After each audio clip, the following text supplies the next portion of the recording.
Lay to order, please. This is our regular scheduled meeting of June 27, 2017. Madam Clerk, please do the roll call.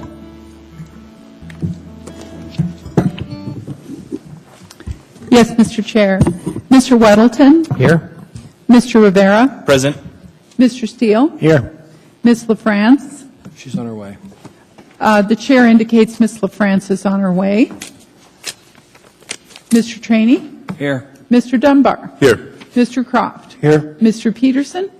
Present. Mr. Constant? Here. Ms. Demboski? Present. Mr. Dyson? You have a quorum. Thank you, Madam Clerk. Pledge of allegiance. Chief Dahl, would you come and lead us in the pledge, please, sir?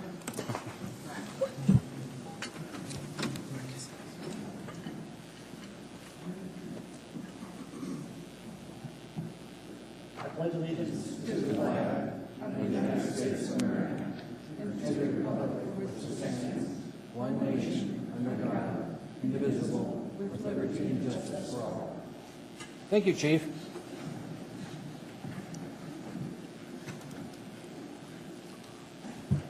There are no minutes of previous meetings. Thanks to the clerk's efficient efforts, we're all caught up. Mayor's report, Mr. Mayor. Nothing to report, Mr. Chair. Thank you. Thank you. Chair's report. The clerk's office just sent us out the Sunday schedule for this week to let us know what's going on each day. So if you don't have it, get over to the clerk's office or come get a copy of mine. But we've got meetings on June 28th, 29th, July 4th we're shut down. July 6th we have meetings. July 7th we have meetings. So get a copy from the clerk's office if you don't have one now. That way you know what's going on. Are they in 155 or 280? You're right. They're in the mayor's conference room. We've taken that one and we're traded with them. So we're moving the mayor's conference room on the 8th floor. Well, like I said, if anyone in the assembly needs the agenda, the clerk's office is more than happy to give it to you, the schedule for the week. Thank you. We'll now go down to committees. John, we'll start with you. Committee report, sir. The Community Economic Development Committee met last Thursday, and we got a couple items, Great Northern Cannabis and changes in the marijuana licensing before us this evening. Thanks. Thank you. Mr. Rivera, sir. Thank you, Mr. Chair. The Homelessness Committee met last week, and we reviewed some presentations from Covenant House, and very excited to see how they will eradicate youth homelessness by 2020. Good. Mr. Steele, sir. Yes, the Enterprise Committee has a trip to Plant 2A coming up. I don't have the date because I haven't gotten it on my calendar yet, but I think it's the third Thursday next month, or maybe not. Good. I will. I'll get an email out or something. Ask the clerk's office to do it. They're very efficient doing it, sir. Madam Clerk, anything for us? Not right now. Okay. Mr. Chair. Yes, sir. Nothing to report, Mr. Chairman. Mr. Croft, anything on your committee? Mr. Chairman, gave a report on the June 7th meeting at our last meeting, so nothing new to report. I did want to, though, say we're doubling up in July, so the Public Safety Committee will meet on the 12th instead of the 5th. Didn't want to compete with the holidays and other meetings, and that will be July 12th, 11 a.m. to 1 p.m., so 2 hours. And then July 26th, 2 weeks later, 1 to 3, and we will not have a meeting in August. So we'll double up in July and nothing in August. Thank you, sir. Mr. Peterson, sir. Thank you, Mr. Chairman. The Ethics and Election Committee will be meeting tomorrow at noon in room 240 at City Hall. Thank you. Mr. Constant, sir. Yes, sir. Thank you. The AMATs met this last week and passed unanimously the freight mobility study or plan. And the discussion is now moving into the MTP 2040 plan, and that's a pretty important document for all of our neighborhoods, so pay attention. Ms. Zembowski, ma'am. No report. Mr. Dyson, sir. No report. Thank you, sir. Okay, we've gone down there. We're now down to the agenda. I need a motion to incorporate. Mr. Vice Chair. Motion to incorporate the addendum to the agenda. Is there a second? Okay. I'll go through them. Short list. It's up on the screen. Consent agenda item 9D16 under new business, same memorandum AM 514 2017 contract amendment number 1 to contract 2016-1482 with Alieska Limited Group, AIG, to provide professional project management consulting services for the municipality of Anchorage, Information Technology Department, ITD, $112,200 in purchasing department. Next item on here, a new public hearings is item 14N2, ordinance AO 2017-95S, an ordinance of the Anchorage Municipal Assembly, amending chapter 10.80 of the Anchorage Municipal Code, updating and clarifying the non-transferable nature of municipal marijuana established licenses, the procedures for renewal and for transfer of interest and licensee that is non-natural person, and providing for a retroactive effective date to May 1st, 2017, from Assembly Member Willington. And accompanying Assembly memorandum with it, AM 515-2017. And that completes the addendum to the agenda. We need to vote on acceptance of that. You bring this up. Please vote on accepting the amendment, the incorporation of the addendum to the agenda. Okay, that was accepted. Mr. Vice Chair, I'll need a motion to accept the consent agenda as amended. Move to approve the consent agenda as amended. Is there a second? Okay, we're now going to go through those items that will be full for further discussion. Mr. Dyson, is there anything you want to pull, sir? Sorry. Say it again, please. Is there anything you want to pull for further discussion on the consent agenda? Negative. Thank you, sir. Ms. Dembowski, anything you want to pull, ma'am? Any conflicts you want to disclose? No conflicts, but I do have an item to pull, 9 Delta 12. Just one, ma'am? Okay. I'll pull 9 Delta 4. Is that all, sir? Yes. Mr. Peterson, sir. Thank you, Mr. Chairman. No items this evening. Thank you, sir. Mr. Croft, sir. Nothing to pull. Thank you, sir. Go ahead, Felix. Oh, Forrest. Sorry. No items Just got this to change evening. your name. No items this evening. Thank you. No items, Mr. Mr. Chair. Steele. Mr. Rivera. Thank you, Mr. Chair. I'd like to pull 9D3.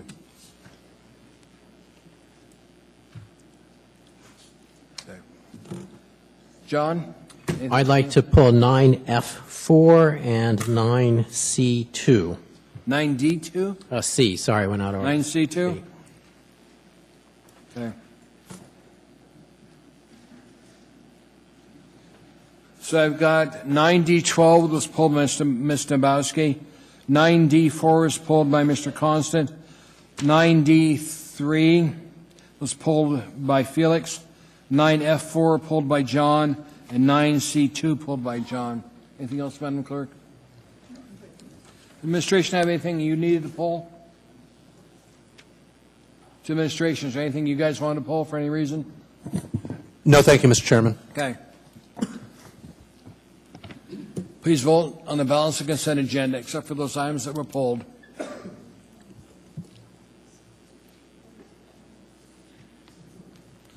Those items are pulled. Now we'll go back to those items that were pulled by Assembly members for further discussion. Yeah.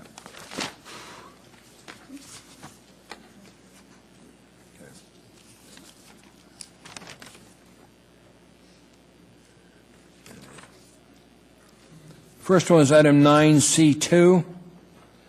And 9C2 is the same memorandum AM 490-2017 recreation award to Mass Excavation Incorporated, Mass X, to provide construction of the 100th Avenue Extension Phase 2B project for the municipality of Anchorage. John, you pulled that one, sir. I'd move to approve. Is there a second? Second. John, go ahead. sir. Yeah, this is a good project, and I urge support for it. I just wanted to highlight some things that happened just in the last week and some good work that happened very quickly. And like most of these projects, it's mostly good, but the one active property on it had its access compromised by the plan. And when they went to Jerry Hansen and his team to talk about it, there was a very quick redesign that worked for the city church and for the project. So I just wanted to thank the city church and the community council people involved with it and the people at project management. It was a real good, quick work. So thank you. Any other comments on this item? If not, please vote approval of this item. Item was approved. Next item in front of us would be item 9D3. Item 9D3 is the same memorandum, AM 493, 2017, Public Transit Advisory Board appointment. Gretchen L. Wilhoff. That was pulled by Mr. Rivera. Felix? Move to approve. Yeah, move to approve. Second. Felix? Thank you, Mr. Chair. So I just wanted to pull this because Ms. Wemhoff will be replacing the seat that I vacated on this board, and I think it's particularly important because she will be representing the transportation interests of Eagle River and Chugiak, which on the current makeup of the board, there is no one from that area. And I think it's critical, especially as we are changing the service model in October. To make that comment. Thank you, Mr. Chair. Thank you. Ms. Dombowski, ma'am. Thank you, Mr. Chair. Ms. Wemhoff, I guess I will make a disclosure. She was my English teacher in high school and in college, and she is from our community, and she will make an excellent appointment on this board, so I urge approval. Nothing to say about that. Okay, no other comments. Please vote.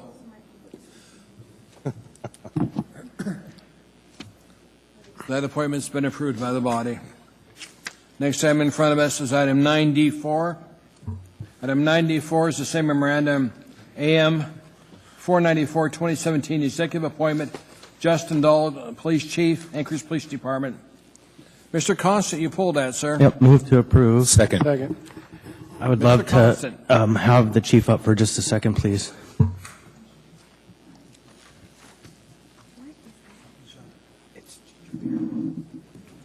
Welcome to the meeting, Chief.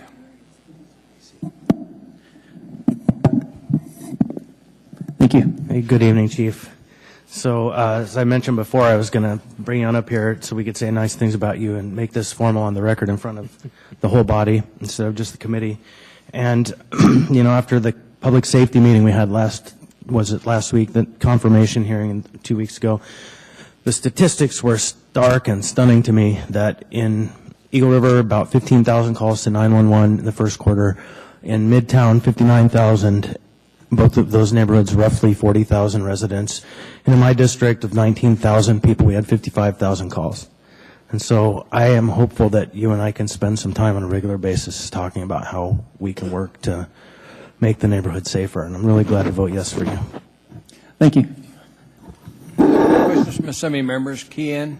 Ms. Dombowski, ma'am. Thank you. Soon-to-be Chief Dahl, I appreciate you providing your resume. As you can see all my notes on my page, I really do look at them. And I think the citizens of Anchorage, as they may not have the documents in front of us, but what they can definitely be assured about is we have somebody with some of the best experience I've seen be appointed to the position of chief. And I don't say that lightly, seeing how Chief Mew from my district, and I'm a big fan of his as well. But you definitely have a big task in front of you. The city is facing challenges we haven't seen since the 80s, frankly. And I think with your experience and the comments that I have heard, I won't tell you who, but I've talked to a number of officers, and I've heard optimism across the board. So I wish you the best of luck.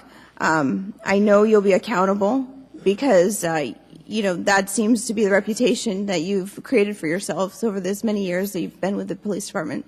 So I will be an enthusiastic yes vote, and I look forward to your service continued with the police department. Thank you, ma'am. Any other questions, assembly members? Welcome aboard, Chief. There don't appear to be any questions. Thank you, sir. Thank you, sir. Please vote. That chief is confirmed. Welcome aboard, sir. You got our confidence. Next item is pulled as item 9D12, a same memorandum, AM 502-2017, sole source purchase from MV Transportation, Inc., MV, for the municipality of Anchorage, Public Transportation Department. You pulled that, Ms. Dombowski. Move to approve. Second. Ms. Dombowski. Thank you. Who from the administration would like to answer my questions? I can start, and if necessary, Abul Hassan is here that can follow up. Okay, thank you, Mr. Abbott. Mr. Abbott, first, as I was looking at this, and I'm looking at the fund source, is what I'm trying to ascertain by this increase to the contract or the sole source to MV is what additional cost is this going to create in the Department of Transportation's budget, or is there an offset somewhere else to balance the cost? Thank you. Mr. Chairman, Assemblyman Dembowski, this is not a net addition to the public transportation budget. This will be offset by savings in 2017 and beyond in what we call the sort of the big bus budget, if you will, or what we currently pay for fixed routes. The new route system that will be implemented in October will use less of the so-called big buses and more of the smaller buses operated by MV. And that's the dollar trade-off. Okay, so right here I'm looking at the appropriation in the operating budget for 2018-2019 is $2.2 million and some change. And you said it's not going to be housed in the Department of Transportation's budget. You don't think it'll be an increase to their budget. You just simply think it'll be an offset in savings that they're anticipating in their budget. Is that how I understand you? Yes, and it is inside their budget. Okay. So they're basically going to take funds that are currently budgeted in, I mean, we obviously don't have a budget for 2018, but we have a plan. In the 2017 approved budget, they're going to divert money that is currently allocated for MOA labor and instead use that for contractors. And then essentially it'll be the same thing in 2018 and 2019 as well. Okay. I can go along with that kind of thinking. Now, when we're talking about increased routes going into the neighborhoods, clearly we're not talking about neighborhoods in Chugach, Eagle River, or in probably South Anchorage or Girdwood. Correct. So, do you have a contingency? I'm always leery of potential future unrealized savings because we see how well that's worked out for the state. So now, do you have a contingency plan if, in fact, you don't have as good of savings as you're anticipating? This is a significant amount. That's the only reason I'm asking. Correct. In the development of the new route system, one of the assumptions was no new net spending. Mm-hmm. So we're changing the way we're spending it, obviously, as described here, but no new increase in dollars. So as we would with any budget, if during the year it looks like we're not meeting our expectations in terms of spending, then we'll reduce service or find another way to reduce expense. Okay. Mr. Abbott, I'll go along with you on this one. But the one thing I ask is that obviously we know we appropriate money, but when you are internally making major shifts, if you're seeing these cost savings not be realized and you're having to make, shifts that are significant, if you could let us know, that would be very helpful. I'm sure the other assembly members would appreciate that, especially people depend on some of these routes to get to work. And absolutely, and we're fully expecting the Assembly will be very interested in the outcome of the new routing system and how it's performing and how the public is adapting to it, et cetera. Okay, I appreciate your comments. Thank you, Mr. Abbott. Mr. Wilson, sir. Oh, thanks. This is actually an interesting thing. For those who have not been paying attention, there's a very big change in our bus route system coming forward in just a couple months. And the original plans for that had nothing south of Diamond, essentially, and left Eagle River high and dry and parts of northern Muldoon. So the transportation director, Abul Hassan, worked on it very diligently in the face of opposition and complaints from people in those areas. And with really the help of the Teamsters who agreed that they would not challenge contracting out this work, made it feasible that they could do this. So it's fairly minimal, but it sends small buses into South Anchorage and Eagle River and into North Muldoon so that there's at least some transit for people in those areas. So I was very glad to see this and definitely recommend support. Thanks. Mr. Dunbar, sir. Yeah, thank you, Mr. Chairman. I just want to very quickly follow up on what John is saying. I want to commend Mr. Hassan and public transit for the work they're doing. You know, it's very expensive to maintain a public transit system in our city, and rather than give up on some of these routes, we're shifting these 22-foot buses. And I know that some people are going to be upset with that at first because the thing that arrives won't look like a bus, or how we traditionally conceive of a bus. But ultimately, I think this was a good idea, and so I just want to echo some of what Mr. Weddleton just said. Thank you, Mr. Chairman. Thank you, sir. Please vote on this contract. That was approved by the body. Next item in front is item 9F4. Mr. Wilton, you pulled that, sir? Move to approve. I need a second and a third. For introduction, a second and a third. Move to introduce. Thank you. Second. We got a second and a third, too. Mr. Wilton. Okay, I just pulled that to recommend that we have a work session on this because it's so sudden and important. And I understand that there's one planned. One has been planned for the 7th of July, and the clerk will let us know what time. It'll be in the afternoon, we think, on the 7th of July, but it'll definitely be on that day. Because it's a big contract, and I'm concerned about it, as you should be. Any comments from assembly members? Please approve this item. Please vote for introduction. Okay. Oh, we just introduced it.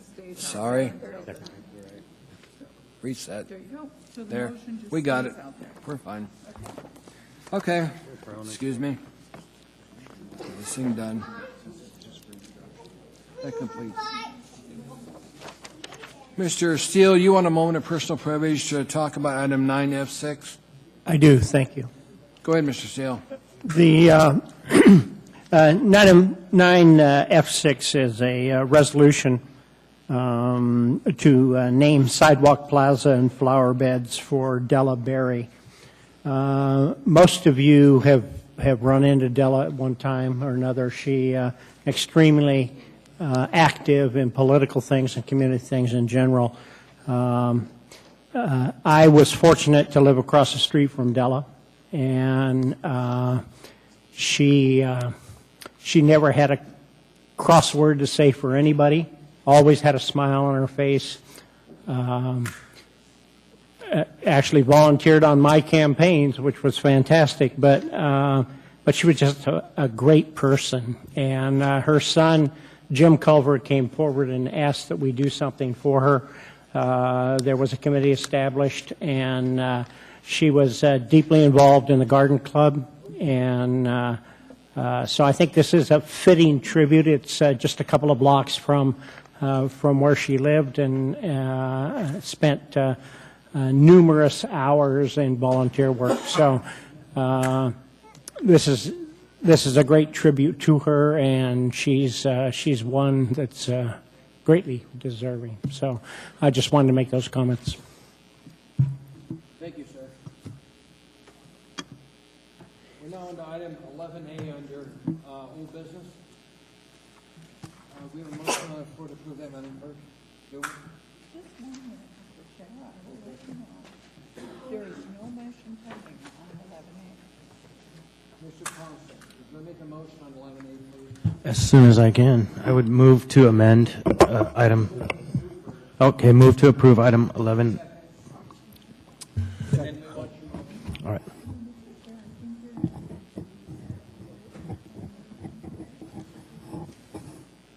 Okay.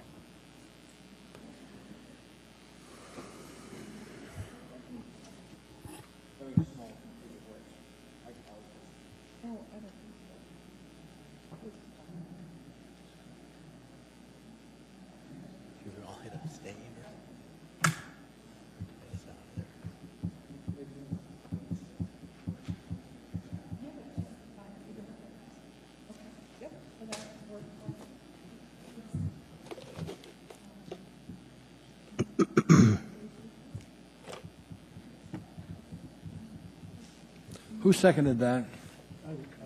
Okay. All right. Thank Mr. you. Constant, you know, we talked about this in a work session.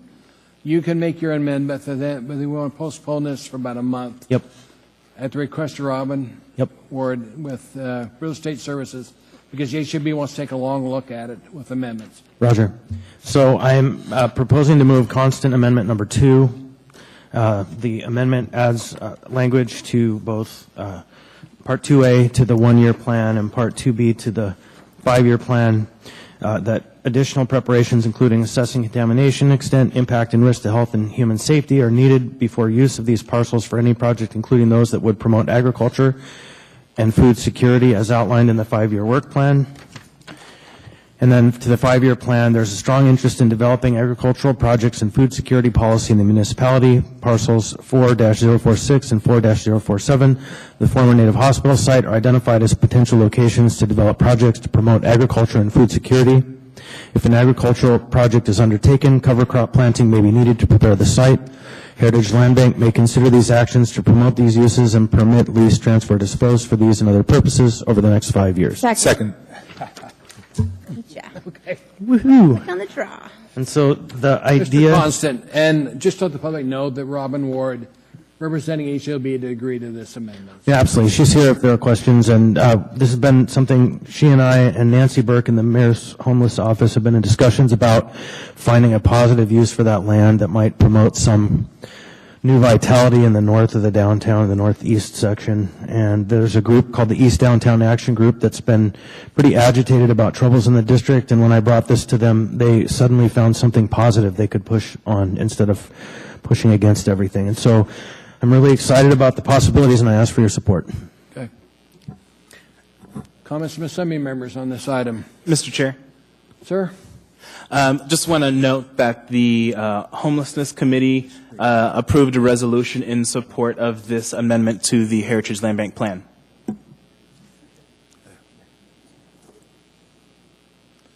We're working on a little computer glitch right now, Felix. That's Mr. Chair. Unanimously, without dissent. Correctly stated, Mr. Constant.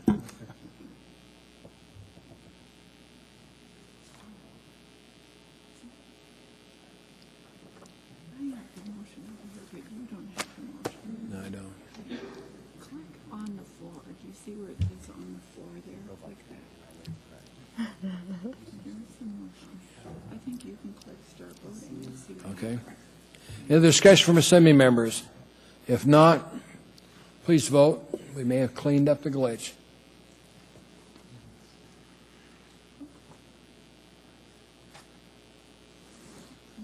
My screen says that amendment's approved.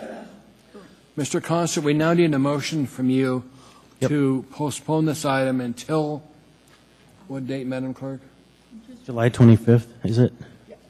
So I move to postpone this to July 25th. Second. We have a second? Second. The motion in front of us to delay action on this item until July 25th. Please vote.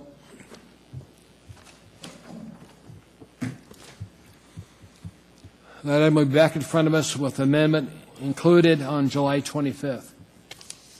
We're now scheduled to take our regularly scheduled dinner break. We'll now take a break for about half an hour until the next item comes in front of us. I'm not taking that up now. I'll tell you why in a minute. Why do we have it?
Lundquist here? Come forward, Mike. You wanted to speak to us about Pete Peterson for his letter recognizing Value Village's commitment to Anchorage community. Welcome to the meeting, sir. All right, thank you. Well, thank you for having me. What I'd like to do is talk a little bit about Value Village and what we've done in the community a little bit. We've been in the Anchorage community for 30 years, and we have a South Anchorage store. This is Jackie, my store manager at South Anchorage, and we have a store on East Northern Lights on Northern Boulevard. Both of those stores work with nonprofits. We collect product with them. They go out, they collect the product from the community, bring it to the stores. We buy it from them, sight unseen, and then we turn around and sell it. Because of that, as a business, last year we were able to keep 7 million pounds of textiles and trash out of the landfills in Anchorage, which is a huge deal. And, I'd just like to thank Pete Peterson for taking the time to come out to Value Village and letting us show him through our business and what our model is all about, which is rethink, reuse. And, we'd just like to thank the Assembly for being there for us. And anything we can do for the community, would love to have you guys reach out to us and maybe come up with some ideas to, better the community and recycling and whatnot. So, thank you very much. Thank you. Stay there, sir. Mr. Peterson, sir. Thank you, Mr. Chairman. And Mike, I want to thank you for coming this evening and for your 30 years of good work in East Anchorage and in South Anchorage. And I remember that you had mentioned to me a program that you were introducing where sports teams could collect used clothing and use that as some sort of a fundraiser. Is that something you're still planning on doing? Yeah, we call them fund drives. It's another way for us to collect merchandise from the community, and it's also a great way for youth hockey teams and football teams. And we work with, I don't know if you guys have heard of BACA, and we've worked with them in the past with their children for abused children and whatnot. What they can do is they can have fund drives on their own, bring the product to the store to like South Anchorage or Northern Lights, and we'll buy it from them.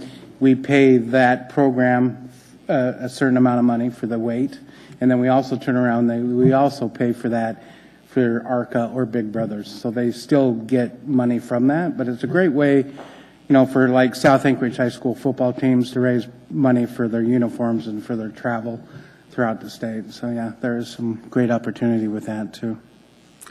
All right, well, thank you, Mr. Chairman. Here, I've got this letter for you, Mike. Mr. Steele, sir.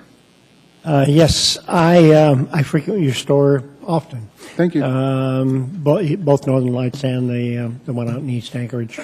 And actually, I was in there probably last week or maybe the week before and purchased a couple items. So thank you for the service you provide the community as well. Thank you. Thank you very much. All right, Appreciate thank you. being here.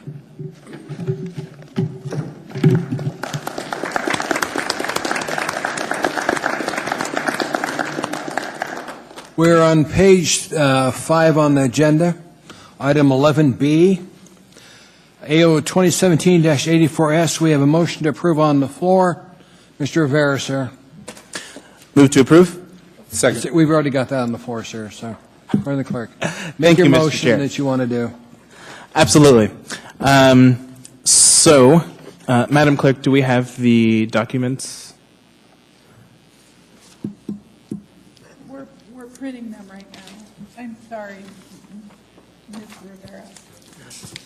I can move, and we can get back to that part. Thank you, Madam Clerk. So thank you, Mr. Chair. I've had some time to mull over the various concerns raised by my colleagues, Mr. Gilliam and Mr. Falsey and Ms. Thino at our last meeting. Soon we're going to be getting some documents that I want to incorporate as an AIM to the AO, which clarifies some of these concerns. But before getting to those and before getting to some amendments, I want to really quickly review some of the elements in the AO. So the AO as amended in your packet contains 6 elements, all of which must be present for the immunity to apply. I'm going to go over those quickly. So first, the person must have witnessed or been a victim of a crime. Second, the person must have reported the crime to law enforcement. Third, the person must have made that report in good faith, which by definition is not someone holding a crime in their back pocket as an ace. Fourth, they must have made the report within a reasonable time. Fifth, that evidence that may support a prosecution of prostitution was obtained or discovered as a result of the person reporting the more heinous crime. So, seeing a crime as you're just walking down the street doesn't fulfill this clause. And finally, the person must cooperate with law enforcement ongoing from the time of reporting to conclusion. So I just want to repeat that all 6 elements of these must be present for the immunity to apply. So this AO is very narrowly crafted thanks to the hard work of Ms. Thino, Mr. Falsey, and Mr. Gates. Now, I guess I'll just move to my amendments until we get to those other documents. So I want to move Rivera Amendment number 1. Moved and seconded, referred to as Rivera Amendment number 1, moved by Felix, seconded by Mr. Dyson. Do you want to go through it all, Felix? Yes, thank you, Mr. Chair. So this amendment has 6 parts to it. So first, page 2, line 12 of the ordinance in your packet. It cites the correct code section on harassment. The original version had the incorrect code section cited. So thank you, Ms. Thino, for that correction, for that catch. Second is line 19. It adds in language to clarify that an alleged sex worker cannot ask for immunity based on a crime the individual themselves committed. I know that was a concern that Mr. Croft had. Third, line 29 deletes the language pertaining to the person initiating contact with police. Fourth, line 31 clarifies that the information must be of relevance to the investigation of the reported crime. Fifth, line 39 adds language to ensure that the alleged sex worker cooperates to the full extent possible and provides credible information to police. I know that's, again, another concern that was both presented by the prosecutor and by my colleagues. Last, page 3, line 7 adds in a new section 2, to clarify whether an alleged sex worker could report crimes prior to the effective date, and, for example, relating to the various unsolved murders of sex workers. So with that, I know that there are a lot of, and the documents are being handed out. So I will quickly go over those.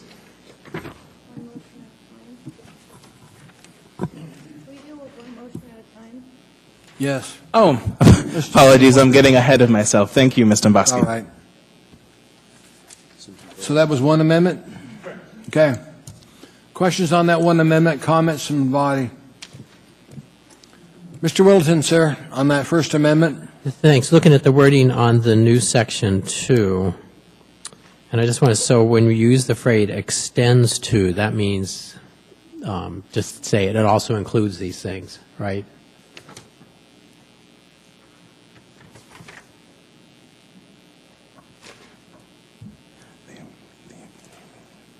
Correct. Yeah, so basically that phrasing, the immunity provided by the new code section extends to a report to law enforcement after the effective date of this ordinance relating to a crime occurring prior to the effective date. So at the last meeting, there were concerns brought up about some of the murders and, whether through this ordinance we would be able to bring forward, whether alleged sex workers would be able to bring forward to APD information about those murders. So I think this clause is trying to consider that. Okay. Very good. Thank you. Any other comments from Assembly members on Mr. Rivera's First Amendment? Seeing none, please vote on the First Amendment.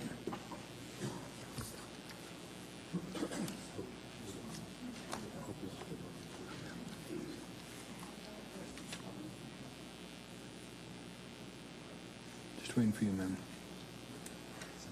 Yeah. Votes are all on the First Amendment.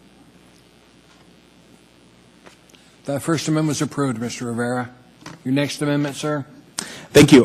So that is the only amendment I have. I just want to quickly go over the 3 documents that were given to each Assembly member. So first, there's a memo from Ledge Research Legal Services is the top of it in Juneau, when a version of this law was being considered and passed in the state legislature. It's by Hillary Martin, and Ms. Martin confirms that all elements must be present in order for a person to qualify for immunity. Also, if there is a disagreement on whether the immunity should apply, which sometimes does happen, the court would make the final determination. Another check for those concerned that some might take advantage of this law. Secondly, there's a memo by Mr. Baldwin, and it discusses the worry of the get out of jail free, which would go against two of the elements required, reporting in good faith and reporting within a reasonable time. And in this instance, Ms. Thino would have more than enough grounds to not give immunity if that was actually happening. And then finally, Mr. Oliver reviews the shortcomings of Crime Stoppers, which I know was something that was discussed at the last meeting, which was brought up as a suitable alternative to this AO. And in his memo, Mr. Oliver uses the example of someone anonymously reporting child porn through Crime Stoppers, and in that instance, the report would not be sufficient to obtain a warrant, and the person who has the child porn would have to willingly give their hardware to APD for inspection. So, with this immunity in effect, we would avoid these types of situations where Crime Stoppers isn't sufficient. That is all I have, Mr. Chair. I know that Ms. Thino has some comments, and I know my colleagues have plenty of questions for her. Mr. Croft, sir, you next one in line. I'll wait for Ms. Thino and get in line afterwards. Okay. Seneca?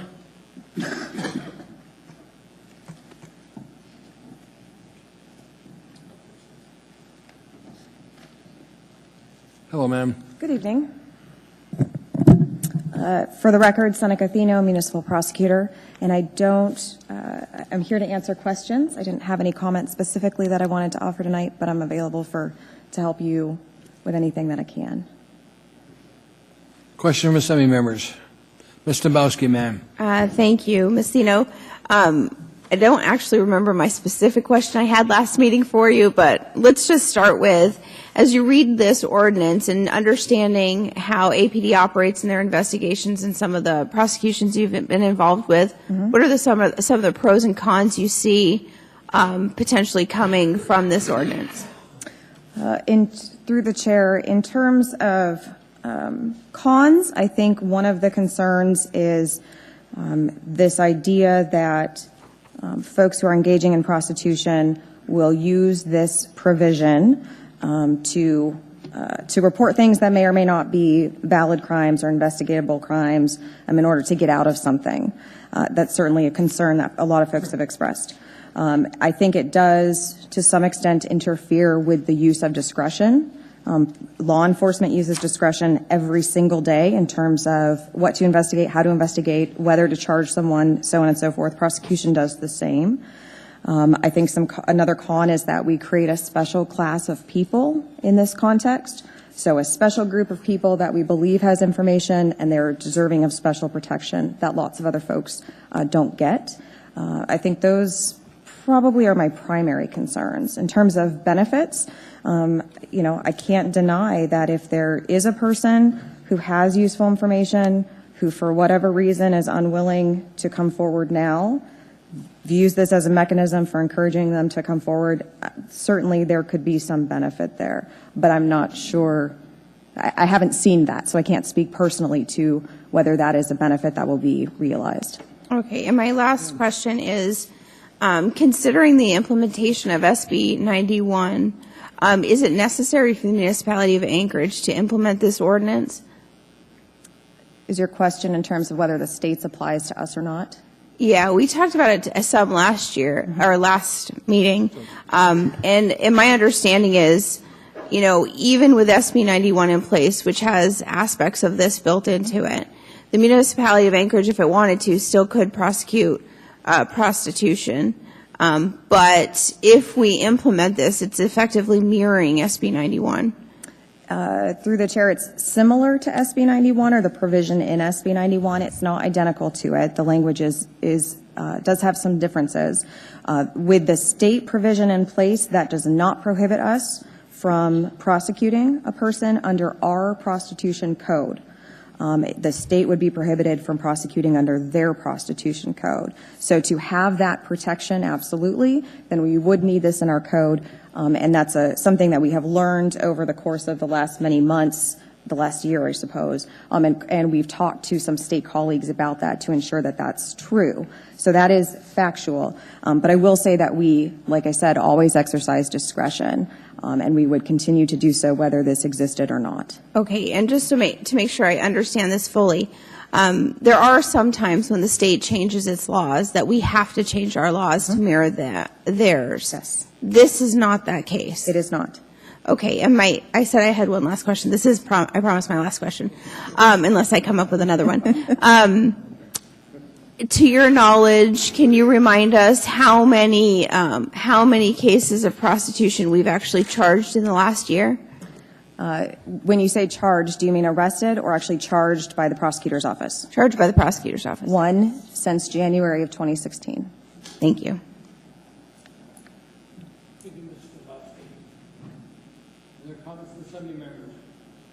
Mr. Constant, sir.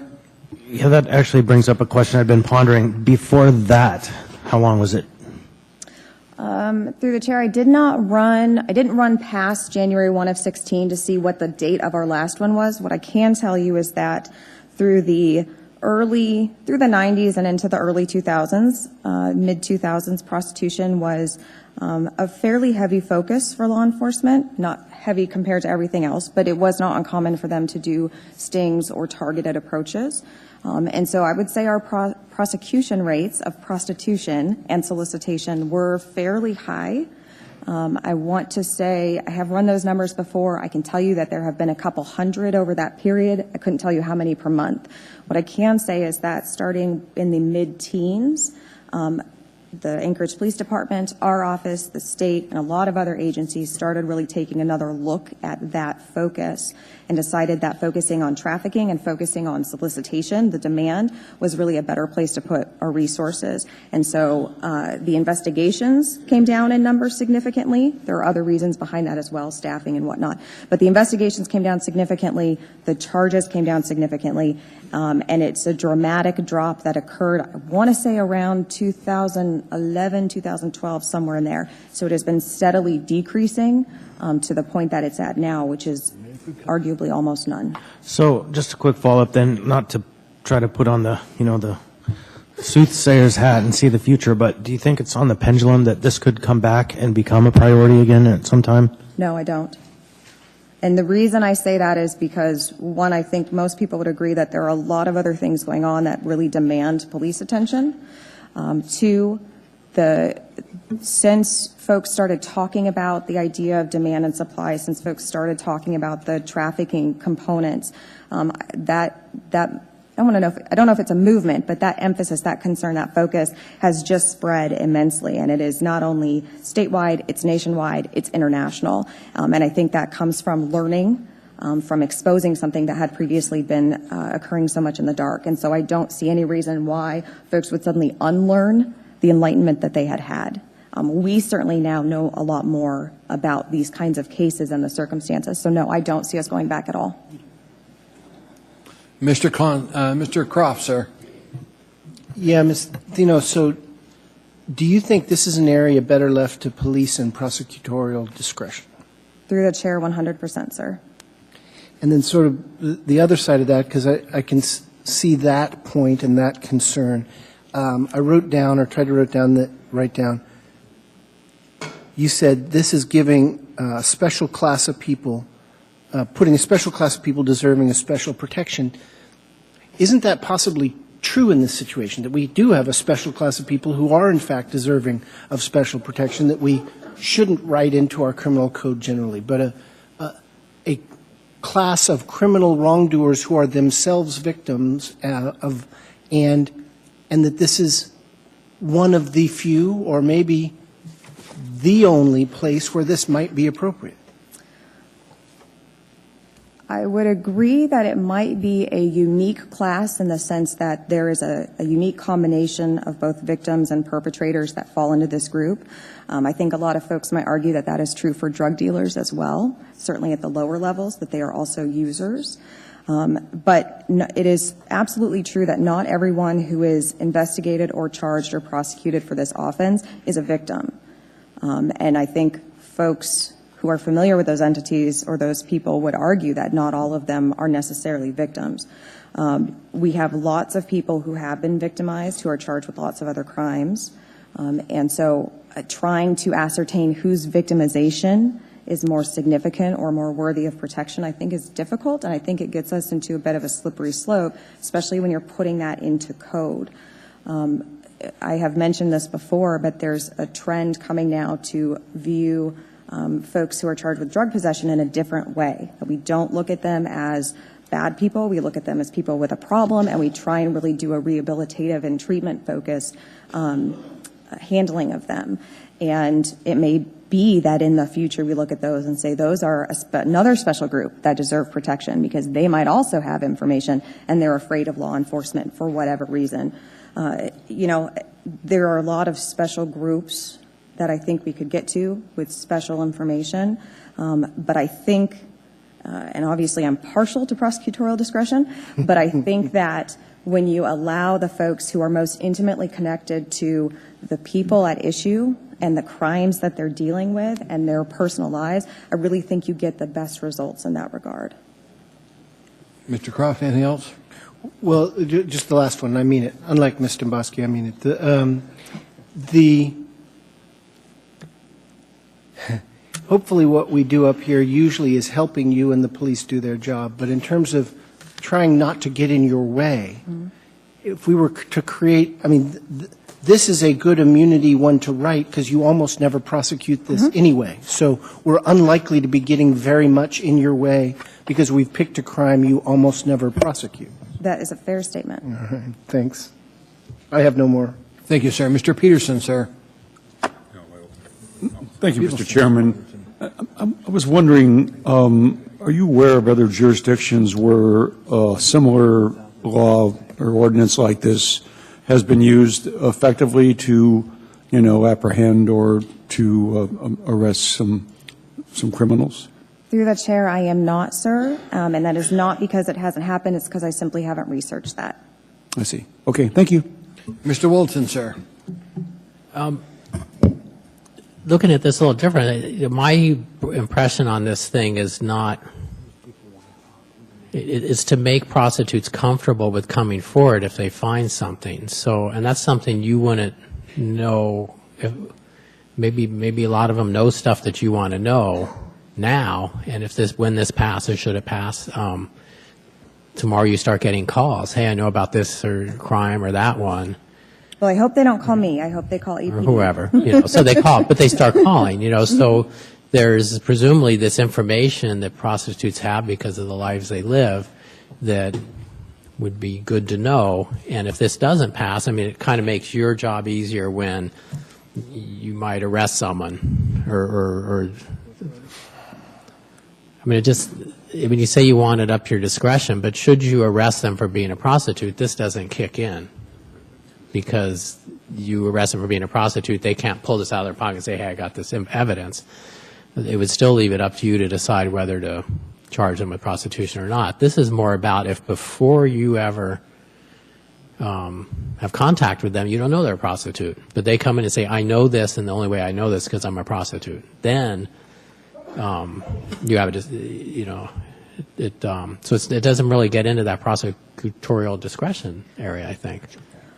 Through the chair, I think in the perfect world, it would happen the way you described, which is an individual calls up APD and says, I have information, I need to tell you about something that's happening. I found it out because I'm working as a prostitute and one of my Johns knew X, Y, Z and I saw it and whatever, and off we go. I don't think the world necessarily works that cleanly so frequently, and so what I do envision, whether in the end it applies or not, what I do envision is running into litigation and questions about how to apply this appropriately to somebody who's being contacted by the Anchorage Police Department. Maybe they're being contacted for something unrelated to prostitution, an investigation ensues, and then they're like, oh, and by the way, this is going on, right? It's sort of those nitty-gritty details that it's not quite as clean as the scenario that you mentioned. Is it helpful if people give information to law enforcement? Of course, 100% it's helpful. And I find it unfortunate that people may have information about such really, really heinous crimes, and they're not willing or able, from their perspective, to provide that. But I do question whether that is going to result in a flood of information from the folks that have it to provide today.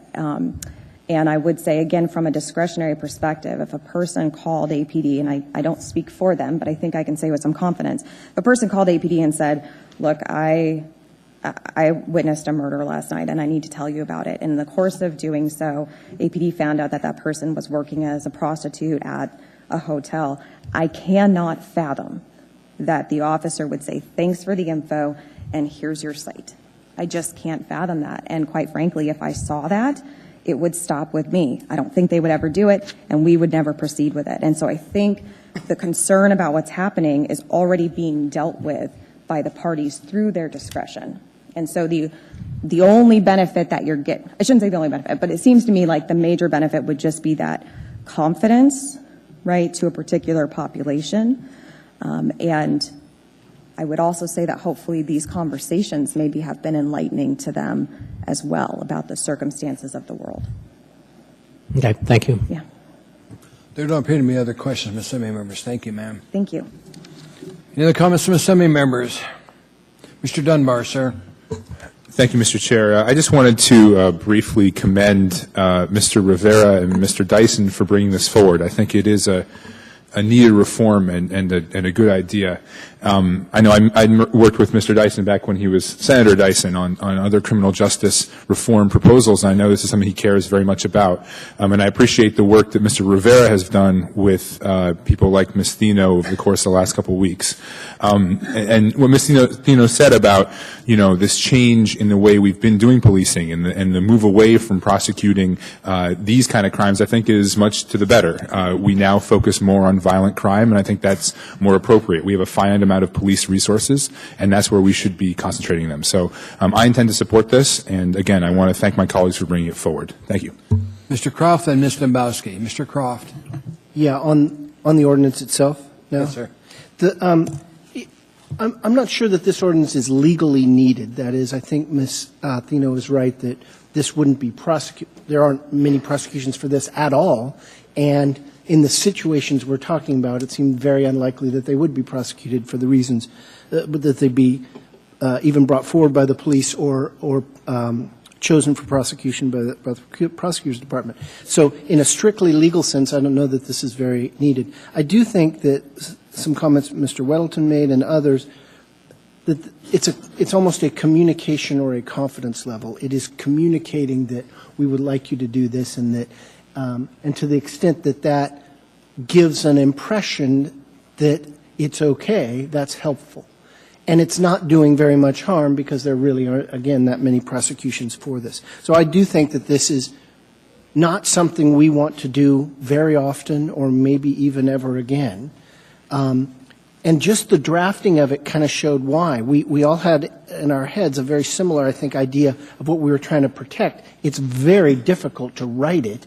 And Mr. Rivera did a very good job of hearing things and doing, but you're trying to describe discretion, essentially. You're trying to describe what would be inappropriate to proceed with. And you know it when you see it, but it's hard to put into an immunity statute.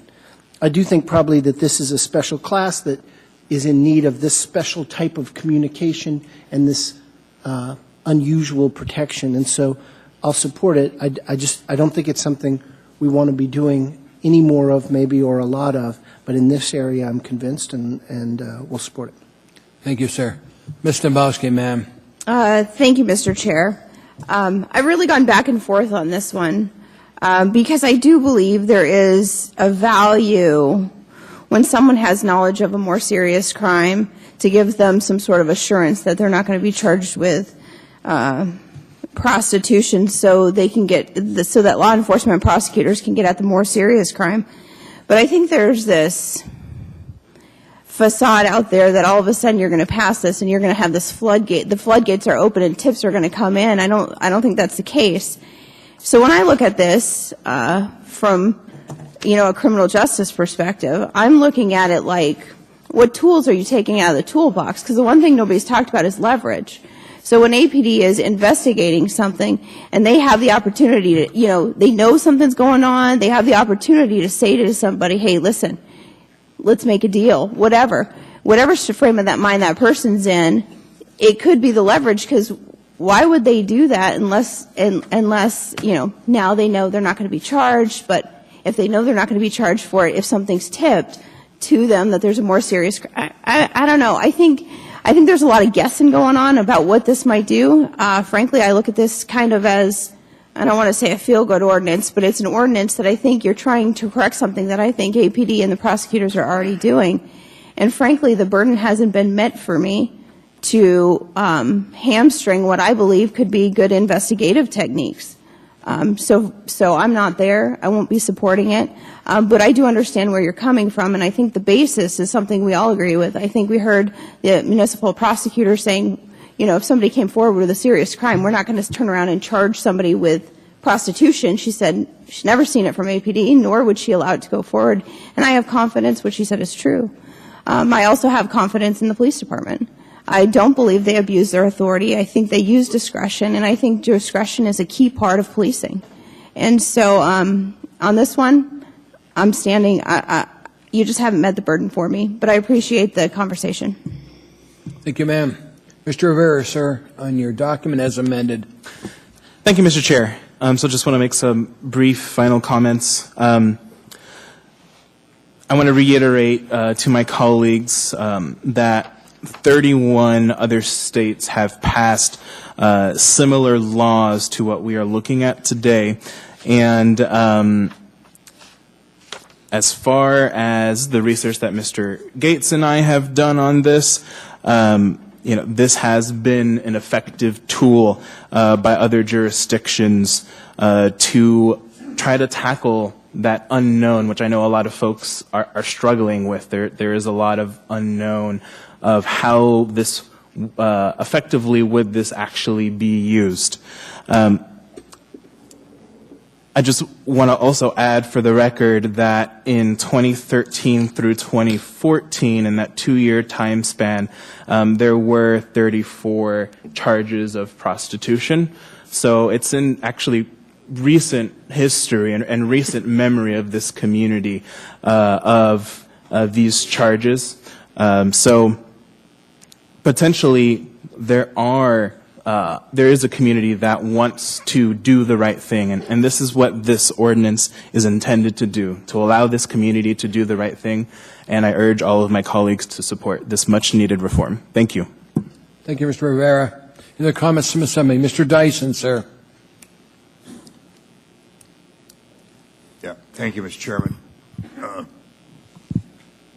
I'm glad to be supporting this, but I want to be clear that my understanding of what I'm supporting is that a, quote, sex worker who's being beat up by a client or a pimp can report that crime of assault, maybe aggravated assault, without incriminating him or herself, because that abuse happened in the presence of another crime.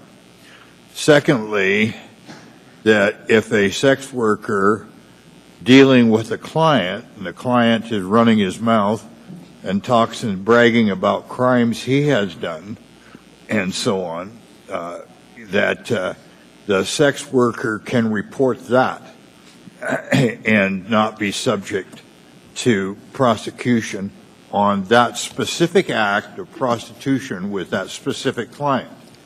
Any other evidence that law enforcement might have about other sex crimes, I understand that this worker would not be protected at. Only that single one, that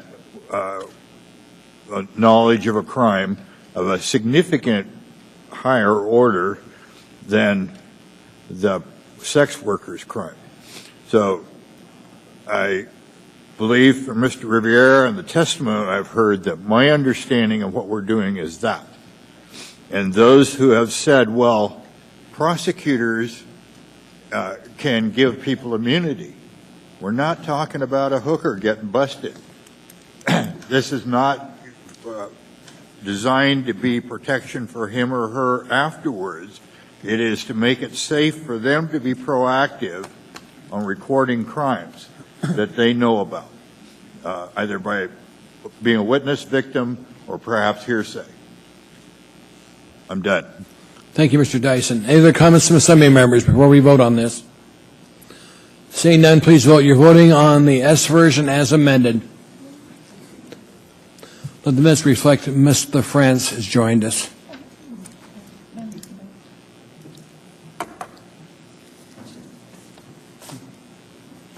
The item is approved 10-1.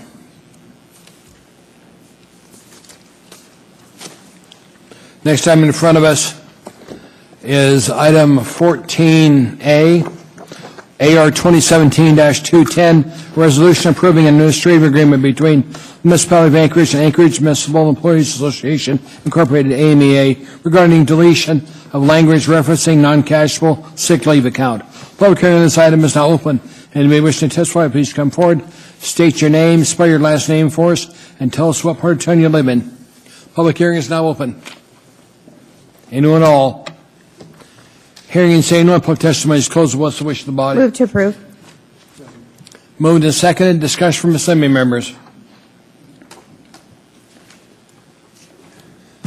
Please vote.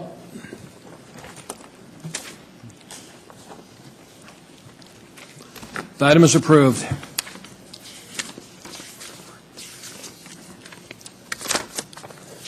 Next item in front is item 14B. I know, I'll get there in a second, Barbara.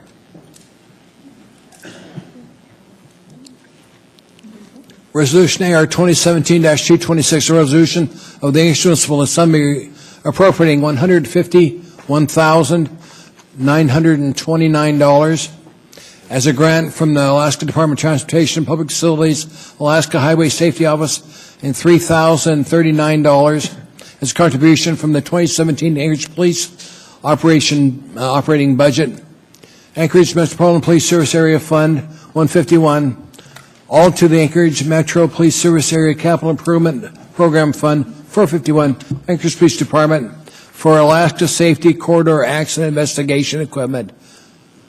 Public hearing on this item is now open. Anybody wish to testify, please come forward, state your name clearly for the record, spell your last name, and tell us what part of town you live in. Anyone at all? Hearing and saying no, public testimony is closed. What's the wish of the body? Move to approve. Second. Let me see if I can. Discussion from Assembly members. Mr. Whittleton, sir. I got a question. What exactly is the Alaska Safety Corridor? And then also, what are we buying here? What are these things? Chief?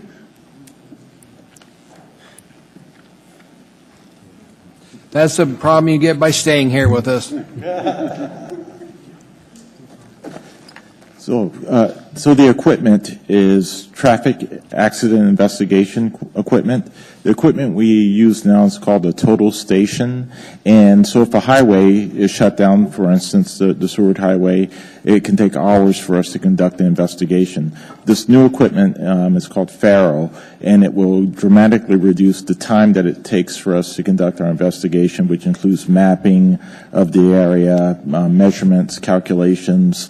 So a typical investigation can shut down a highway for 3 to 4 hours. This new equipment will speed that process up, and hopefully within a half hour we're able to get the highway clear, have all of our investigation complete, and get traffic flowing again. Okay, so basically it's fancy cameras?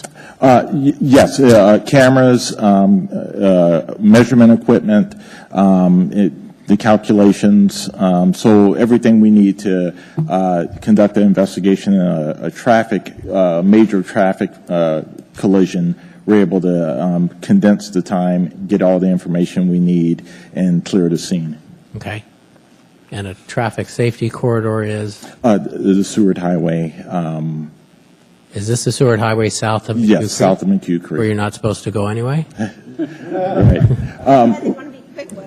So, right, we know the Alaska State Troopers have pulled out of that area, and in the case of an emergency, we are responding to emergencies. So this type of equipment is used in serious traffic collisions, most often fatalities. So if that did occur, that would be something we would respond to. Follow up. Are you allowed to use it elsewhere? Yes. Okay. All right. Good. Thank you. Thank you, Mr. Wilton. Mr. Dyson, sir. Question for the chief? Thank you, Mr. Chairman. So about 3.5 years ago, there was a chase on the Glen Highway. The police finally got the guy's tires with tack strips. He managed to set his car on fire on, I think, the southbound lanes. Was, I think, shooting at the cops. Managed to be a kind of running gunfight across 4 lanes. And then he managed to end up dying on the outside lane on northbound.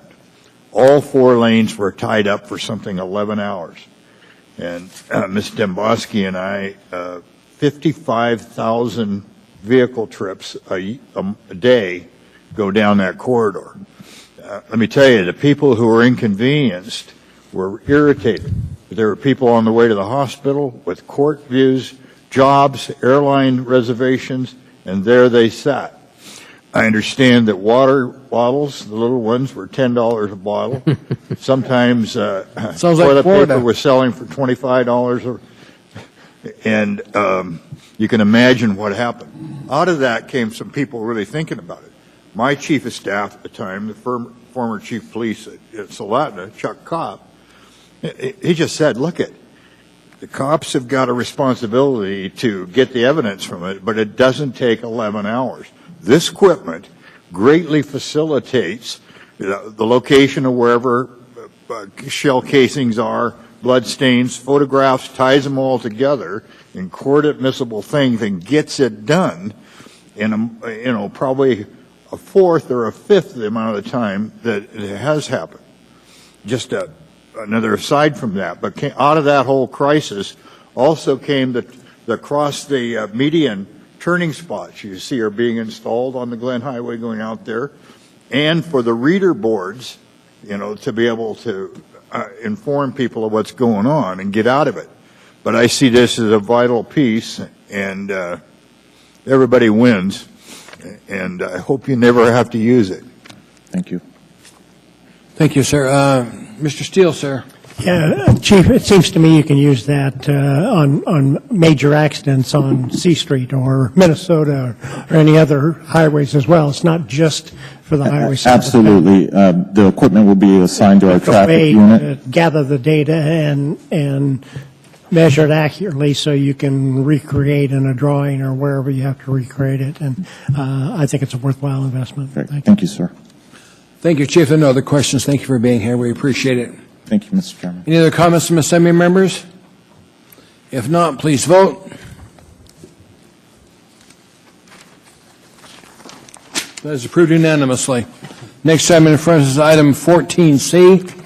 It's AR 2017-223, the second resolution adopting the assessment of the Fair Housing Plan to the U.S. Department of Housing and Urban Development, HUD, as part of the 2018-2022 Housing and Community Development Consolidated Plan of the Municipality of Anchorage. Public hearing on this item is now open. Anybody wishing to testify, please come forward. Chief Jim Curry, for the record, spell your last name and tell us what part of town you live in. Anyone at all? Hearing and saying no, public testimony is closed. What's the wish of the body? Second. Moved and second for approval. Discussion from Assembly members.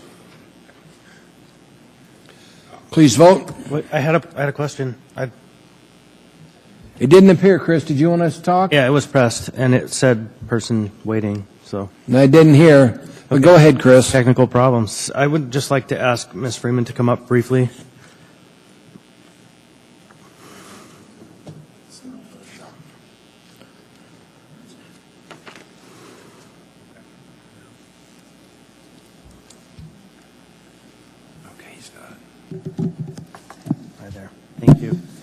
So I recognize this is like the third reading of this thing, the second resolution, and so I don't like to go back and challenge people and question issues that came before because they were already dealt with, even though it was before I was here.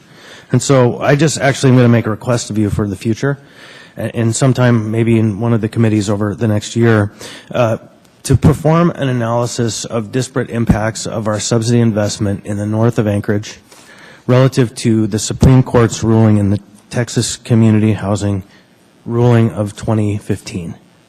Okay, I would like to have a review performed by your team that analyzes, are we negatively creating disparate impacts in that part of town? And the ruling of the court said that governments have a responsibility to undo harms they might create inadvertently, but it's very limited, right? It's limited essentially to the goodwill of the government.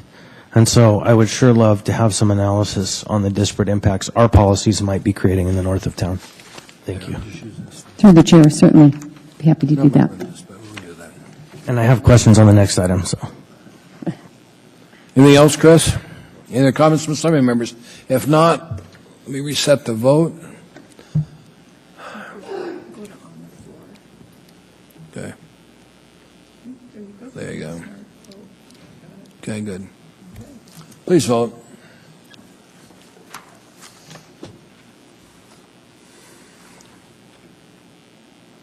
The item is approved 10-1.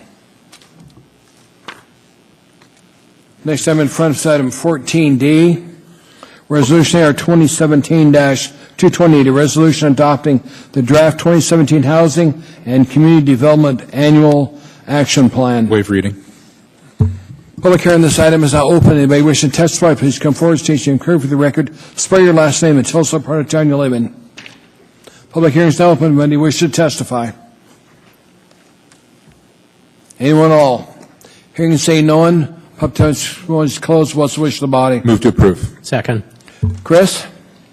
Yeah, thank you. If you turn to the spreadsheets, and Melinda, or Steve, either one, I get back to page 186, which is attachment A, and it's the miscellaneous, contracts to outside organizations, 1.225 million. And I would love to know what we're buying with 1.225 million. Through the chair, I'll let Steve Ashman, our division manager, address that. Thank you, and I need to hear the question again. So if you look at page 186, which is attachment A, funds appropriation, down in the spreadsheet under FY17 CDBG grant management and technical assistance, there's an item that says contract to outside organization for 1.2 million and change. And I looked around, I couldn't find detail on that. And so I'm wondering what we're appropriating that money for, or supporting those funds for. Okay. Through the chair to Assembly Member Constance, here we're funding several different projects for all of that, for all of that money. It's not just one project. And I'll go through a listing of all the projects in our 2017 action plan. We, of course, take off our administrative costs associated with operating the plan to begin with. And then with that, we're investing $299,740 in the mobile home repair program for rural cap.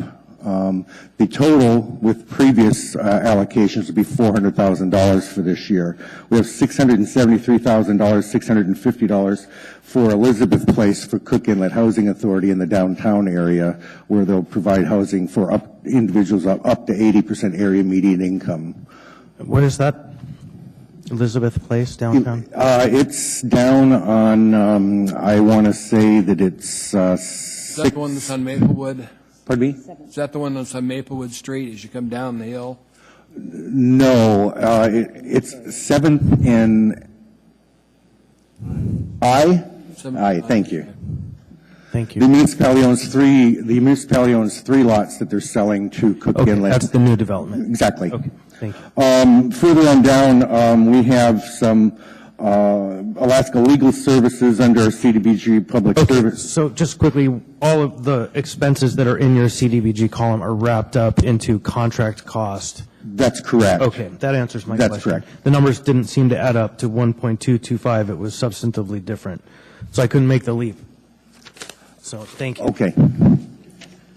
I'm assuming then on the next page, 187, home investment, it's the same thing, your 498,703 line item contract to outside organization.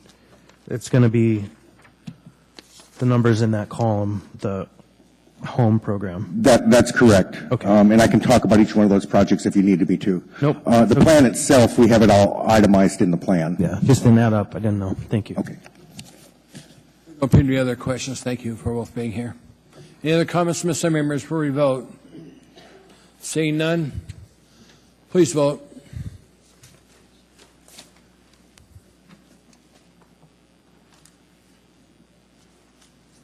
That is approved. 9 to 0. We had 2 absent. Next item in front of us is item 14E, Resolution Air 2017-229, a resolution of the Municipality of Anchorage appropriating $250,000 from the Upper O'Malley Limited Road Service Area, LRSA, Fund 143, fund balance to the Upper O'Malley LRSA Fund 143, 2017 operating budget on the Public Works Administration Department for the year-round road maintenance within the Upper O'Malley LRSA. Public Works Department. Public hearing on this item is now open. Anybody wishing to testify, please come forward. State your name and clearly for the record. Spell your last name and tell us what part of town you live in. Anyone at all? Hearing and saying no, and public testimony is closed. What's the wish of the body? Approve.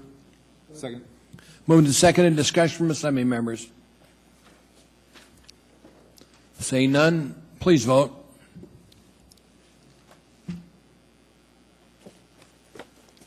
The item is approved by the body.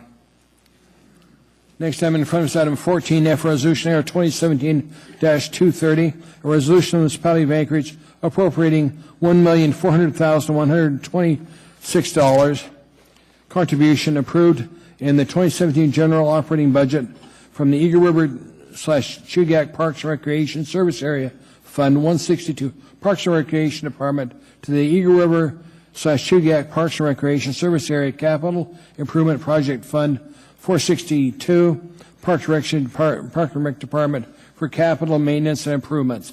Public hearing on this item is now open. Anybody wish to testify, please come forward, state your name clearly for the record, and spell your last name. Tell us what part of town you live in. Anyone at all? Hearing and seeing no one, public testimony is closed. What's the wish of the body? Move to approve. Second. Discussion from assembly members. Please vote.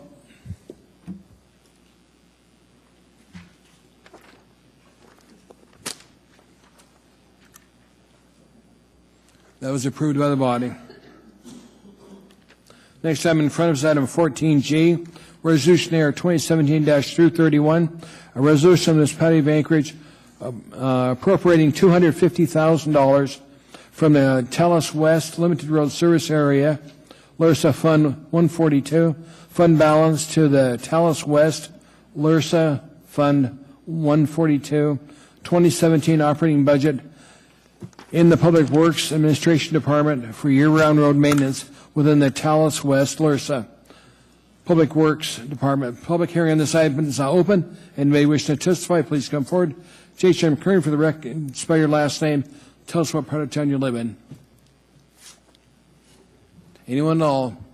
Hearing and seeing no one, public testimony is closed. What's the wish of the body? Move to approve. Second. Discussion from assembly members. Okay. Please vote.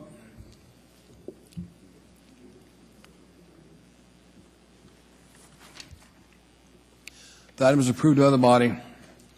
We're now down to item 14H, Resolution R 2017-232, resolution of the Municipality of Anchorage appropriating $1 million from the Chugach Birchwood Eagle River Rural Road Service Area, Subursa Fund 119, fund balance to the Chugach Birchwood Eagle River Road Rural Service Area, Subursa Fund 119, Public Works Administration Department 2017 operating budget for year-round road maintenance within the Eagle River Birchwood Eagle River Road Rural Road Service Area, Subursa, Public Works Department. Public hearing on this item is now open. Anybody wish to testify, please come forward, state your name, clear for the record, spell your last name, and tell us what part of town you live in.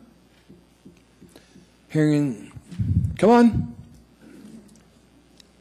Welcome to the meeting, sir. Thank you. Curtis McQueen with the Cluton. I did not plan to come here to speak to this, but as someone who lives out in the area, we're very proud of the group that takes care of the roads out there. So I just want to put a plug in for them. Thank you. Thank you. Appreciate it. Anybody else wish to testify? Hearing and saying no, and public testimony is closed. What's wish to the body? Move to approve. Second. Any comments from assembly members? Please vote. The item is approved by the body. Next item in front of us is item 14I, Resolution Air 2017-233, a resolution of the municipality of Anchorage appropriating $230,000 from the Valley View Estates Limited Road Service Area LRSA Fund 113, fund balance to the Valley View Estates LRSA Fund 113, 2017 operating budget in the Public Works Administration Department year-round maintenance within the Valley View Estates LRSA Public Works Department. Public hearing on this item is now open. Anybody wishing to testify, please come forward. State your name for the record and spell your last name. Tell us what part of town you live in. Anyone at all? Hearing and seeing no one, public testimony is closed. What's the wish of the body? We need somebody to move it. And John? second it. Move to approve. Second. Okay, moved and second. Discussion from assembly members. Not seeing any. Please vote.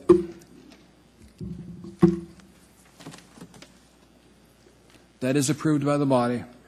Next item in front of us is item 14J, Resolution Air 2017-236, a resolution of the Anchorage Municipal Assembly approving a marijuana license and special land use permit for a marijuana retail store establishment with license number M11966, doing business as Great Northern Cannabis and located at 541 West 4th Avenue, Downtown Community Council, case 2017-0078, Municipal Clerk's Office and Planning Department.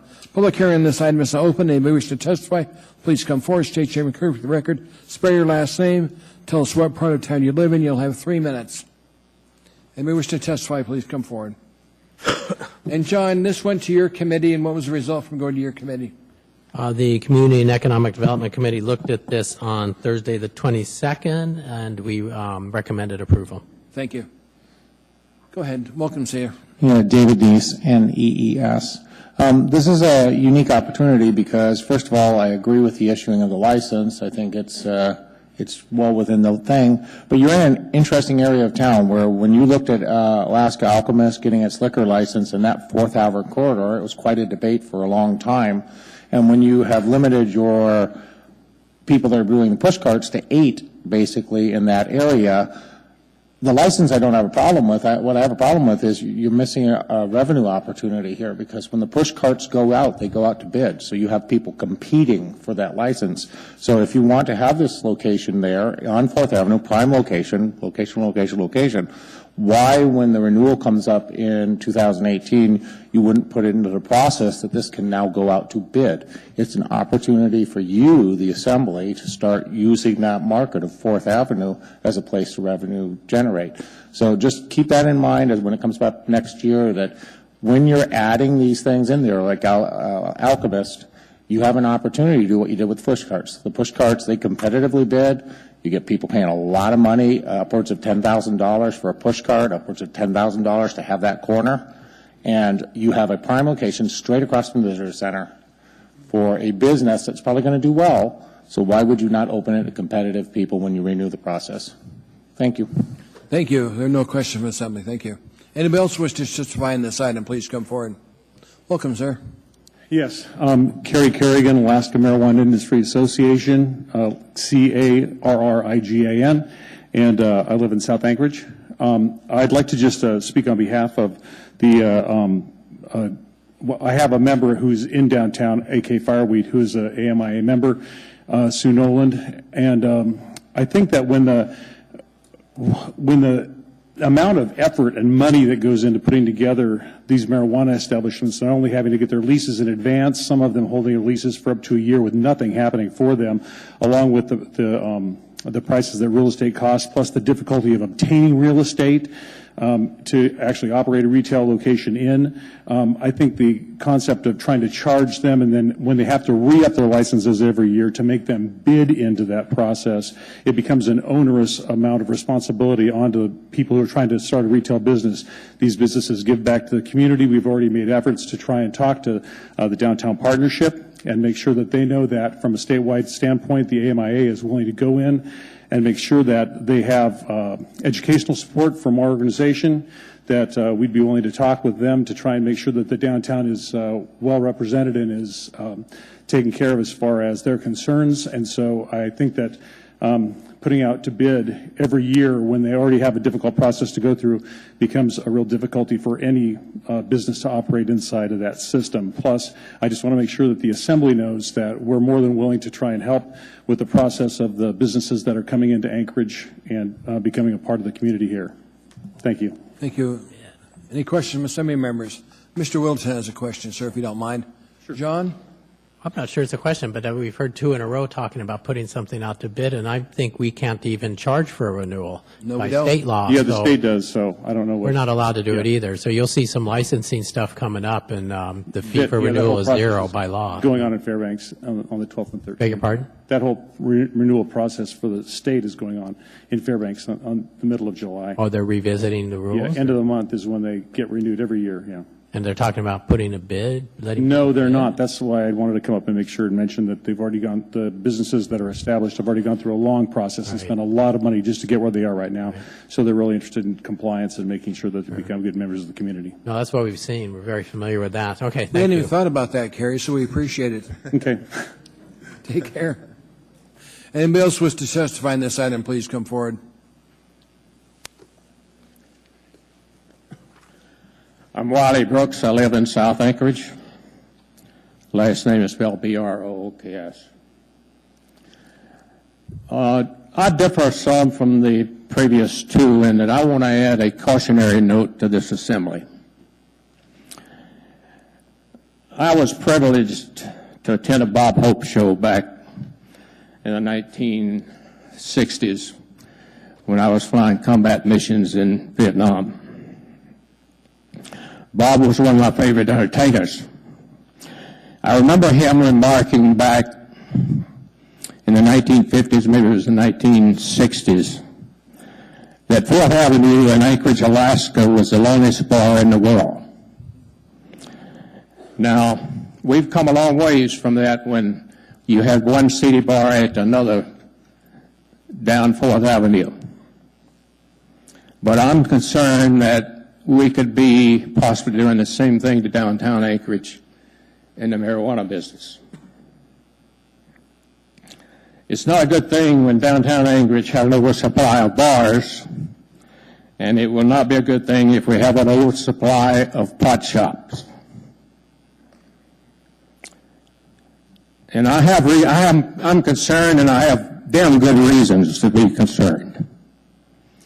I purchased a 4-store building down on 4th Avenue in 1999. And I've spent substantial sums of money rehabbing, bringing the building up to codes, and making it quality space. The building is in excellent condition. I was relatively successful in keeping most of the building filled with tenants until about 3 years ago. Historically, the building has been filled with attorneys because of its proximity to the courthouse. But I started having vacancies.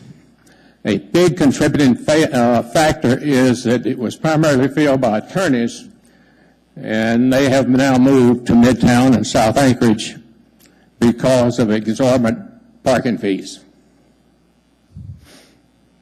I now have a building with 2 tenants in it. 70% is vacant.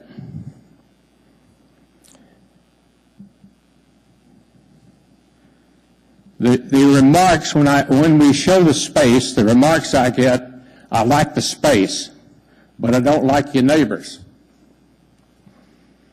They leave no doubt that the pot shot on the east side of my building is their primary concern. Now there's an application for another pot shop on the west side of my building. That's the last thing that I need.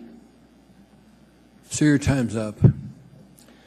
So let me just say this and hear it. Let me bring one thing to your attention I don't think you've thought a lot about. The tourist populations that stay in downtown Anchorage are seniors. They're not the pot smoking generation. But the main point I want to make is that I appeal my taxes this year successfully, and I'll do it again in January, or February, I guess it is. So the tax basis in downtown Anchorage is declining,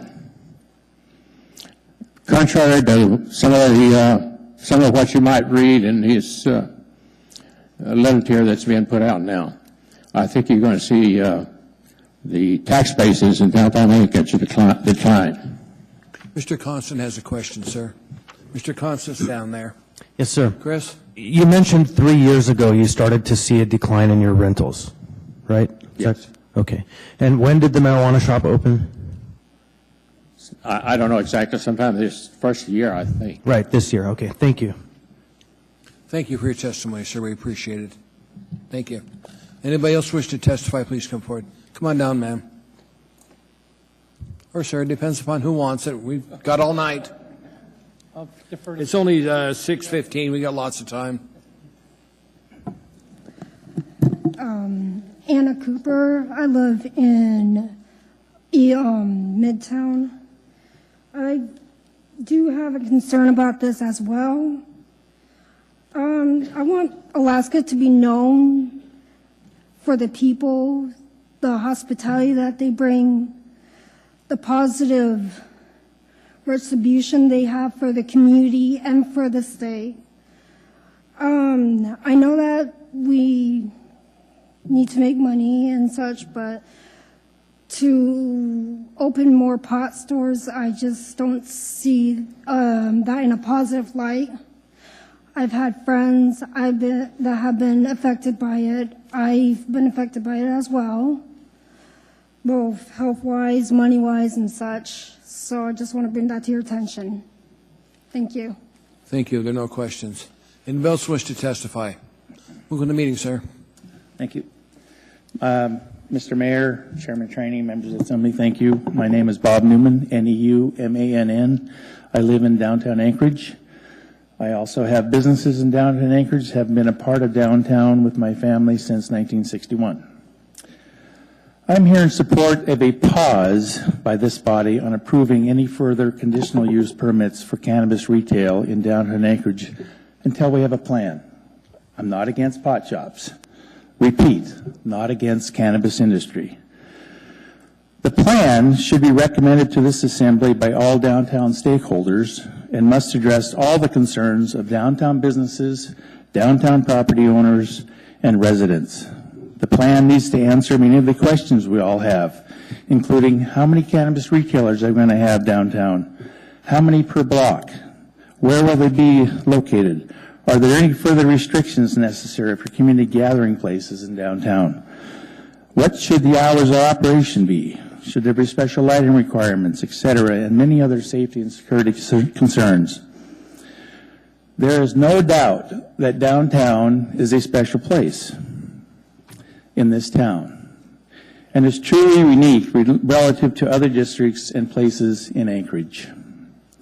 It is a place that is made up of property owners, civic and governmental agencies, parks, gathering places, and amazing community events. Most importantly, it's owned in our hearts and minds by all of us living in Anchorage, and really defines who we are as a community. I believe our downtown deserves and actually requires this pause so that we can get this one right. With your indulgence, I have kept my testimony to this very short part here. I'd like to read a letter, if I could, from Governor Knowles. He's also a downtown property owner and a resident. He's out of town, but would have been here, and he asked me to please read the letter. I have been a resident, business owner, and property owner in downtown Anchorage for 42 years, and as you know, I also served on the Assembly and as mayor. With this background, I am concerned that multiple approvals for outlets for sale of this controlled substance without an adequate planning process dealing with the concentration and location of licenses could have unfortunate consequences. We certainly experienced that with the proliferation of liquor licenses and another controlled substance in Anchorage that took many years and considerable resources to fix. Downtown Anchorage is a special place that is owned by the whole community. It is the heart of an important sustainable statewide industry of tourism. It has the educational, cultural, historical, and community gathering facilities of the museum, the Performing Arts Center, the Historic Federal Building, the Convention Center, and Peretrovich Park. It is the site of many youth-oriented activities. Preserving and protecting this economic, historical, and social jewel deserves careful consideration of the Assembly as it authorizes future locations for the sale of marijuana. The Assembly has already set a precedent for setting different standards for a geographical area in the case of Eagle River and Chugiak. Downtown deserves similar consideration. Please involve all downtown stakeholders in a planning process to recommend to the Assembly a thoughtful path forward before approving further marijuana dispensary locations, which could have potential adverse and irreversible consequences. Respectfully, Tony Knowles. And lastly, I have a list of property owners who signed a letter in support of a pause. I won't go through that with you because of time constraints. Thank you. We have some questions, Mr. Newman. Mr. Croft? So, Bob, if we did such a pause or moratorium, should we do it and affect the licenses that have already been in the process for some time? That is, should it be one that stopped new licenses or affected those that had been already in the process? Yeah, there again, I'm not for or against any particular marijuana establishment. I know there's one that's up for approval tonight, and I'm sure they're going to be able to speak for themselves on the issue and whether this body supports issuing the license or not. That's entirely up to them. I can't say one or another on any license in downtown whether they should or should not be approved, depending upon where they are in the process. We're in the process.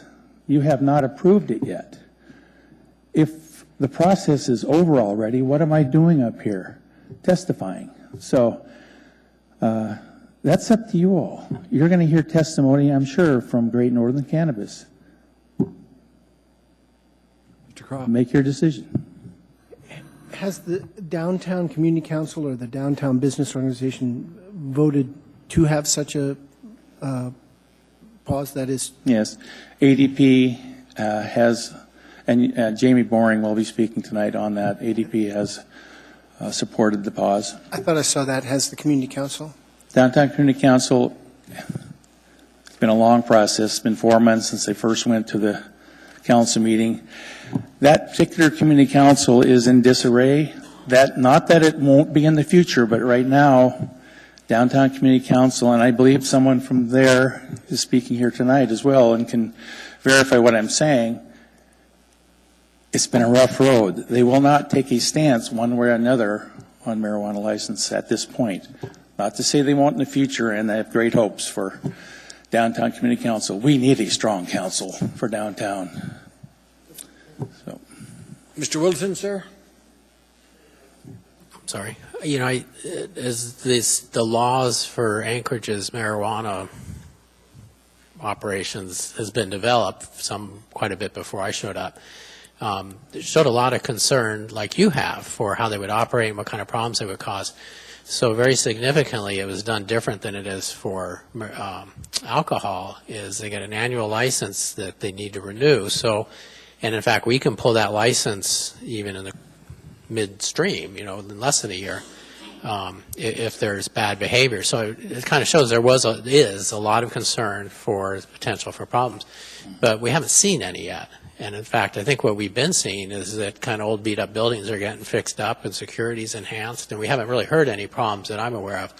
But now you're very concerned, and is that you have one operating marijuana facility in downtown. Have there been problems? Not that I'm aware of. That's not the issue. The issue is how many and where are they going to be located? And right now there are no regulations saying how many or where. So it's unlimited and wide open. And I'm sure you're aware of what has happened in other cities around the country, Denver, Seattle, Portland. It gets pretty crazy for a while until things settle down. Why do we have to go through that here? Why can't we plan something that's a little better than that here in Anchorage so that everyone wins, not just regular retailers and business owners in downtown, the cannabis industry as well. For the life of me, why wouldn't they be in favor of controlling the number of locations in an area? It just makes business sense. If we're going to prevent a whole bunch of openings and a lot of closures and all the revenue and lost economic activity from people's investments being lost in this industry, it makes no sense. So what is wrong with a pause to plan something? And I'm not talking about months and years of a plan. I mean, that doesn't work. We all know about those type of plans that get put on the shelf forever. I'm talking about a quick plan, including the cannabis industry, with other stakeholders in downtown, to have some stability. Where are we going to be in a year from now? What's it going to look like? It's as simple as that. That's all we're asking for. All right, thank you. Mr. Constant has a question. Yeah, thank you, Bob. And we met, yes, you and Tony and I, and this is when you first proposed the idea of a moratorium, and now it is at least, it was a moratorium then, it's a temporary moratorium, now it's a pause. There's been a lot of different things. How would you feel, just take this separated from the cannabis industry, if you had invested $500,000 in a new hotel, and someone came along and said, there are too many hotels, although you're 1 week from opening, we want to stop and wait until everyone else gets up to speed. Okay. Now I can change that to, rather than a hotel, to make it more closely related to the cannabis industry. Let's say that I opened and built a $2 million bar. Rum Runners. I owned Rum Runners, yes, right, years ago. And I built that without a liquor license. And then went to you and said, I want my liquor license now. Do you have sympathy for me in that situation?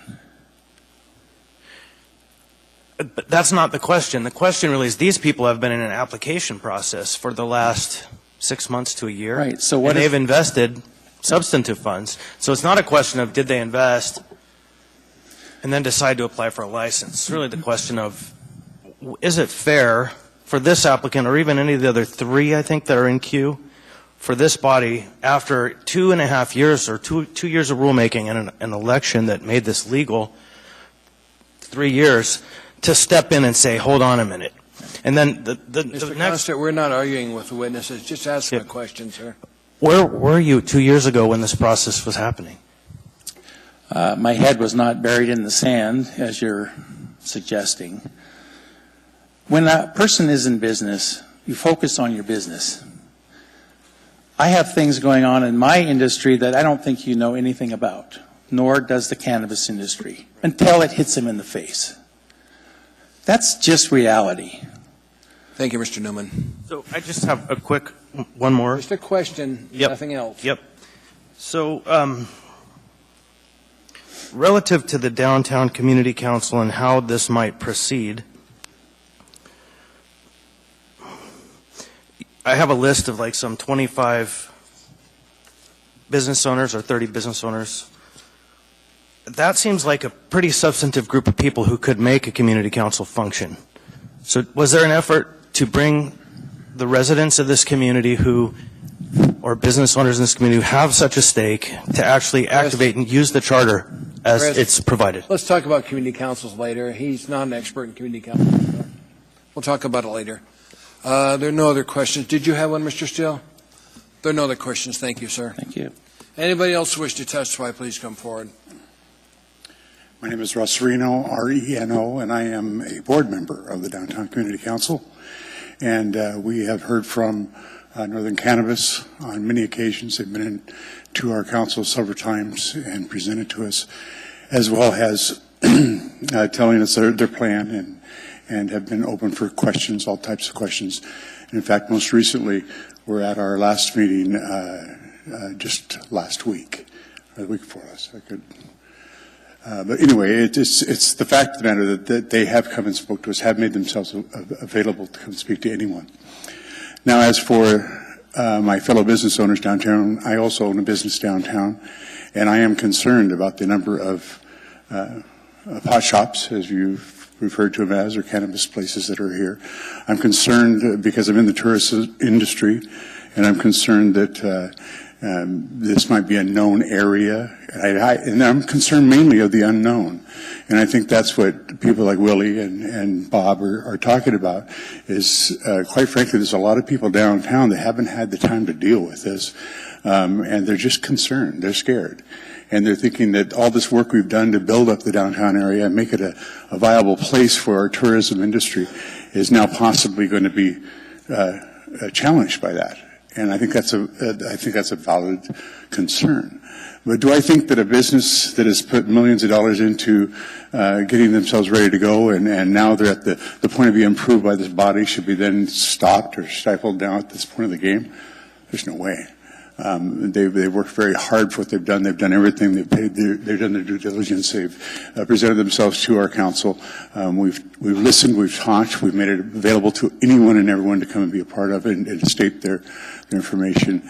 And so far, it's gone forward without a hitch. So why do we stop them now?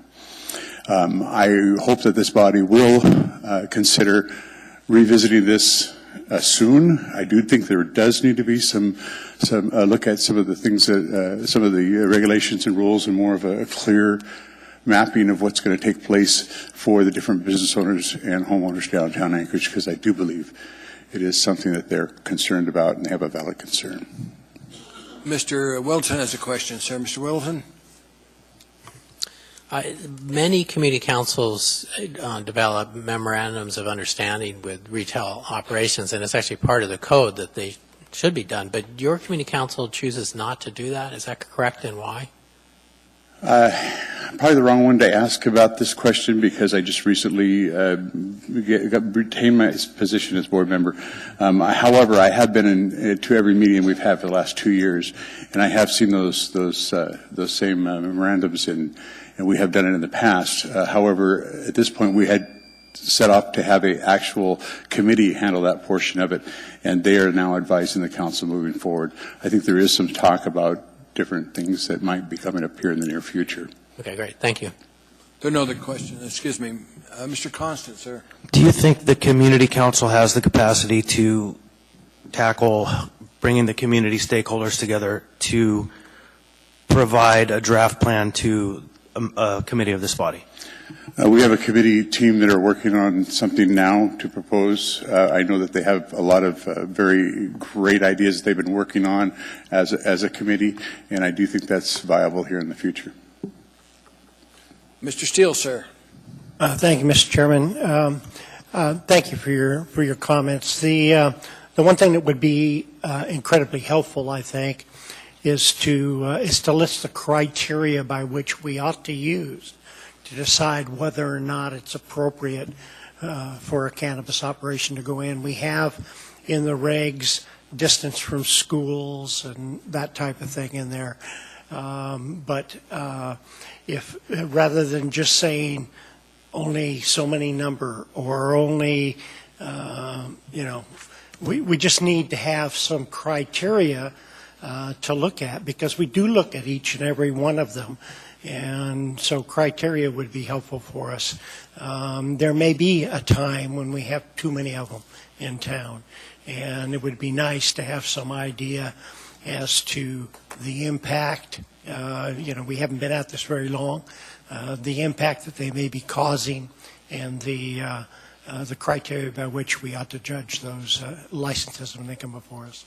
So thank you. Thank you, Mr. And Silver. may I add one thing? We do have someone that is here prepared to speak as well to some of those items. Thank you. Anybody else wish to testify, please come forward. Welcome to the meeting, ma'am. Hi, my name is Hillary Fisher, Fisher. I live and work in Spenard, but I am a co-owner of the business on 4th and F, exactly next to this business. My great-grandmother opened a gift shop on 4th Avenue in the 1940s, and then my grandmother has opened stores here, and my mother, and now myself. And I just would love to see you approve this license. I'm happy to see the work that they've done on the building, the renovations. I think it's good for downtown. New businesses are good for downtown. Also, if you don't at this point, with all the money they've put in, it just sends a terrible message to people who are thinking about investing in business. And then, interestingly, I try to keep a tight pulse on what's going on the front lines in the stores. We're in high season right now. It's really exciting. The tourists are here. And so I do spend a lot of time on the front line actually working with the customers. And I was concerned about what this new industry would do to our reputation. But to my delight, I have found that our elderly tourists are actually more hip than you might think. They're excited about it, and the question all the time is, where can I get my edibles? Where can I get my oils? Because this group of people, they'd experienced lots of chronic pain, and it might be illegal back home, and now they can enjoy their vacation. So, anyway, thank you. Okay, anybody else wish to testify? See if you can outdo her. I don't know about that. Good evening. My name is Steve Brashear, Brashear. I live in Eagle River, and I'm the CEO and chairman of the board of directors of Great Northern Cannabis. As you may know, Great Northern Cannabis is a corporation owned by 23 shareholders and managed by a 5-person board of directors. Our ownership team includes doctors, business owners, managers, entrepreneurs, and a regulatory compliance professional. In other words, we really don't fit the stereotype for the industry. We're professional business folks. Great Northern Cannabis has already invested $3 million in Anchorage. The company currently owns and operates a state-of-the-art cultivation facility in South Anchorage, and the build-out cost for that facility was approximately $1.3 million. Another $1.7 million has been invested at the proposed location for the retail cannabis store on 4th Avenue. Great Northern Cannabis took possession of a vacant downtown building that was in really rough shape, worse shape than we even realized when we took possession. And we've transformed it into what will be now one of the nicest buildings on 4th Avenue, we believe. Great Northern Cannabis currently employs 10 people through our cultivation facility, and the company will create up to 25 new jobs at the proposed retail cannabis store. In addition to the new jobs, the proposed retail cannabis store on 4th Avenue is projected to generate tens of thousands of dollars per month in municipal tax revenue. Great Northern Cannabis is committed to being an excellent operator and neighbor. We've attended every downtown community council meeting since beginning the public notice process earlier this year. In fact, the Vice President of Great Northern Cannabis, Jordan Huss, who's here tonight, was unanimously elected to serve as Secretary of the Downtown Community Council. So we're not just attending and hearing concerns, we're actively engaged and participating and trying to be part of the solution. We've done everything that's been asked of us, and we followed the state and local regulations to the letter. In my opinion, it would be unfair and unreasonable to pull the rug out from under us at this 11th hour in the permitting process. So I hope that you'll approve our special land use permit this evening, and thank you for the opportunity to comment. We have some questions, sir, if you don't mind. Sure. Ms. Dembowski? Thank you for your testimony tonight, and it's good to see you again. Thank you. I feel like we just saw each other at the committee. I just want to put this on the record. It's a question I asked in the committee, so it won't be a shock to you. The separation distance, have you guys nailed down exactly what your separation distance is to the closest protected land use? Yes, it was measured, I believe, actually about 3 different times, not just by us, but also by the planning department. Mm-hmm. And they concluded that it was over 600 feet, I believe 634 feet from the nearest protected use, which was actually a church. Okay, and because in the municipality in the downtown region where you're in, here in the core of the town, That protected land use is 500 feet, so you are within the letter of the law. But as we discussed in the committee hearing, you are going into this with full knowledge that you're under the 1,000-foot separation distance, which the Department of Law recommended that we adopt, which the Assembly chose not to in the municipality here, right in the core of Anchorage. So you understand that going in. Yes, I do. Thank you. Okay, that's all I needed to hear. Thank you. Any other questions from Assembly members? Don't appear to be any. Thank you, sir, for your testimony. Anybody else wish to testify, please come forward. Look at the meeting, sir. Thank you. My name is Jamie Boring, B-O-R-I-N-G, Anchorage Downtown Partnership, and I live in South Anchorage. So on behalf of the Board of Directors, 2 months ago we were asked to start working on a plan for the cannabis industry downtown.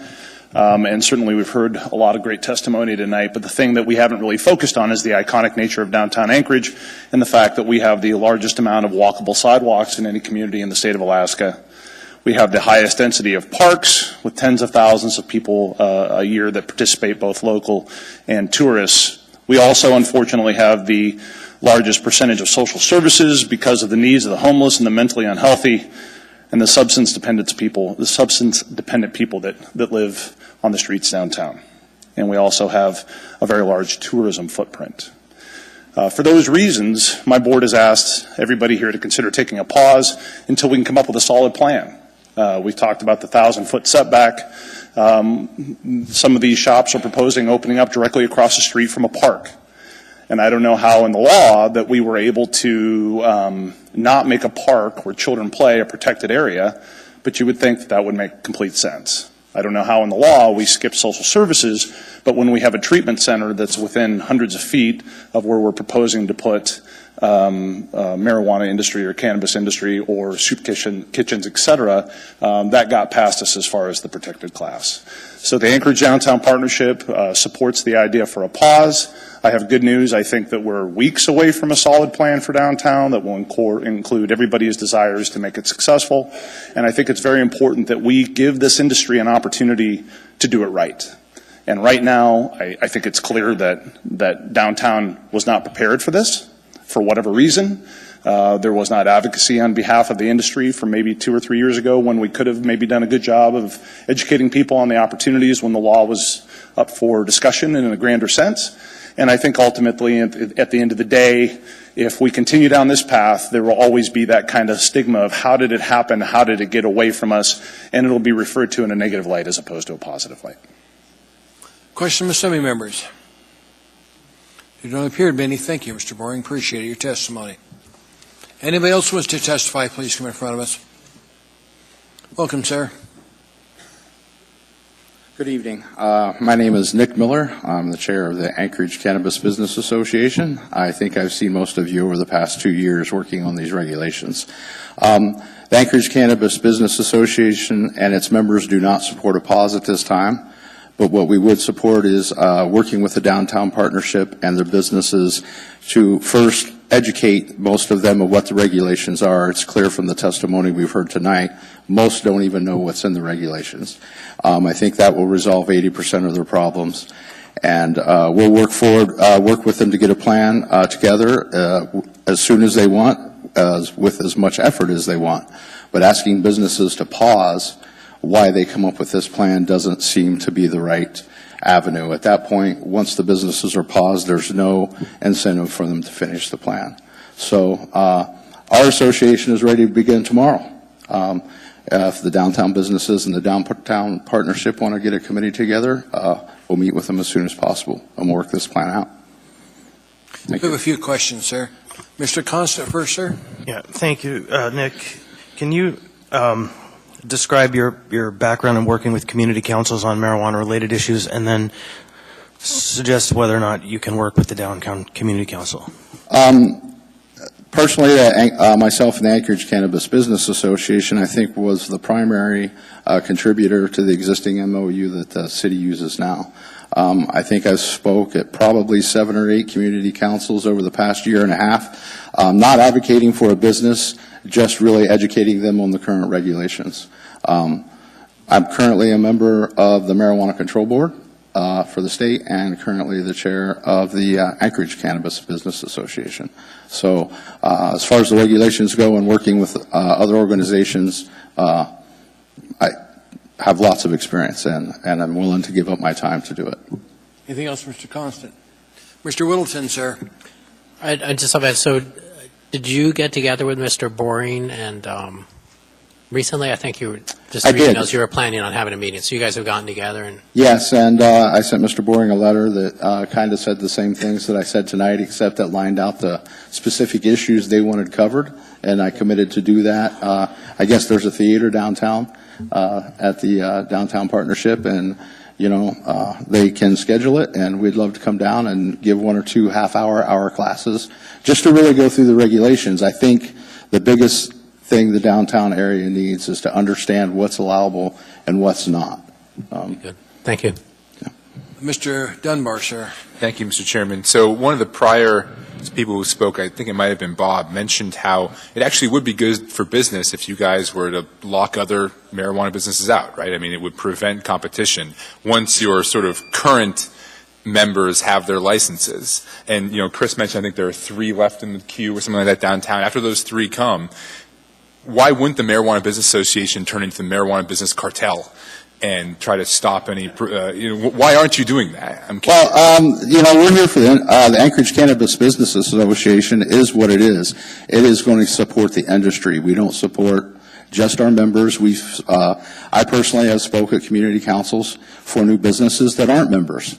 We are here to make sure that we have good business operators in the Anchorage area, and even if they're not a member and we can help them, we do. So. Since you're on the state board, how many licenses does the state intend to issue in Anchorage? How many do they intend to issue? To be honest with you, There is no limit, is there? There is no limit. Thank you. That's all I wanted to hear. Yep. Thanks for your testimony. Thank you. Anybody else wish to testify, please come forward.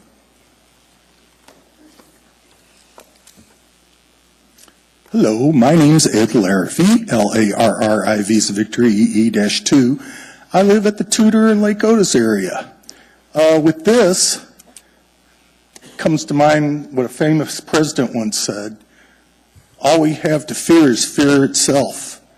And from what I've heard in the past, these shops that open up, they have highly status of security. I mean, they have cameras. Some of them might have guards. Now, if you're walking around, I don't do this, but if you're walking around 4th Avenue at night and something happens, it's awfully good to have cameras watching this so they can catch this crook or villain. And, I was listening to the testimony of this one guy that had that building, and his clientele's been going down for 3 years. Well, you can't see it just started a year ago with the licensing, as far as I can tell. I'm not really concerned about them locating this business. As a matter of fact, I approve that this business should be located there because it'll take a bite out of crime. And I'm more concerned about the prices. And this is why. The prices have to compete with the underground. If somebody's selling it for $200 and you have to go to a legitimate place, they want $300, chances are you're going to go to the $200 place. Right? Okay. Now, the dealer, he has no concept what's right and wrong. He's there for the money. That's why he's there. So he offers a little bit of heroin on the side at a really, and it's probably Mexican heroin, it's really a good deal. And a lot of people that are teens, 20s, they don't know what they're getting into. So what they do, they go for it. They get addicted. Then your crime rate goes up because all of a sudden the prices go up. And, the legitimate store owner must have a price that competes with the underground. and then it will wipe out heroin because nobody will go there. If you don't have customers, how can you make a profit? I mean, it's just common sense. Well, anyway, that's my opinion, and I hope you pass this. My name is Ed Larrabee. That's what I think. Any questions? There are none. Thank you. Anybody else wish to testify, please come forward. Welcome to the meeting. My name is Jane Stinson. I'm the owner of Enlighten Alaska, which was the second licensed retail store here in Anchorage. And when I was listening to everyone up there, I realized that we probably have the most information that we can pass along to you folks about how it's been going.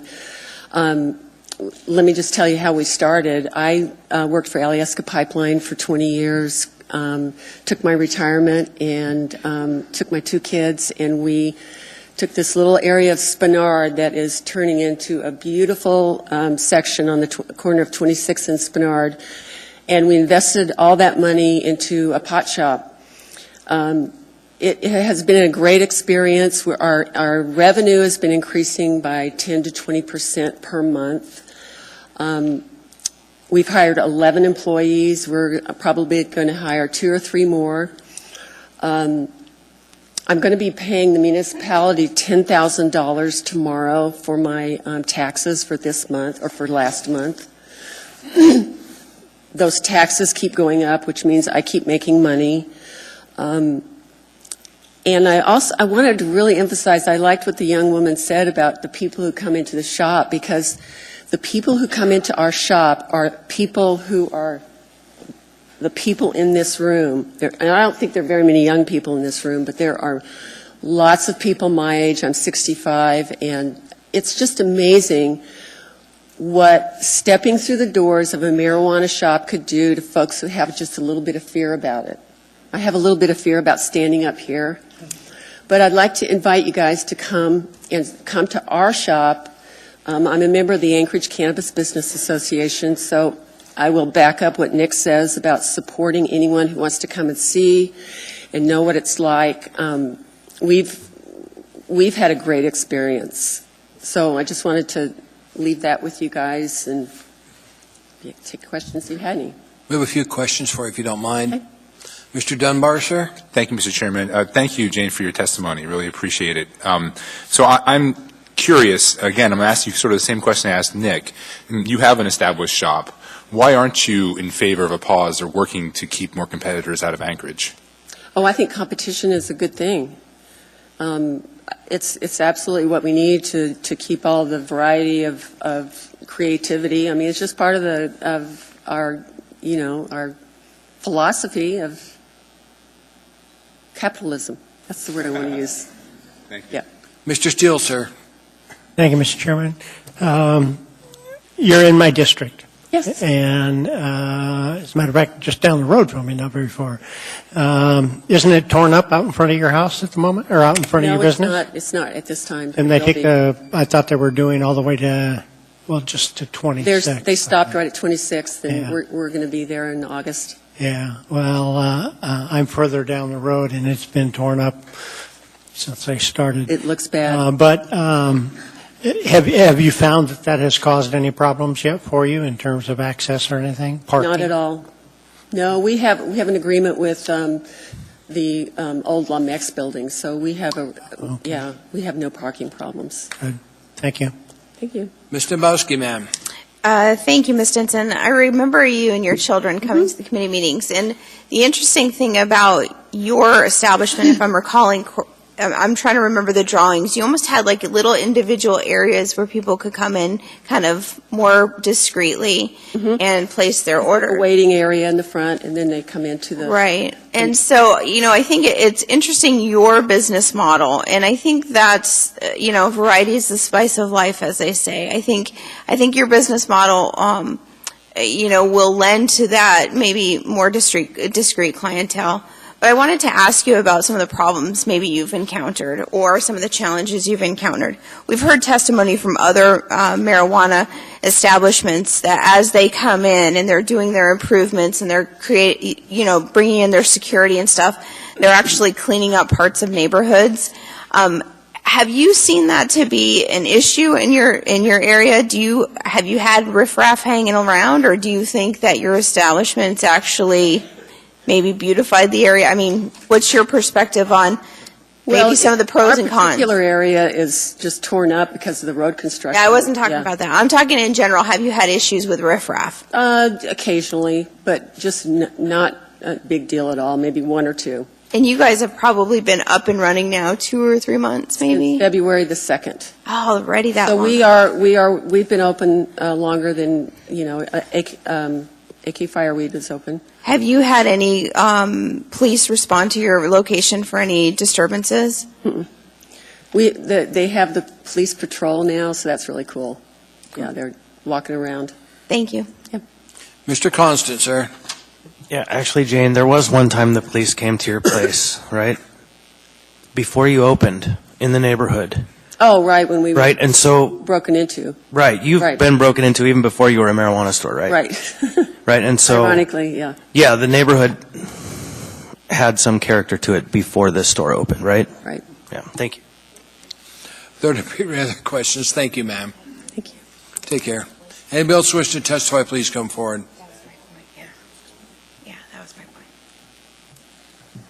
Hi, Look at the Jana. meeting, ma'am. Jana Weltine. I live in the Jewel Lake area. Attorney for a lot of the businesses, and I think you know that because you're touring one with me tomorrow morning, or Thursday morning. I would just like to say that I had a chance to sit down with Bob, and I had a chance to sit down with Jamie, and these are concerns that I think can be addressed by collaboration.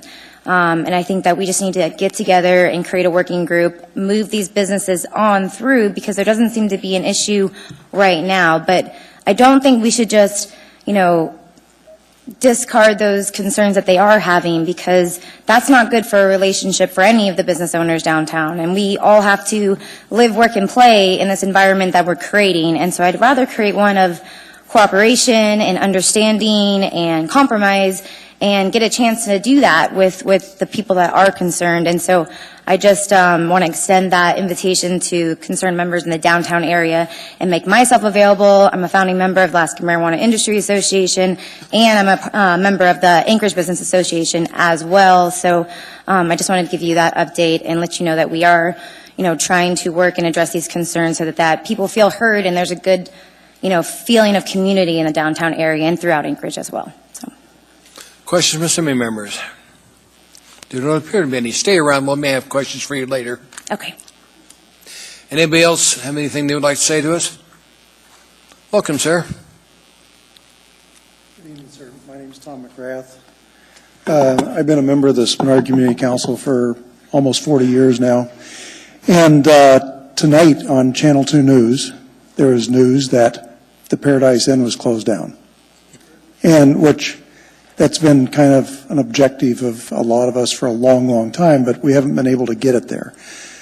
I want to applaud the Anchorage Assembly, the state of Alaska, the marijuana industry, because you're doing everything right here. You're setting up a procedure so that the industry comes to the community councils.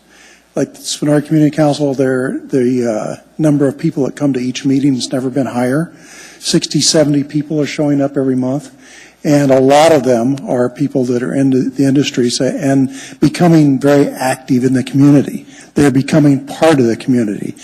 And the way the procedures have been set up, you have to be a long way down the path towards opening your license before you come to the Anchorage Assembly and get that final approval. So you're millions of dollars sometimes into the procedure. So to have a pause downtown or a pause in Spenard or a pause anywhere would just not be right, because you set up the procedures, and I think you did a good job of setting up the procedures to say, you have to do all of these milestones or cross all of these milestones before you get to the point where we're going to give you a license. You've kind of proved yourself to the community and to all of the different municipal agencies. So I think you're doing a great job, and I hope that you continue. I think that unlike the alcohol industry, where you can sell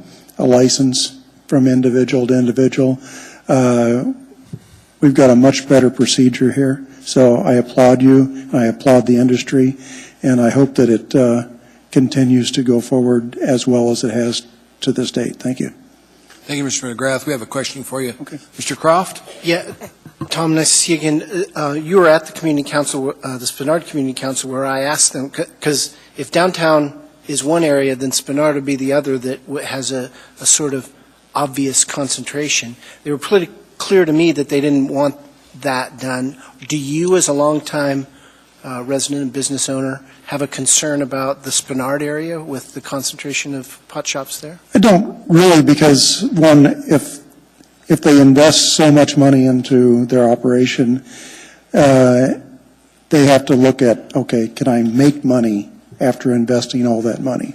So, sure, a few might fail because there's too many, but from what we've seen so far, there isn't too many.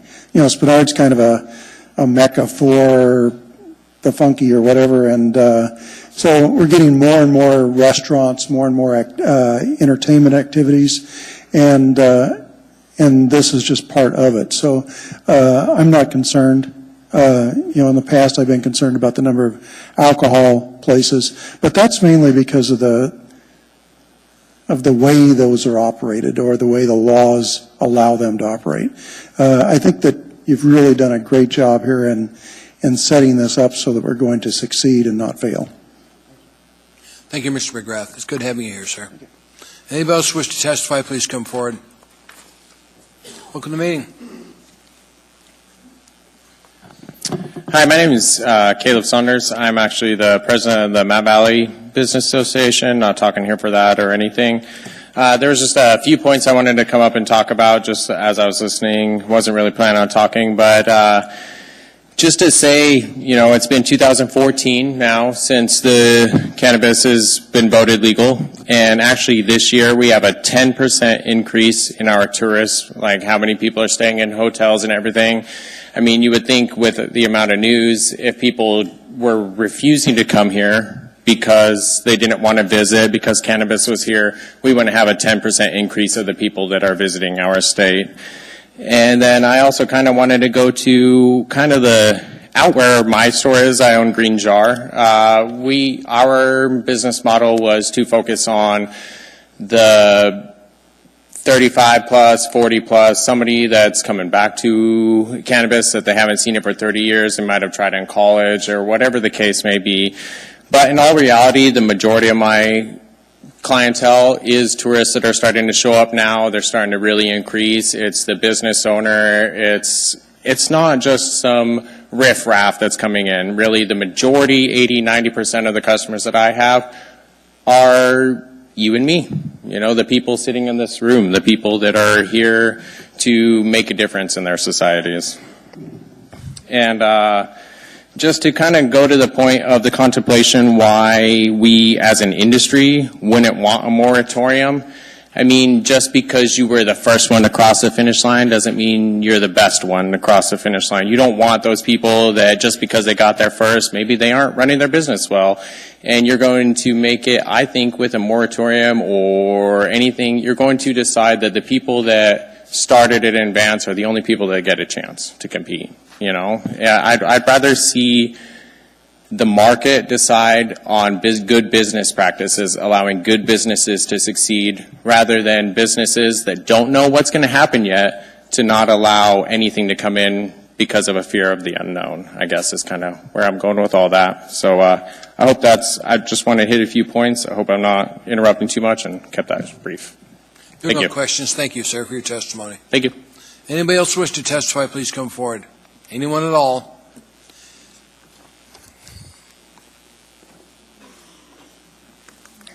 Welcome to the meeting, sir. Thank you. My name is Buzz Rolfing, R-O-H-L-F-I-N-G. I have a downtown property, and a while back there was a place called Potluck that was right across from where we're at. One of the problems we had with that particular club was that every once in a while in the parking lot we'd see marijuana remnants of bags and so forth, and periodically people that were inconsiderate would go outside of the facility and smoke. So a couple of 8 times that had happened, we requested the police come. They're pretty busy. You say, hey, there's somebody smoking pot outside. It wasn't a big concern. So one of my concerns is not so much as the owners, but what happens to these people when they leave the facility. If I'm getting it from just a pot club down there that doesn't exist anymore, what's going to happen when I have 4 or 5 clubs around, or businesses like that around me? So if we could address that, it would be, comfortable for me to have them around me. Thank you, sir. Appreciate your testimony. Anybody else wish to testify on this item, please come forward. Anyone at all? Hearing the same testimony is closed. What's the wish of the body? Move to approve. Moved and seconded. Discussion. Amy, you're first in line, ma'am. Thank you. Let me start with just setting this up a little bit. There was a lot of testimony tonight about some of the considerations regarding.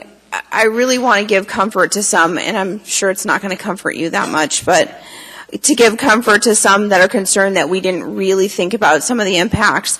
I was just jotting down a note about all the things we were considering when it came to marijuana. We considered land use issues. We considered lighting, number of parking spaces, amount of security that would be, minimal amounts of security that would be required, setbacks, licensing, signage, hours of operations. That's just a tiny list of all the things that we considered in drafting the laws to regulate the marijuana industry in the municipality of Anchorage. I heard other discussions about, well, if somebody invested this amount of money, somehow there's this assumption you're going to get a license. Frankly, it's not my problem. I don't mean to be curt, but the fact of the matter is this body has to look at the law that was written, the regulations that were written, and these are the standards in which each licensee has to meet. If each licensee goes through the process and they meet the standards that have been set in law, then what this body considers is each individual licensee, and if that licensee will require conditions on their license in order to not negatively impact the community. And somebody can meet all the standards, but we can decide as a body that this location is not the right place for you. So even if they've spent $500,000 on a piece of property, if the community, if it comes out that we decide in our determination that it would be a negative impact, they may not get their license. So I don't want someone listening at home or watching this to think just because they invested money in a property, that's a guarantee on a license. It's not. That's why we have public testimony. It's important for the public to help determine their community and the direction of that community too. With that said, the discussion about density is one that I brought up almost a year ago to some of the members in West Anchorage and Midtown. And this is one that concerned me in the land use portion, because when we were debating and discussing the land use portion of this, I said, should density be an issue? Because we've seen a high density of bars in the downtown area. We've seen challenges with just controlling the number of people that are down there. And I'm one that believes in competition and believes that, frankly, the good businesses will survive and the others will, peter out.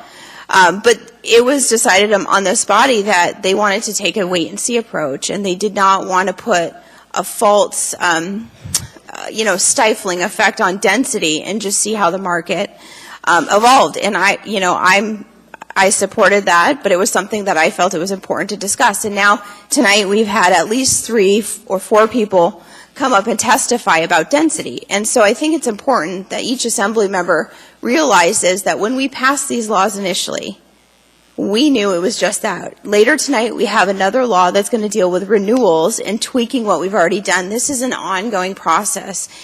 And I hope it's comforting to some of the people that have testified with concerns. You're being heard.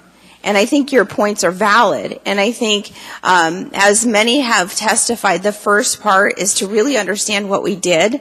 And there's a number of us here that will help you do that. The Community and Economic Development Committee is the committee that listens to every single one of these marijuana licenses. We scrutinize where their cameras are placed, how many exit signs they have, the whole 9 yards. I mean, it gets down in the details, and any licensee will tell you that.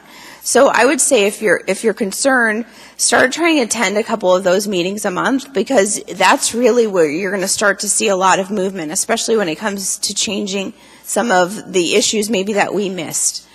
So I just want you to know, we don't think we did everything perfectly, but we tried to take all the community concerns and learn from other communities. We sent tons of staff, I mean like 18 people down to Colorado to learn from their mistakes. And I think we did a good job of incorporating some of those. So I just want to go on and say that with the regards of the moratorium, you know, what we have before us for the body is this licensee, specifically this licensee. All those issues that have been brought up tonight, they're nothing new that I hadn't heard when we were drafting these ordinances. So it's important that if you live in a district where you think that it's being saturated and you really do want to have a moratorium in your district, it is crucially important that you contact your assembly members and start to work through them to do that, if that's what you want to do. But with regards to this licensee, Mr. Chair, I believe the standards on this license have been met. I believe that the licensee has shown clearly in good faith, and if you look at the notes in the packet, they have attended numerous community meetings, and I don't see that we have a basis to deny the license. With that said, I will support the license, and I guess by way of disclosure, I have to do it, Michael. By way of disclosure, I'll just say one of the licensees, or one of the applicants, I worked for his dad for many years, but that does not weigh in on my judgment at all. So there you go. But I will be supporting it. I think, yeah, thank you. Mr. Constant, sir, on this issue in front of us. Yes, thank you. And so taking off of what Ms. Domboski just said, I totally agree that the question before us is this license. And there are tons of communications that I've had in the last 2 weeks to a month on this topic. And it seems like it was a bit of a Maginot line set up, that this is the line we're going to set up to stop marijuana in the downtown. And so I challenged the folks who are the leaders to communicate, and they did. They came up with a list of folks, some of whom have changed their opinions on the question since signing the letter, even in writing, submitted by email to you. Every concern that was brought up, save 3, have been addressed, in my opinion, in the code that we have before us that you all worked on for years and years. The 3 areas that aren't addressed are kind of the density and the separation distance between licenses, and also the public use question. Those are really the 3 outstanding questions that I think warrant some investigation in the downtown. The rest of the city, I don't know. But in the downtown, it's worthy to investigate those questions. And there are some prime organizations set up to do that. I had a communication from a respected leader of the downtown partnership, in which he wrote that it's his hope that the marijuana industry leaders would come with a detailed plan, and they would, quote, lead the charge to police their own industry.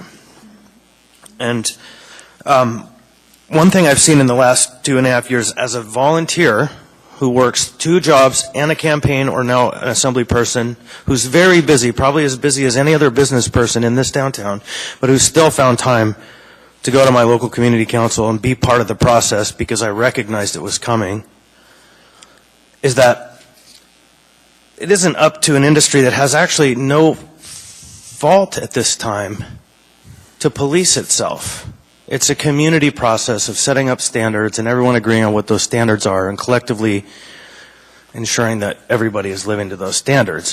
When I hear the homeless people or the social services are going to be a barrier to these economic interests, I just want to scream, because how much of our downtown are we going to sacrifice to those who can't kind of live up to a baseline, right? We have a responsibility to ensure the public safety, yes, to ensure that those less among us are taken care of, And also, we have a responsibility to ensure and promote the economic development of our city, and in particular, our downtown. And we can't sacrifice it all to the lowest common denominator.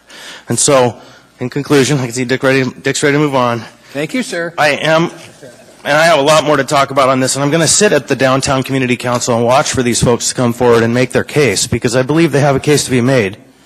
They just need to do it at the proper venue. I'm in support of this application.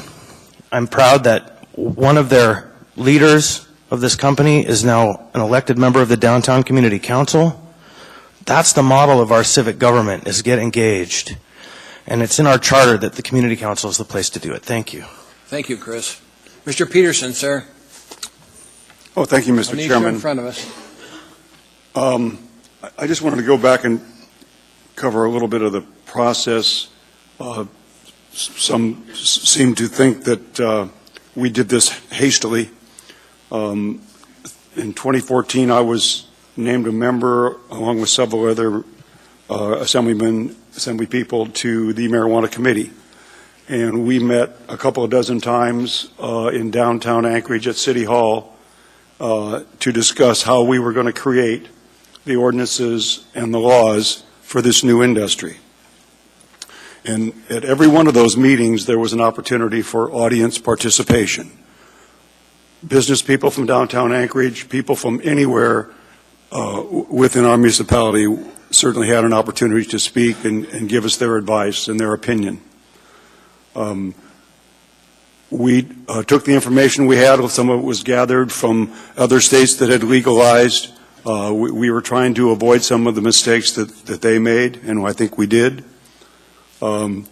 We decided that we were going to create a free market situation here in Anchorage, where we were not going to limit the number of licenses.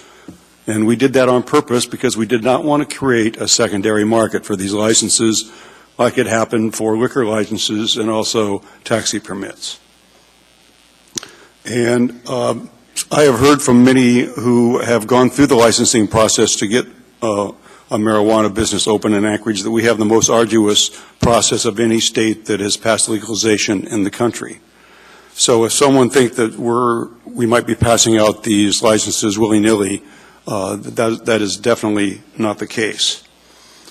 The cannabis businesses that are open now, many of them have taken old buildings that were not being used, and they've remodeled and fixed up those buildings. In some instances, spent millions of dollars doing so, and have improved entire parts of business sections in different parts of Anchorage in so doing. They've also created numerous jobs and a lot of economic activity.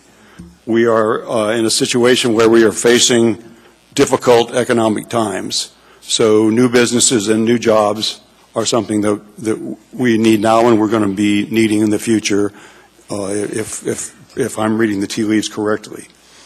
So I think we've done our best to create a reasonable process and all sides have had a chance to weigh in on this from the beginning.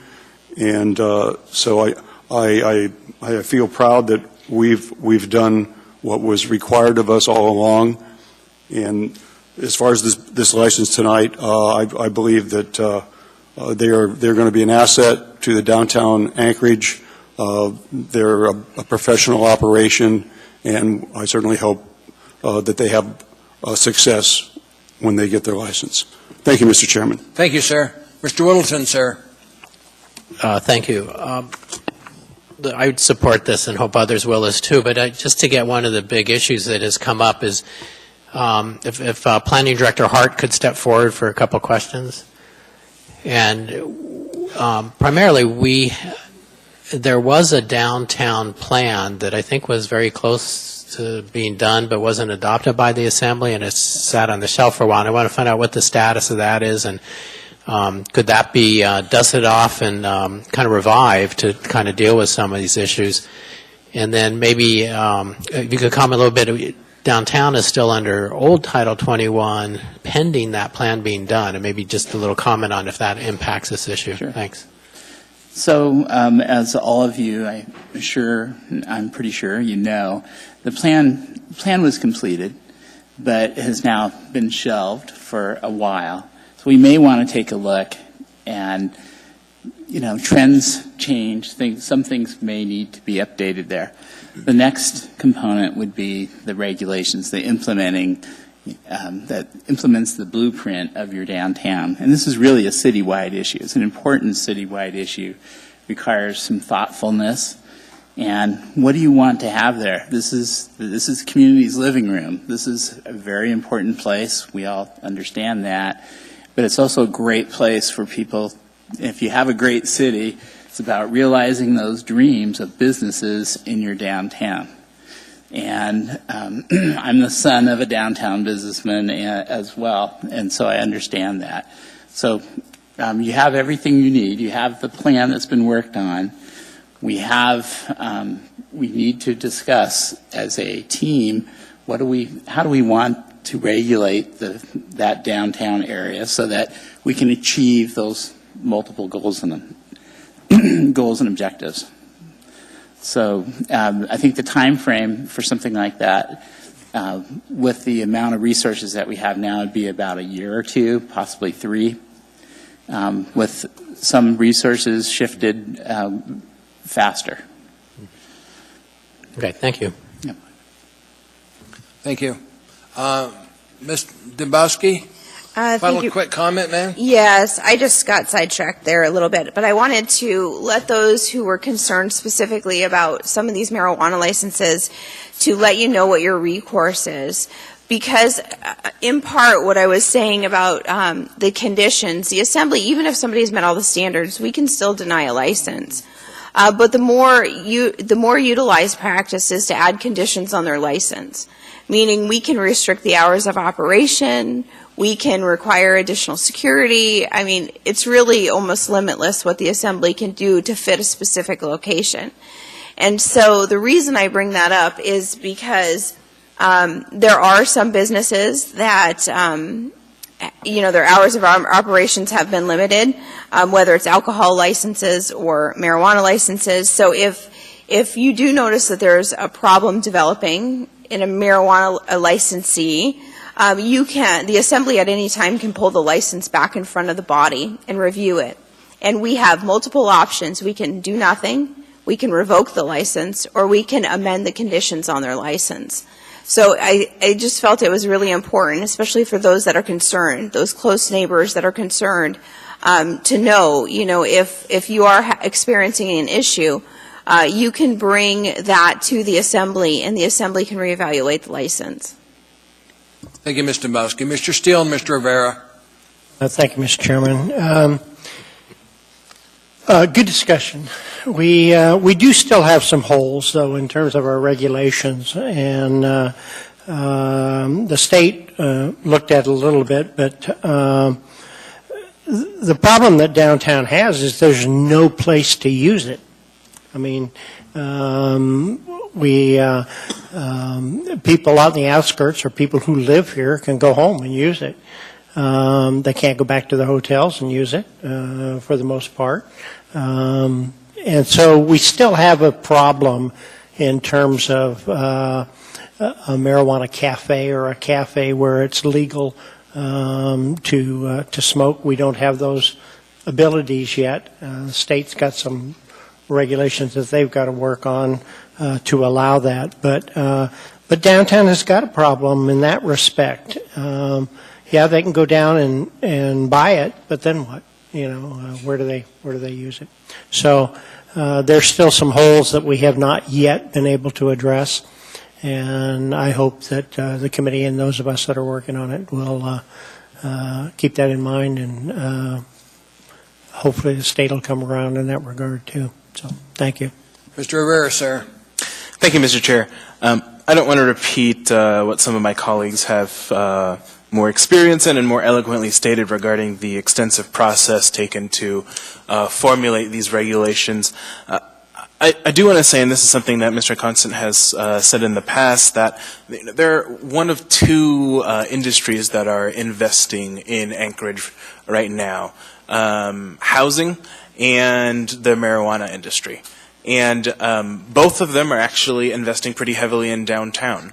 And so I don't want us to do anything that might deter those two industries from continued investment, especially in the middle of this recession we're in the state. So I will be supporting this license. And I also just want to clarify, I think it was Mr. Croft that insinuated that Spenard had a high density, but it is Midtown that owns the title of Green Mile. So just want to put that on the record. Actually, it was a headline in the ADN, so that is exactly. But thank you, Mr. Chair. Thank you, sir. Any other comments from the members? If not, normally I don't participate in the debate, but I'll make a few comments now since we're not debating. I'll be voting for this. As my colleague said, I represent the Green Mile. So please don't tell me we need a moratorium on downtown. Not to begin to have as many as I have in my district. You're not even close. So I will not pay any attention to people that want a moratorium until I see the amount that I have in Midtown, downtown. And I hear this argument, downtown special. Good heavens, every part of Anchorage is special. I don't care where you go. They think their area is special. So please don't tell me downtown special, because every part is. You've got people who live there, they have a business there. It's special to them. So with that, I'll be voting on this. So let's get the voting done. We have two members that went home sick today, so that's the reason they're not here. That's approved by the body. You got your license.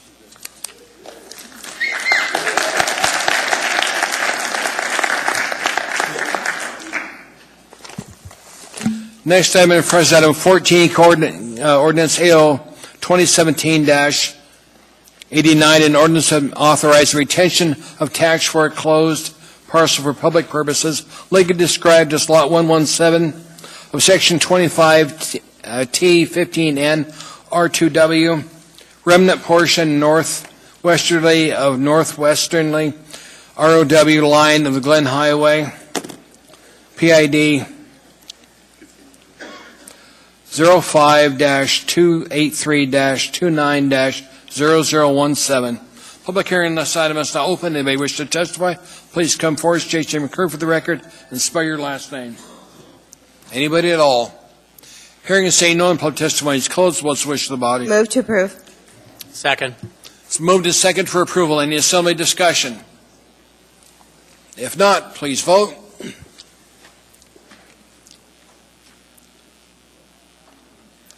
That is approved by the body.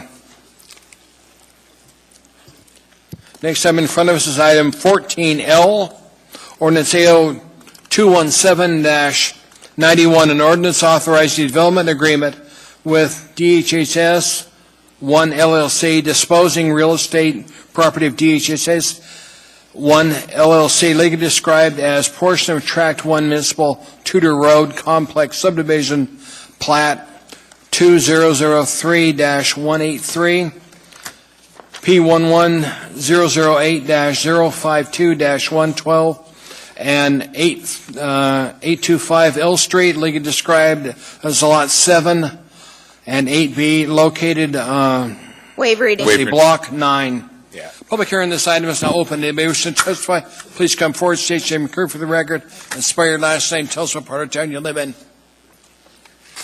Curtis McQueen, MCQUEEN, representing Eklutna. What part of Anchorage do we live in? Everywhere. 2 years ago, Anchorage celebrated its 100th anniversary, and a great story, somewhat told, was the Eklutna Denina. We have been and seen and participated in a lot of development, and as a people, we're going to be around for quite a while. We'll see a lot of development. We've carried a heavy load as a people as far as making real estate available to grow housing and commercial, industrial. We're very proud of the Alaska Native Medical Center and the health industry, and it was Eklutna many, many years ago that was one of the 13 original villages that pulled their resources together to help create what we now know as Alaska Native Tribal Health Consortium, ANMC, and South Central. As a developer, we have watched this project and participated in quite a few meetings. And I just wanted to say we're pretty impressed with the vision of this administration, the creativity of this project, and we know how hard it is to finance development. And it's nice for a change to see the city make some real estate available for this. Eklutna has done quite a bit. So we like what we're seeing so far. We think that it'll take some of the pressure off. If you've looked at the Alaska Native Medical Center area, about every square inch of it has been developed. This will bring some opportunity to the municipality across the highway with some growth, and we know if there's one industry that is really growing or continuing, it's healthcare. I'm not representing healthcare. I'm just representing a perspective of Eklutna. And often we are the subject of a project. We're happy to come down and support this. So thank you for letting me say a few words regarding that. Thank you, sir. Ms. Domowski has a question, ma'am. Sir. Curtis, it's good to see you. You too. I have the privilege to represent the area in which Eklutna, the village of Eklutna resides, and the corporation's headquarters. And when I first saw this is exactly the kind of thing over the years some of us have been talking about. Can you see an opportunity in the future? Obviously, you're supportive of this project, but can you see an opportunity in the future with this unique type of partnership with the city where there might be land in lieu of some construction costs or tax abatements where Eklutna might partake in a development project like this? That's one of the reasons we're actually watching and studying this. It is more creative than we've ever participated in ourselves. And so it's kind of plowing some new ground and some ground that we think might make sense for us down the road. We've donated quite a bit of property to the community in regarding parks. With the school district, there are 4 existing school sites that are on Eklutna land right now. We only charge $10 a year. So sometimes making land available for a broader group of demographics is something we understand. And again, we're pleased to see this administration. I've been impressed with the staff of this group too and the hard work there. And we're getting to know the developers. We're even talking to one of the developers about some Eklutna property. So the creative thinking, how do you bundle money and the color of money, and how do you bring that type of creativity is something that this is plowing some new ground, and that's why we're really interested in watching it play out. Thank you. Thank you. Other questions by assembly members? Curtis, it's good to have you here. Thanks for being a part of our town. Thank you. Anybody else wish to testify? David Neese. I live in West Anchorage, but for a number of years, my in-laws have been in East Anchorage since the 1970s. The area that you're working with is that corner of that intersection across Tudor Road from where the curved bike path comes in, the sled dog. And that area, BLM had that for a long time. They transferred it to the cities in the 80s. And they had some conditions on its use, and that's why you see a police department in there, you see the crime lab in there, and you see the municipal shops and stuff, because it basically said, we're going to give you this land, but you're not going to develop it for any commercial purposes. And this does that. And so please take a look at the Far North Bicentennial Park, BLM and transfer, all of the agreements that are in place, because this is the first time that you will see anything on that side of Tudor Road. And there's a reason there's everything on the left side of Tudor Road if you're heading east and not on the right side, because there were conditions that have been there in place since the transfer from BLM. So just when you're looking at it, please take a look at the Far North Bicentennial Park, the transfer agreements from BLM, the conditions that were put on it. There's a lot of stuff that was put on this land. It was not intended at any time when it was transferred to be brought into a commercial or residential area. So just keep that in mind. Thank you. Thank you, sir. Mr. Falsey, will you look into the gentleman's concerns relative to the status on this property for us, please? I'd be happy to. Thank you. Mr. Wilson, do you have a question for that gentleman? No, I was going to comment on that, but I'll let Mr. Falsey comment on it at some point. Anybody else wish to testify, please come forward.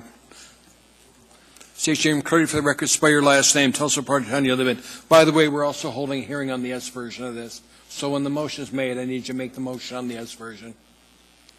Go ahead, sir. Good evening, Chris Warren, Warren. I live at the south end of Mr. Trainey's Green Mile, Diamond and Arctic. I'm here tonight as the board chairman of the Anchorage Senior Activity Center, and I'm here to speak in support of this project. Our board has been exploring housing on the senior center site for about the past year. We've had a visit with the mayor. We've talked with some of you folks on the assembly about that project. We've been in kind of a learning mode for that past year. We've been visited other senior facilities around the state, Chugiak, Palmer, Wasilla, Sterling, Kenai. All these facilities have housing on site. It's worked well for those centers, and we really think that we need to do that same project at our own senior center. Of course, the big issue is how do you get there from here?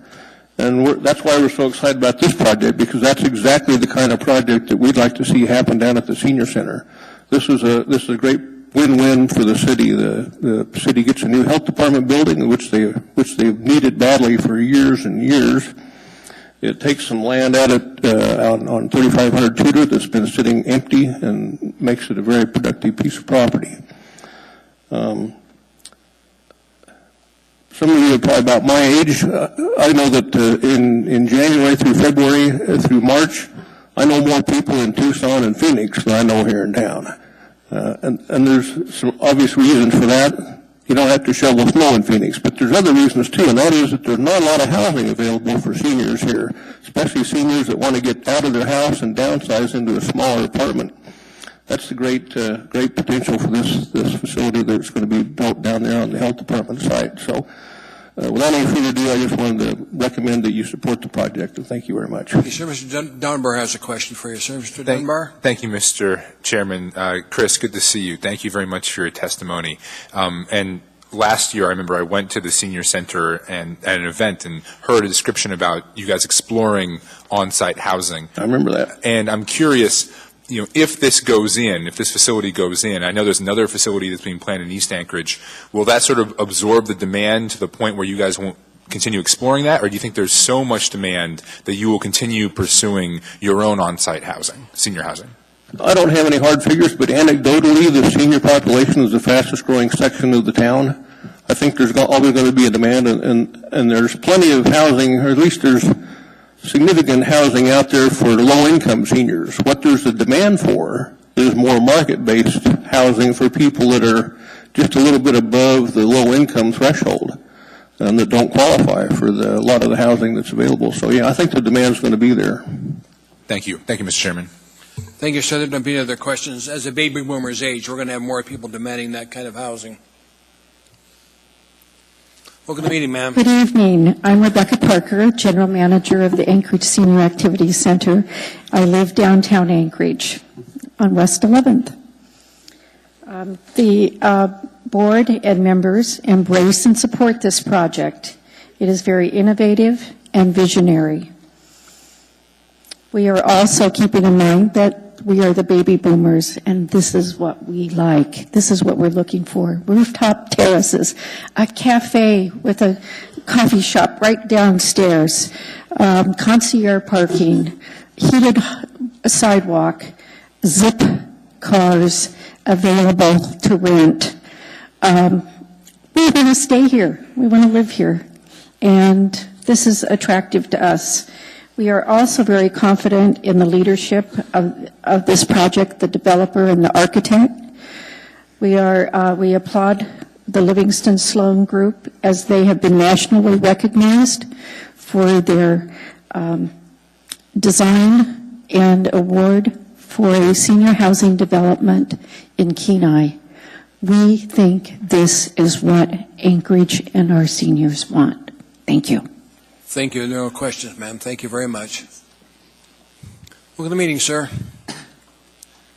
Good evening, Chairman Trainey, members of the Assembly, Mayor. Thank you for this opportunity to testify on the subject. My name is Gordon Glazer, GLA, SCR, 1029 Potlatch Circle, Anchorage, Alaska. I think probably half of you have been to the community council one point or another, or over the senior center, and for that I thank you. For identification purposes, I'm past president and still serve on the board of the Anchorage Senior Activity Center and serve as a member of the Alaska State Commission on Aging. How I do identify myself today is this. I am an active person on aging issues and also a consumer. And may you all become consumers if you're not already. According to the CDC, 78% of Americans after 55 have one or more chronic conditions. At least 1 out of 3 people over 65 in Alaska will have a significant fall. I suspect many of you know, and I know have many friends who are living in the wrong place. They've had wonderful houses, but not for this stage in their life, or at least where the stage will be in 10 years. Too many of our friends are still cleaning their gutters of leaves. They're shoveling the snow. They're moving furniture. And if they do have one of those falls, the bathroom is on one floor, the bedroom is on another, and the kitchen may be in a third. This is not the way you want to live. There's also an economic issue in this. If they're in the inappropriate place, or one of those 3 people who fall, then there's a demand for increased services, not just medical, but also things like nursing homes, as people have those falls. This project looks like it's one of those solutions. Some of the changes they'll be having are major, some of them are small. But for a person who has limited ability to drive, or shouldn't be driving, this gives them a location where they can have a neighbor next door to talk to. There'll be a place nearby where they can get groceries or a prescription or go to the Performing Arts Center. These are the things that make life worthwhile. Some of the big things would be having a single floor where the kitchen, the bathroom, and the bedroom are all on the same floor, where you can call for help if you need it. If you have to be temporarily because you have crutches or a cane or a walker or even a wheelchair, you can still go home and live well. Some of them are small changes, just like a light switch that has a light on it, or a bench in the landing of the stairway so you can still climb up and down, but maybe take a breather in there while you need it. Having a bathroom is accessible in a walker or crutches or in a wheelchair, grab bars or a railing in the kitchen so you can hang on if you have a fit of dizziness or you slip. Let me say, many of the people like myself don't need that right now, but I want to be able to age in place. I'd rather not be in a nursing home, and these type facilities are needed. I think you have a good question about what the projection is. What I've seen in terms of projections for the rise in the changing Anchorage population going up 10% in the next 10 years is significant. But the change of people, regardless of the age, who will need this type of aging as we get into a population that's still active, still involved, but perhaps needs a little less activities or physical challenge as they progress. I have to say, Eagle River has some excellent facilities in that area. They have an outstanding center. It is a leader.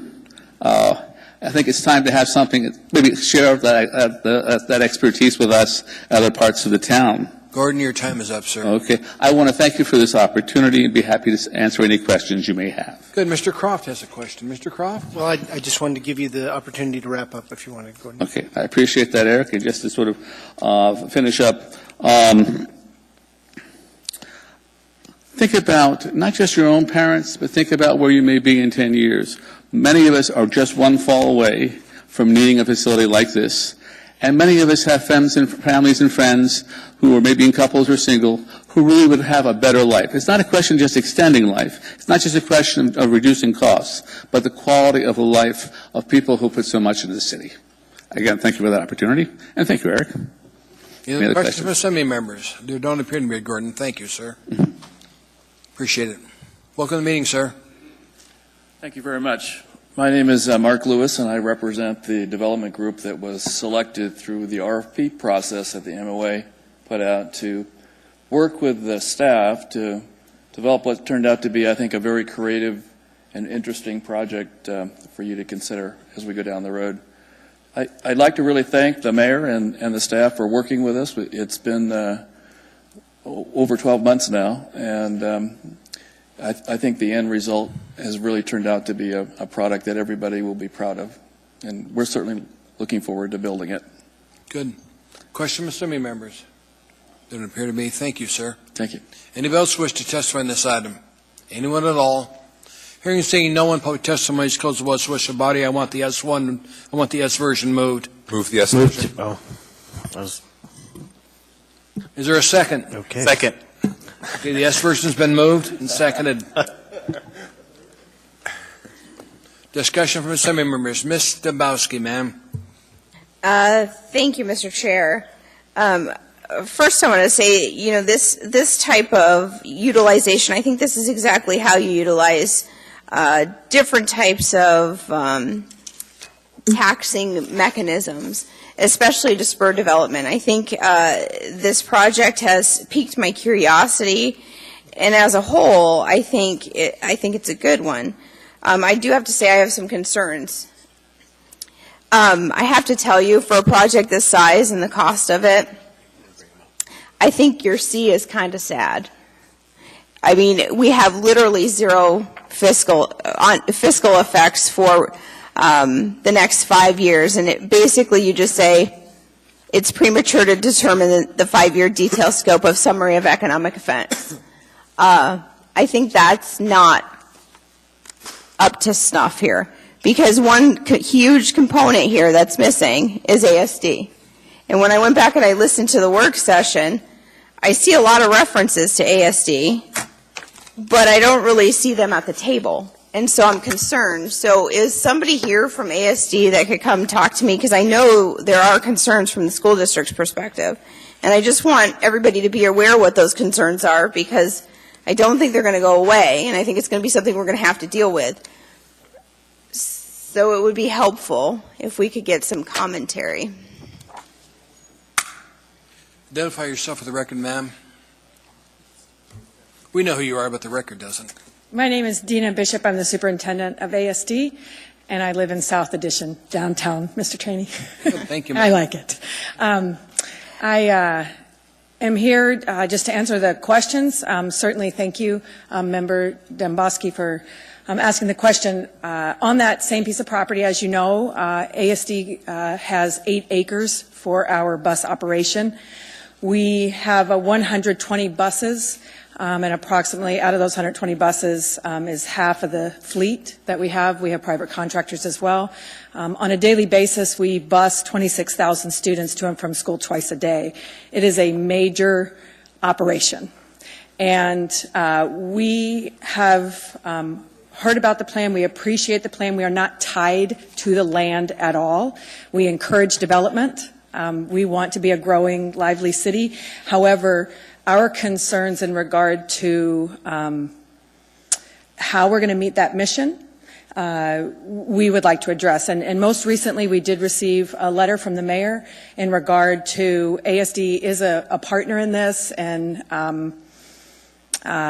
will be considered. However, we didn't have an opportunity to sit with the developers. And we are given that opportunity tomorrow.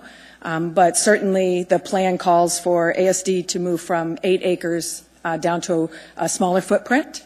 And in doing so, we want to explore that reality and how we can take care of the safety, the emissions, mitigating the land, all of those things that could possibly have a cost.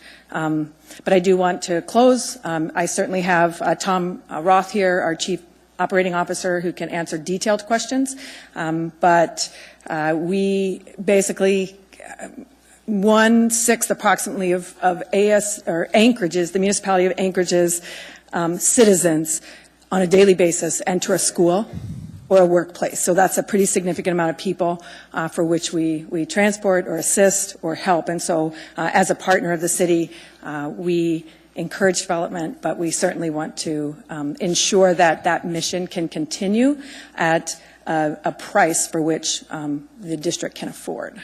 Thank you. If I can follow up, Mr. Roth, maybe you can help me understand what some of the concerns are coming from ASD. I just want to make sure that we know what they are ahead of time, because like I said, I think this is going to be something that comes back. Number one, I understand that you currently are on 8 acres. Do you, in this proposed plan, will move ASD operations down to 3 acres? Can you tell me how much of that 8 acres is currently actually utilized, or do we have a bit of space that's not being utilized, or how do you see your operations shifting with this plan, just knowing just the land footprint that you're going to be shrunk to? Through the chair to Member Demboski, thank you for the question. If I might, just to clarify, you've indicated the current site that the pupil transportation resides on is about 8 acres. And I would opine that of that amount, maybe 5 acres is attributed or is used by the parking of the buses. What has been proposed, and again, these are schematics. These are not planned parking areas, but we've been presented with about 3 acres, so there's some concern. That land is certainly adequate to the space required to park vehicles, and those numbers were provided to the administration. But the thing about a bus barn, it's a lot more than parking. It is maneuvering 120 40-foot buses in a very sequenced timing to meet very specific arrival times at school bus stops and the like. So I guess to get to your question directly, the concern is how do we uncoil from what is now about 5 acres? And if you've ever seen the bus barn uncoil, it's a pretty involved thing. How do you do that from 5 acres down to 3? And we're a bit concerned from that aspect. Just to meet the mission, there are some safety concerns, and then just the egress points give us some pause for concern, because right now the district is able to function from 3 different locations that it can access Elmore, 2 sites onto Elmore, 1 site onto Tudor, and it's uncompeted. Under the current plan as depicted, we will be using 2 sites, the MLK Elmore traffic light intersection, and then the current site that we use to access Tudor. But based on the increased density of vehicles, when this development is complete, we'll be competing with a significant increase in vehicles to include people mover and anchor rides. So does that respond to your... It does. During this process, Mr. Roth, has anybody from the municipality, not ASD, gone out and watched how your buses take off? I mean, physically, I know you have a lot of math teachers, so I'm sure you could figure this out, but what I'm trying to figure out is it physically possible to conduct all of ASD operations the way you do with these buses and get them in and out with the new traffic patterns and everything in a safe and effective manner, or do you see yourself having to decentralize in order to basically account for the smaller space? Through the chair to Member Demboski, I guess it's a bit premature for me to offer that kind of detailed answer. Can we do it? To answer your first question, did people come down to take a look at our operation? I would have to defer to Mr. Moore. I know that the developer did come out earlier in the year, and that Mr. Moore, Mr. Abul Hassan, the director of People Mover, have been on the site. Whether they've looked at how those buses uncoiled, say on a standard school day, I don't know. Has ASD accomplished a cost-benefit analysis as to what this will mean? Will you save money? Will it cost you money? Do you have any idea? Well, what we do know in discussions with the administration is that the district will pay a rent, and this is, as I'm understanding, a legal obligation for the municipality to surplus facilities that were built by the federal government. They have to charge a fair market rate, and that was I guess an informed assessment of what that cost would be. Within that, the municipality would cover potentially a portion of our utility costs, so that would be subtracted from that 500%. What's not clear to us at this point are the other costs that could be associated. We've been told that we would pay for or be responsible for any remediation of any environmental contamination. We don't know what that cost. Hang on, I might not have caught that. You'll be responsible for any soil contamination remediation? That is what we have been informed, correct. And do you have a cost estimate on what that cost would be? Why would ASD be responsible for all of it? Is it all 8 acres or just the 5 that you were currently using? Again, through the chair, none of those details have been looked at. So I'm just going to opine here for a second. This is the reason this is so important, because I can tell you from areas in my district, and I'm sure Curtis can speak for it too, but when you have soil contamination, it can run into the millions of dollars. It can be significant. So the only hiccup I had with this whole process and listening to the work session, ASD is a major component of this, and their lack of being at the table is really bothering me, to be honest with you, because we have significant questions here. So I'll let you, if you have any other concerns that you want to air right now, that's fine, and then I'll just sit back and wait and see if the administration has anything they want to add. Well, if I just might add through the chair, to dovetail with what Dr. Bishop said, I mean, the district is fully supportive of the economic incentive behind the project. We're not tied to the land. It's about mission for us. So we do have concerns, again, based on the schematic designs, and I'm the first to admit it's based on schematics, that mission will be impeded. And we do have some concerns, again, going from such from the current 8 acre footprint to 3 acres for the bus activity itself. There are some legitimate safety concerns. So that's a primary consideration. Ma'am. That's fine. I just said I wanted to hear what he had to say. I wanted their concerns to be on the record, and I think they're on the record. I like the project, but I don't think we can go into this pretending this issue's not here. That's why I wanted them to come and talk to us candidly about some of their concerns. So when they come back, it's not going to be a surprise to us. Thank you, ma'am.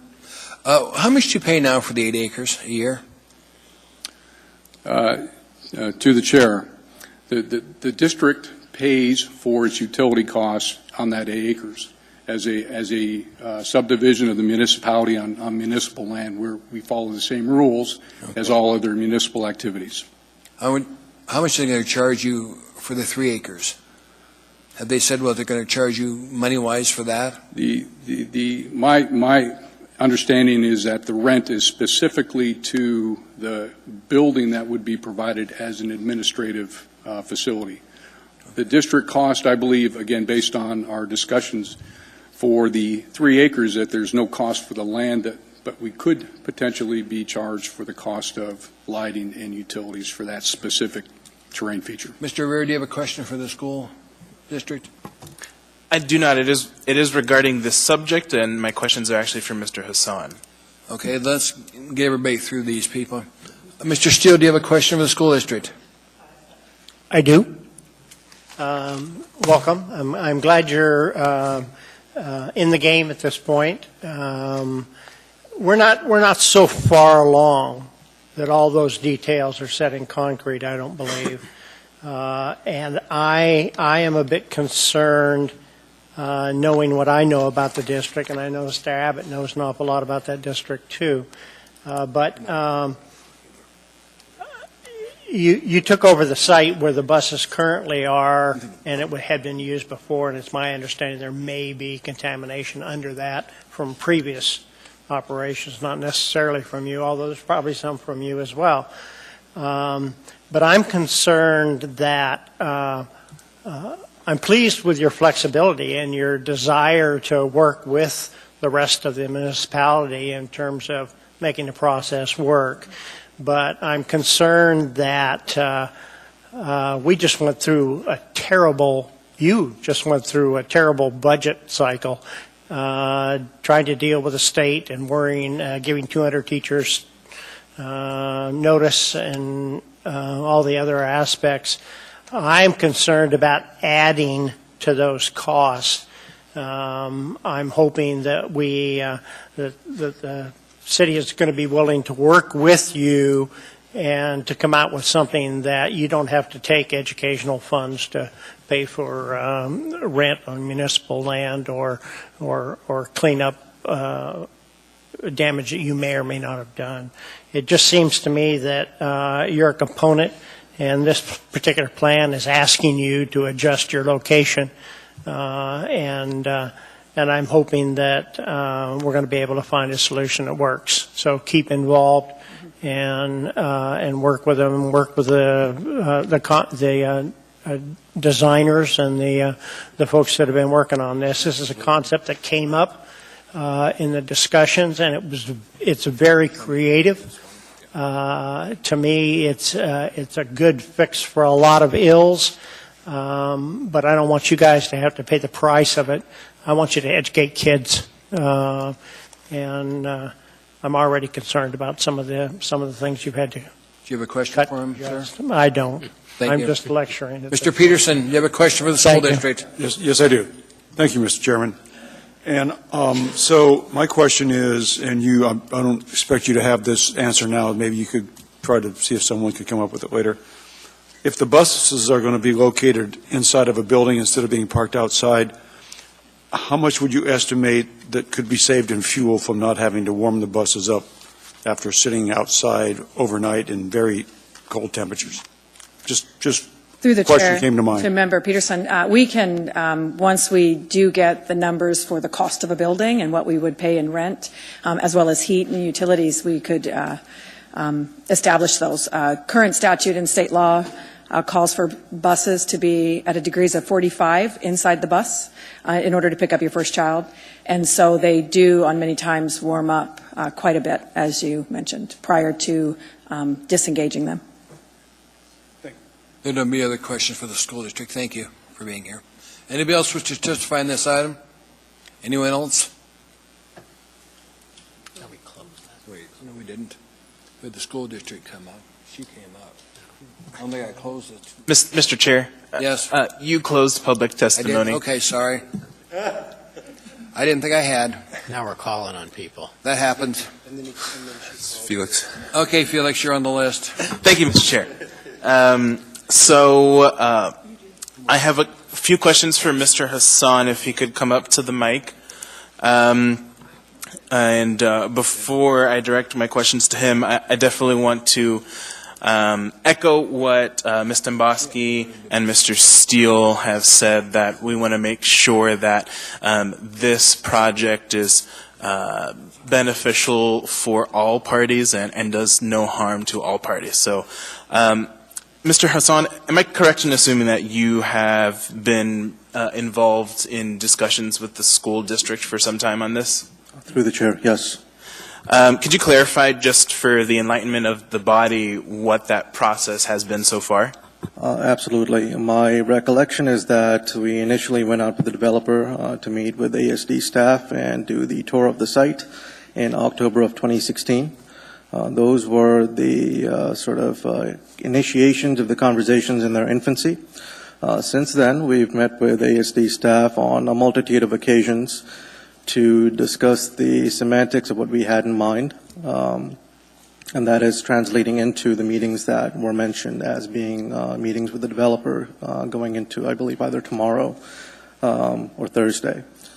So it has been a conversation that's taken place over the course of a few months leading into last year.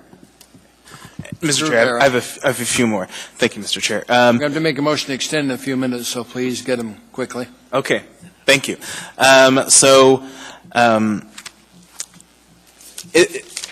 you been able to give the school district some of the information that they've requested and wanted to know? And if not, what's been the hurdle? I believe we have. We've exchanged information in regards to their needs, and I have conversely exchanged information in relation to what our thought process was from a scope standpoint. To sort of elaborate on the complexity of this, the public transportation campus, of which I am the director, People Mover is just one concept, Anchor Rides is the other, Rideshare is the third. So we have 3 different modes on our campus. But the caveat here is that although the land is municipally owned, the facilities are federally funded. So the conversation about pricing isn't a conversation necessarily between the municipality and ASD. It's really between the FTA and the public transportation as sort of the portal through which we're having the conversation with ASD. But in order to facilitate that conversation, we need sort of a firm answer before we can go back to the FTA to do a convincing conversation and a sign-off that says the FTA authorizes the use of their federally owned and built facilities for this incidental use. One last question, Mr. Chair. So you said sign off. So does that mean that this is going to be coming before the school board at some time? I cannot speak to that, as I do not fully understand sort of the semantics of the chain of command at ASD. I would presume that that might be the case, but I would not be qualified to speak to that. Thank you. Thank you, Mr. Chair. Mr. Dunbar. Thank you. I'd like to make a motion to extend debate by 15 minutes. Second. Is there a second? Ask unanimous consent. Should no objection, we extended 15 minutes debate. Mr. Rivera, you're done. Mr. Wilson, you're next, sir. Okay, I got a couple questions, but I'll start with Mr. Hassan. So we don't have a statement of economic impact or economic effects on this, but we have seen or heard that, potentially to do all these things for the school district could be up to $25 million, which is a lot of money, but that included like maybe the covered bus barn and so on. So are there also kind of side effects on your operation too then with the people mover and so on? If, given this project happens, Sure. Does this increase your costs some way? So to put perspective on the 25 million number that you mentioned, when you uproot an operation the size of ASD's with a 120 vehicle fleet, along with maintenance, along with operations, to replicate that footprint in current today's dollar forms, you're probably looking at a cost of about $25 to $30 million. Those figures are not demonstrated. So the solution that was provided was the utilization of one of our facilities, a built-to-suit facility, if you will, for offices, a built-to-suit maintenance bay. That would be a joint venture between ourselves and ASD, whereby they would have exclusive access. And then the footprint that you see is the 130,000 square feet, which was published in the ADN article, that specifically relates to the logistics of incorporating the 120 vehicle fleet, along with the turning radiuses as appropriately needed. And from a context standpoint, we are also in the bus business, and we also deal with 40-foot buses. We also deal with the minutia of scheduling details and how to do logistics on a conservative standpoint. Mr. Willington, anything else? Well, so that's the $25 million to replicate for the school district. Does this kind of But to answer cramp your your question in terms enterprise? of does it affect our operations, yes, we would have to reshuffle our own operations within our own campus, and there are added costs associated with that. Is that millions or hundreds of thousands or tens of thousands? I do not know if somebody else from the municipality would like to take the lead on the conversation about dollar figures, or if you're... I apologize. Sorry, the question is about the dollar figure associated in relation to the project. I certainly have numbers in my mind, but I didn't know if you wanted to take the question. It's related to the $6 million. Oh, I'm sorry. Are you talking specifically about the transit portion and Yes. the ASD portion? Yes. So there's a $5.5 million allocation of the total project costs that is being set aside for ASD, bus, and transit-related costs.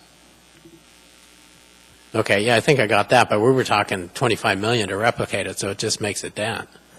So essentially what this says is there was a $25 million problem, which isn't before us right now. The solution provided was $5.5 to $6 million from the developer. Public transportation stepped in because we felt that we could take this $25 million hole and come up with a solution for $6 million. And this is by leveraging federal funds. This is by leveraging federal assets and having negotiations and conversations that would be conducive to both public transportation and ASD people transportation. Okay, and I think we'd heard that at the work session, but it's somewhat speculative if the feds would approve it. Can I ask one more question that someone else? Quickly, and I've got to get to Mr. Dunbar, sir. Okay. It's separate, so this would be to Robin or Mr. Schutte. We've talked about potentially the Tozier track is a big bunch of land there, and you might want to get that at some point to extend 68th, I think, or 66th, and 46th, one of those, 46th. But also maybe that would be available for doing the school bus barn. Is that something like, this project won't really be happening for a couple of years, 2 or 3 years, and could that be done in time to help the school district out with their buses? Through the chair, Mr. Weddleton, we're in very preliminary discussions with the Tozier track. It's actually ASDRA, the Racing Association. We're in very preliminary talks to them about a land exchange, which would free up that land. It could benefit the later phases, but that's also several years down the road because we would have to also replicate their facilities in another location. Yeah. Okay. Thank you. Thank you. Mr. Dunbar, sir. Thank you, Mr. Chairman. I have a question also for you, Robin, about just going back a little bit about the environmental costs to ASD and what exactly those are. And I understand that there's already been some remediation done on the site. Is that correct? Through the chair, Mr. Dunbar, that is correct. The 8 acres that is occupied by the school district, we are unaware that there was any previous tenant on that location. They've been there probably 40 years, maybe, something like that. They were one of the very first groups that came onto that property as we started to develop the campus. So it's our understanding they've been the only tenant in that location, but we'll do some more checking with imagery and so on. They did have underground tanks, and again, I'm speaking on their behalf, so if I'm wrong, let me know. But they did have underground tanks at one time that were removed. It was a known contamination site. It is on the ADEC map as a contaminated site, but they have spent years remediating that with monitoring wells. I think they're very close to closure on that portion. What we don't know, and it's unknown until we investigate, is if there's any leaks. They have maintenance bays there with hydraulic lifts, if there's any contamination for those, or if there's any contamination from years of having equipment on that site. Is that all, sir? Yes, thank you. Mr. Constant, sir, on this issue? Thank you. It's not for you, Mr. Hassan. It's actually twofold for Mr. Schutte and for Mr. Pop, if he's available. The question I have for Mr. Schutte is at some point will we see a fleshed out, if you will, on the staffing levels and costs, and at what point will that come back to us? And then the second question, the one for Mr. Pop, is can you give us a summary of the economic impacts as the Economic Development Council has analyzed them? Who gets to go first? Through the chair, Assemblymember Constant. One thing that we'd like to recommend, actually one thing that we plan on doing with this project is providing regular updates to the Assembly through the AIM vehicle, and including information that you've referenced about the economic effect, the economic impact, any changes to the project scope or rethinking.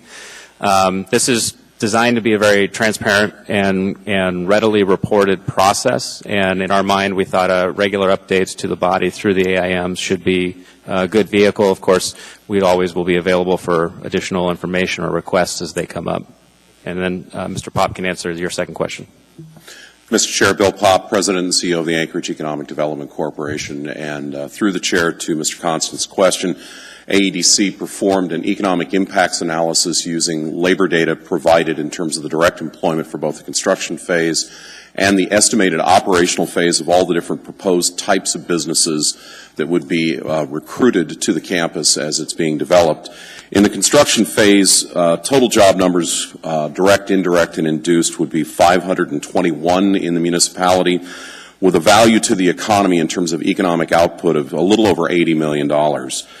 In the business impact side, for the operational sides of the project, if all the businesses were open all at the same time, as described by the developers, it would result in 617 jobs, direct, indirect, and induced, with a value annually of just nearly $68 million to the broader economy. Anything else? Thank you. That's all the people I've got to debate. Any last comments? We're about to vote on this item. Ms. Dembowski. Thank you, Mr. Chair. I just want to say, you know, this is phase one, that we will see this back before this body. You know, we're going to see it back before the body with the agreement you come up with. We're going to see it if there's rezoning. We're going to see it at multiple times. And so my comments weren't meant to stop the project at all, but it was to highlight the fact that when we have major players, they all need to be at the table, frankly. And I think it's important that the school board is part of that process. I think this is a good way to go forward. I love seeing abatements used in creative ways. I think it does help development. I think it helps the private industry. And as Mr. Pop attested to, both here and at the work session, there will be significant positives that come in the private economy because of the project. My concern is always with, you know, potential savings, you know, and we'll talk about this more, I'm sure, Mr. Schutte, in the development agreement as it comes, because my concerns are always with, okay, who pays for the cost overruns? Because right now we're not saying we're bonding anything, and we're not going to the taxpayers. You were being creative. I love that. But I want to know what those contingencies are. I want to know, you know, what, are we going to take it in the shorts, or are they going to take it in the shorts if they have cost overruns? What are those factors to be considered? And that should all be spelled out in the development agreement. So I look forward to seeing that. I commend the administration on this type of project, but I say that knowing there are real concerns over here, and it would probably be very beneficial for the administration to have direct talks, not staff on staff, but with the school board, with the superintendent, to make sure we really, and I know they've sent a letter, to make sure that we address their concerns, that we talk about them, that we have a plan of attack to mitigate those issues. So I appreciate it. I'll be supporting it. Thank you. Mr. Constant, sir, quickly. 3 words, speed the plow. Mr. Croft, quickly, sir. Yes, quickly. More than 3 words, but quickly. This is innovative in a number of ways, and I applaud the administration for doing it. They combine 2 projects, which normally you can't do, but the way they did it allowed us to get the best of both. We're using a land sale in a time where there may be it may be problematic bonding to get these kind of projects built and to get this kind of economic energy for our city. We're using tax abatement in a way that's very specific, as opposed to a lot of tax abatement things that have come before us where it's very general, trust us kind of things. This is very specific. The senior housing and what Mr. Livingston has done before and can do on senior housing, and the mixed use in Midtown are all things that we want to key on. And I think it's an excellent time to put things out to bid. I think there's the possibility of getting some really good value with contractors who need the work, because this town needs the work. So in all those ways, it's just a really, it's what you often can't compliment government on, being innovative in a lot of different ways, and I'm pleased to see it here. Mr. Dunbar, quickly, sir. I'd just like to say I'm excited to see a major development go into southern East Anchorage. Thank you. Mr. Dunbar's been going to too many establishments that they should stay away from. It's in Midtown, my area. Mr. Whittleton. Agree with much of what has been said before, a lot of what Amy has said. Thank you. So I will just focus on one little thing, and that is our comprehensive plan, Anchorage 2020, says you keep all your city businesses downtown, keep it downtown vibrant, and so on. And in fact, when this relocation of the DHHS building came up when I was on the Planning Commission, voted against it because our plan very clearly said it needs to stay downtown. So now it's been 7 years or more since then. This has not moved. They still need a new building, and I think it's time to say, all right, let them move. And we do get housing downtown that we also need downtown. So that somewhat follows the comp plan. But usually I like to follow that plan. But I think on this one, we really do see a benefit in kind of skipping over that little part. I like on this that there is no deal unless we get the DHSS building, and that there's a time limit for the development agreement, which I hope we don't stumble over the problem with the ASD, but it does look like that is a challenge that we really need to work on. And I'll leave it at that. Thank you, and I will support it. Thanks. I'm going to the last comment. Let's vote.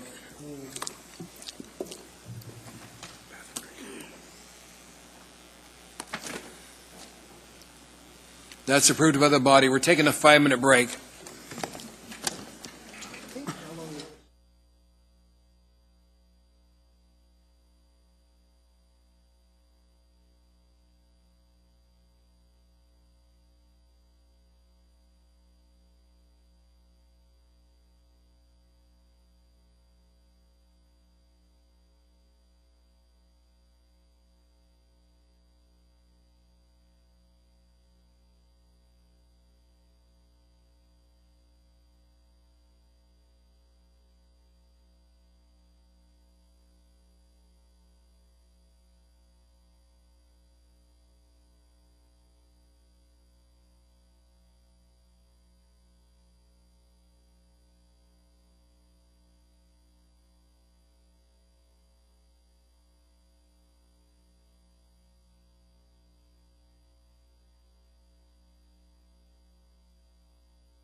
We're now down to item 14M, Ordinance AO 2017-92, an ordinance Anchorage Municipal Assembly amending Chapter 10.50 of the Anchorage Municipal Code to clarify the procedures of the bar safety hour permit.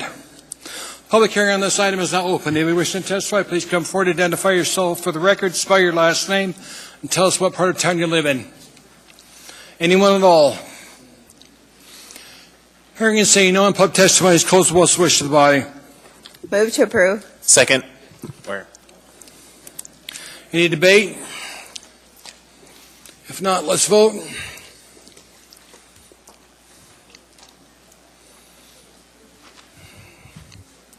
Item is approved by the body.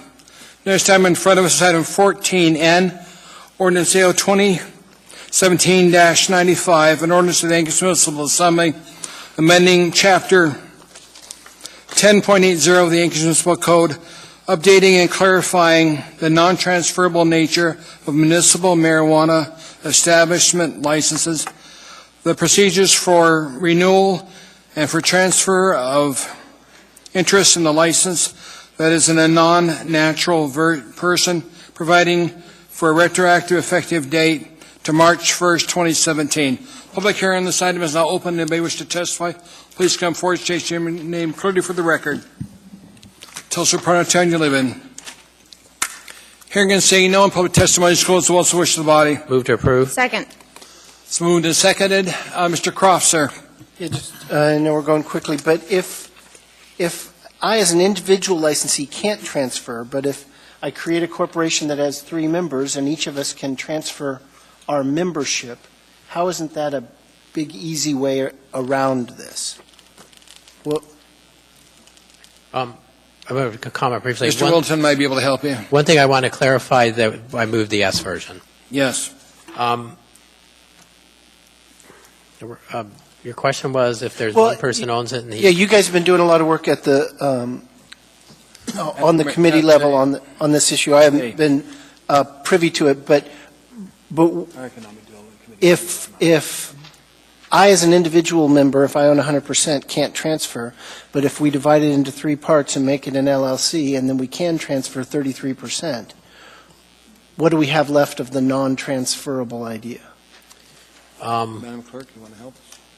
I might have Mr. Gates talk about that because we had some up, but our main concern was, and we did, is who controls the operations, the controlling interest. And that is something you report. So there you'd have a change in controlling interest. Okay. And that would be something that would have to come back. Dean? To make sure I understand the question, you were asking if transfer was 30%. Could you repeat it, please?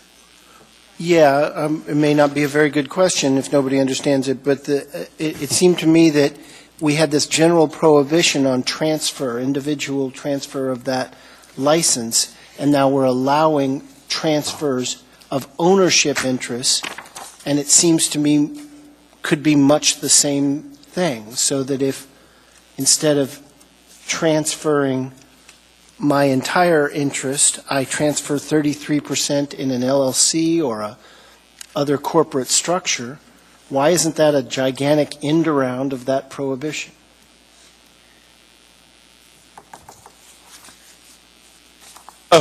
Well, it wasn't really, I think, the intent of the Assembly when they first adopted Chapter 1080 to restrict business transactions when there's ownership shares or interest in an LLC. And that was accommodated in the original passage, I think in Section 1080-45, or what we've renumbered as 46. There's definition of controlling interest. And what was meant is not to be able to transfer the license. So if you have an LLC that owns a license, that LLC can't sell the license, but they can sell, for example, 33% of the interest in that LLC. But if they try to sell 30% of an interest in an LLC, then it needs to be reported. If they try to sell 30% of an interest, 60% of an interest, it needs to be approved by the Assembly. So you have to go through an approval process once again. There's controlling interest that's at stake. And what some of these amendments do is also say if in the aggregate you sell a majority interest, which would be, so for example, you sold 30% to one person, 30% to another, you're selling a total of 60%, then that also needs to have approval of the assembly. So we're still maintaining control over who has a controlling interest in the license, or when the controlling interest changes. Even when I disperse controlling interest to two different persons?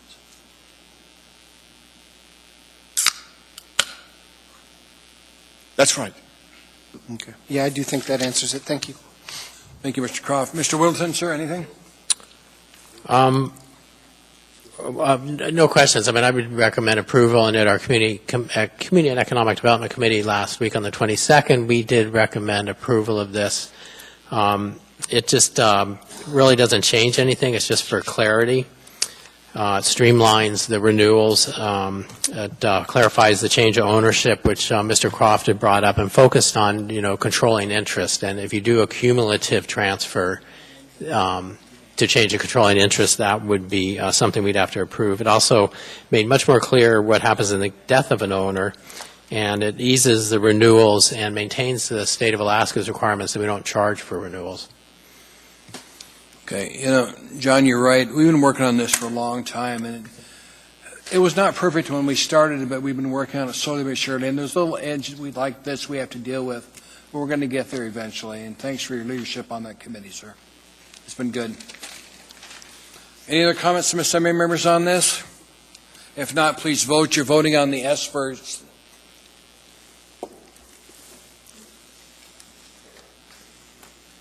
That is approved. Thank you, Dean Gates, for your work on this, sir.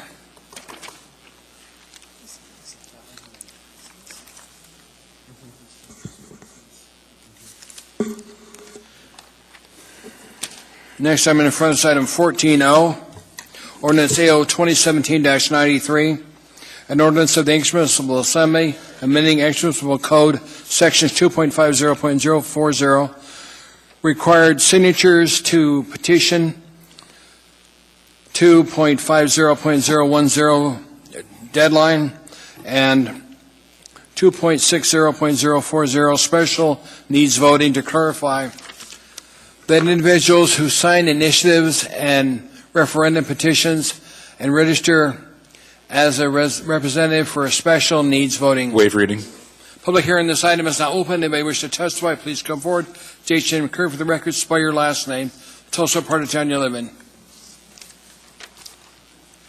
Anyone at all? Hearing is saying no one. Are you coming down? Okay, hearing and saying no one. Public testimony is closed. What's the wish of the body? Moved and seconded. Discussion from assembly members. If not, please vote.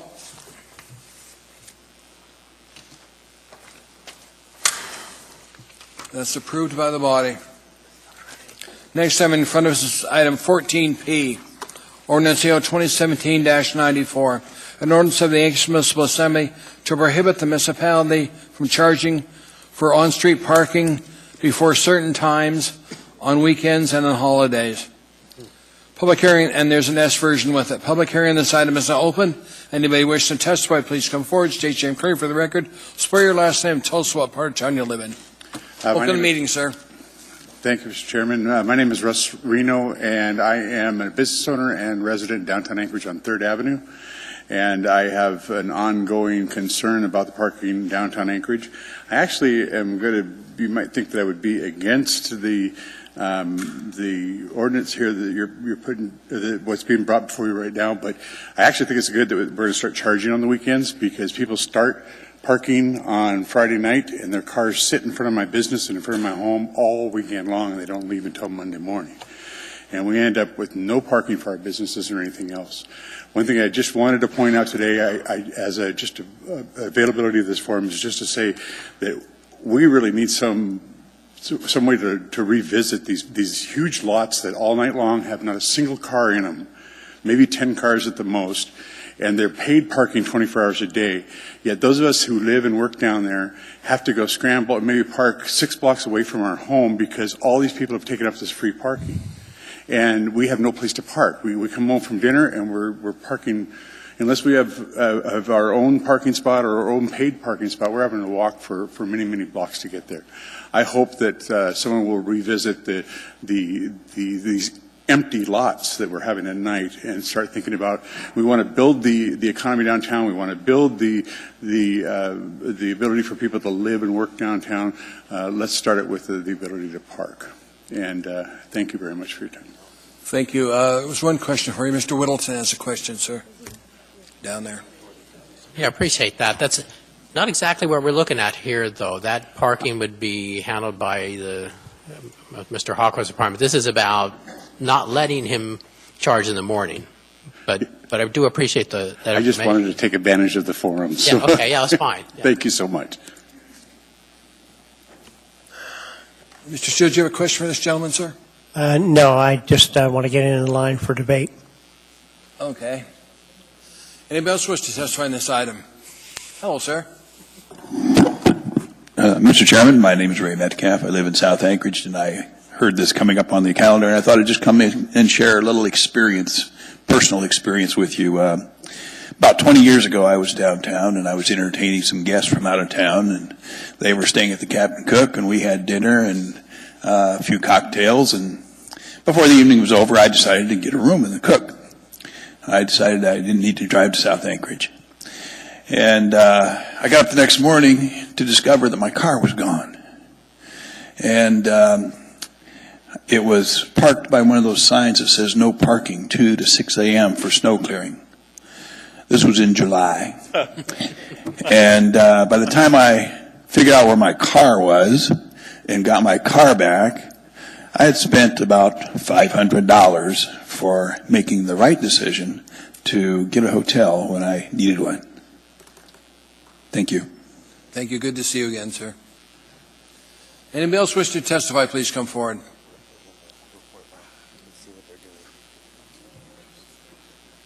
Hello, my name is Ed Larrivee, L-A-R-R-I-V is Victor E-2. Well, I think this is going to hurt downtown. The reason why is they already have problems, with people coming into downtown because everything you can get is in the suburbs, like Diamond Shopping Center.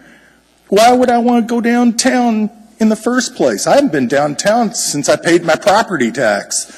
I just think this is a bad idea. You're going to draw people away, and then when you draw people from there goes your tax money. Because a lot of people, like myself, will not go down there for fear that our cars are going to be ticketed. And also, with the people that, like the speaker before me, I think he did the right thing. I think which would I rather have, him driving on the road, intoxicated, or leave his car there overnight in July, where there's no snow? What's with us? Why we got signs like that? I mean, that's ridiculous. But, yeah, I think this is definitely going to hurt downtown. It'll take a bite out of crime, maybe, though, because there won't be anybody there to rob. So, we got to use our brains. We got to inspire people to come downtown if we want downtown to be successful. If not, let's pass something like this. Let's try it and see what happens. And you got to use your common sense. If you make barriers on people, they won't do it. Why should they? Well, that's my opinion. My name's Ed Larrivee. There you go. We have a question for you, sir. Great. Mr. Larrivee, just to clarify, do you think we should or should not charge for parking downtown on Saturdays in the morning? Should not. Thank you. Should not, with underline not. Because, once again, it's going to create a barrier between the public and the businesses downtown. Thank you, Mr. Larrivee. Thank you. Have a good night. Take care. Welcome to the meeting, sir. Good evening. Thank you, Mr. Chair. Wow. Pot, parking, and prostitution. I got to start hanging out with you people more. You people are really cool. Good evening, Mr. Chair. For the record, my name is... Marijuana, we got that covered. For the record, my name is Andrew Halcrow. I am the Executive Director of the Anchorage Community Development Authority. Mr. Chairman, I'm not going to belabor the point. I sent a fairly long and detailed email to the members. We feel really three strong points about this. Number one, we feel like there is absolutely no data to support this public policy. We feel like what we're doing by passing this ordinance is you are basically passing this ordinance to allow people who are drunk or don't want to drive home to leave their cars on the street, which is in direct violation of existing traffic laws. Whether it's snow removal, street sweeping, Saturday or morning events downtown, not uncommon for people who leave their cars overnight to get towed because of these events. So it's not only unnecessary, but there's no data that supports this public policy. But Assemblymember Dunbar is absolutely right. I mean, we are concerned about downtown, about DUIs. We've always been concerned. And so the better way to handle this is to allow my organization with the resources, with 6,000 parking spaces, 4,000 off the street, to utilize our garages and our lots, to work with companies like Uber and Lyft in the taxi industry to create designated drop-off zones. We've already started those conversations. We have two assembly members, Assemblymember Croft and Constant, who are on our board, who can look over our shoulders every month and make sure that we are executing these initiatives. But this gets to a bigger point about parking downtown, because I've been in this job. This is a fabulous job. I've been in this job less than 2 years, and I will tell you right now that being in parking is like being in politics. 50% of what people say about you is just blatantly not true. The gentleman that testified earlier that all his lawyers moved out because they have to pay so much for parking, I don't disagree with his lawyers. They were renting space from my competitor, who charges twice as much. So, first off, people have to realize there are two companies downtown, our company and Diamond. Diamond charges much more. They have much stringent regulations.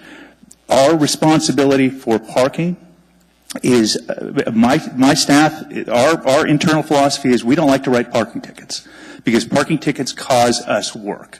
And it gets people angry at us. So we don't like to write parking tickets. What we're mainly concerned about is loading zones, handicaps, alleyways, keeping those clear so we keep commerce moving. That's why over the last 3 years, our revenue from parking citations is down almost 45%. Because we're putting more investment in technology, we're giving people a better way to pay. And so when you talk about an initiative like this to deter drunk driving, they can park in one of our lots for $1 or $2, come back the next day and get their car. They don't have to worry about $500 for towing. So we as an organization certainly understand the concern. There's no proof anywhere in the country that Saturday parking regulations have hurt, that have caused an increase of DUIs. You also heard a gentleman testify earlier. He talked about the cars parking in front of his business. Sit up, sir. So I would simply ask the body to allow my organization, who's tasked with doing parking. We do it very well. We have 2 assembly members on our board. I would ask you to give us some time to initiate these programs and see if we can't do a better job being proactive and active rather than passive. Thank you, Mr. Chair. Thank you, sir. Mr. Constant has a question. Mr. Constant? Yes, sir. Andrew, this project that you're proposing at this time isn't paid parking, right? That's correct. So could you describe the program and particularly the timelines for it? Sure. So as you will remember last year, this is a conversation. Increasing parking rates, Saturday enforcement is a conversation that has been going on for at least 3 or 4 years in my organization. The board recommended it 3 or 4 years ago. The prior administration opposed it. The board sat on it. We went back and did more research. We rolled out the Saturday enforcement and raising our hourly rates last July after significant stakeholder outreach. The mayor had some concerns. We met with the mayor. He asked my organization to go back and gather additional data to show that Saturday enforcement was needed. What we did in the month of July and August and September of last year, we had one of our employees spend 10 hours every Saturday on the street chalking tires. So if he started at 9 a.m. and your car was there, he would chalk your tires. And if he came back 2 hours later, he'd chalk it again. And he'd chalk it again. And we did this for about 4 or 5 city blocks. We did this for 3 months. We took all of this data that was in intricate spreadsheets. We sent it to an independent parking consultant that does work for us.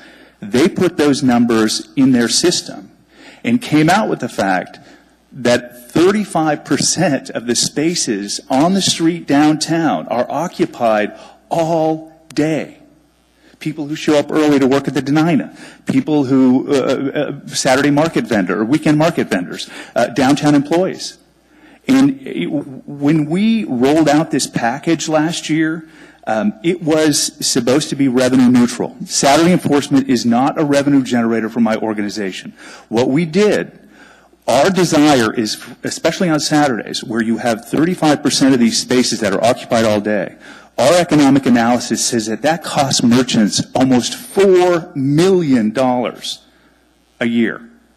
Because every Saturday those spaces are turning over 3 times rather than 7. So there's an economic disincentive because we're giving away parking.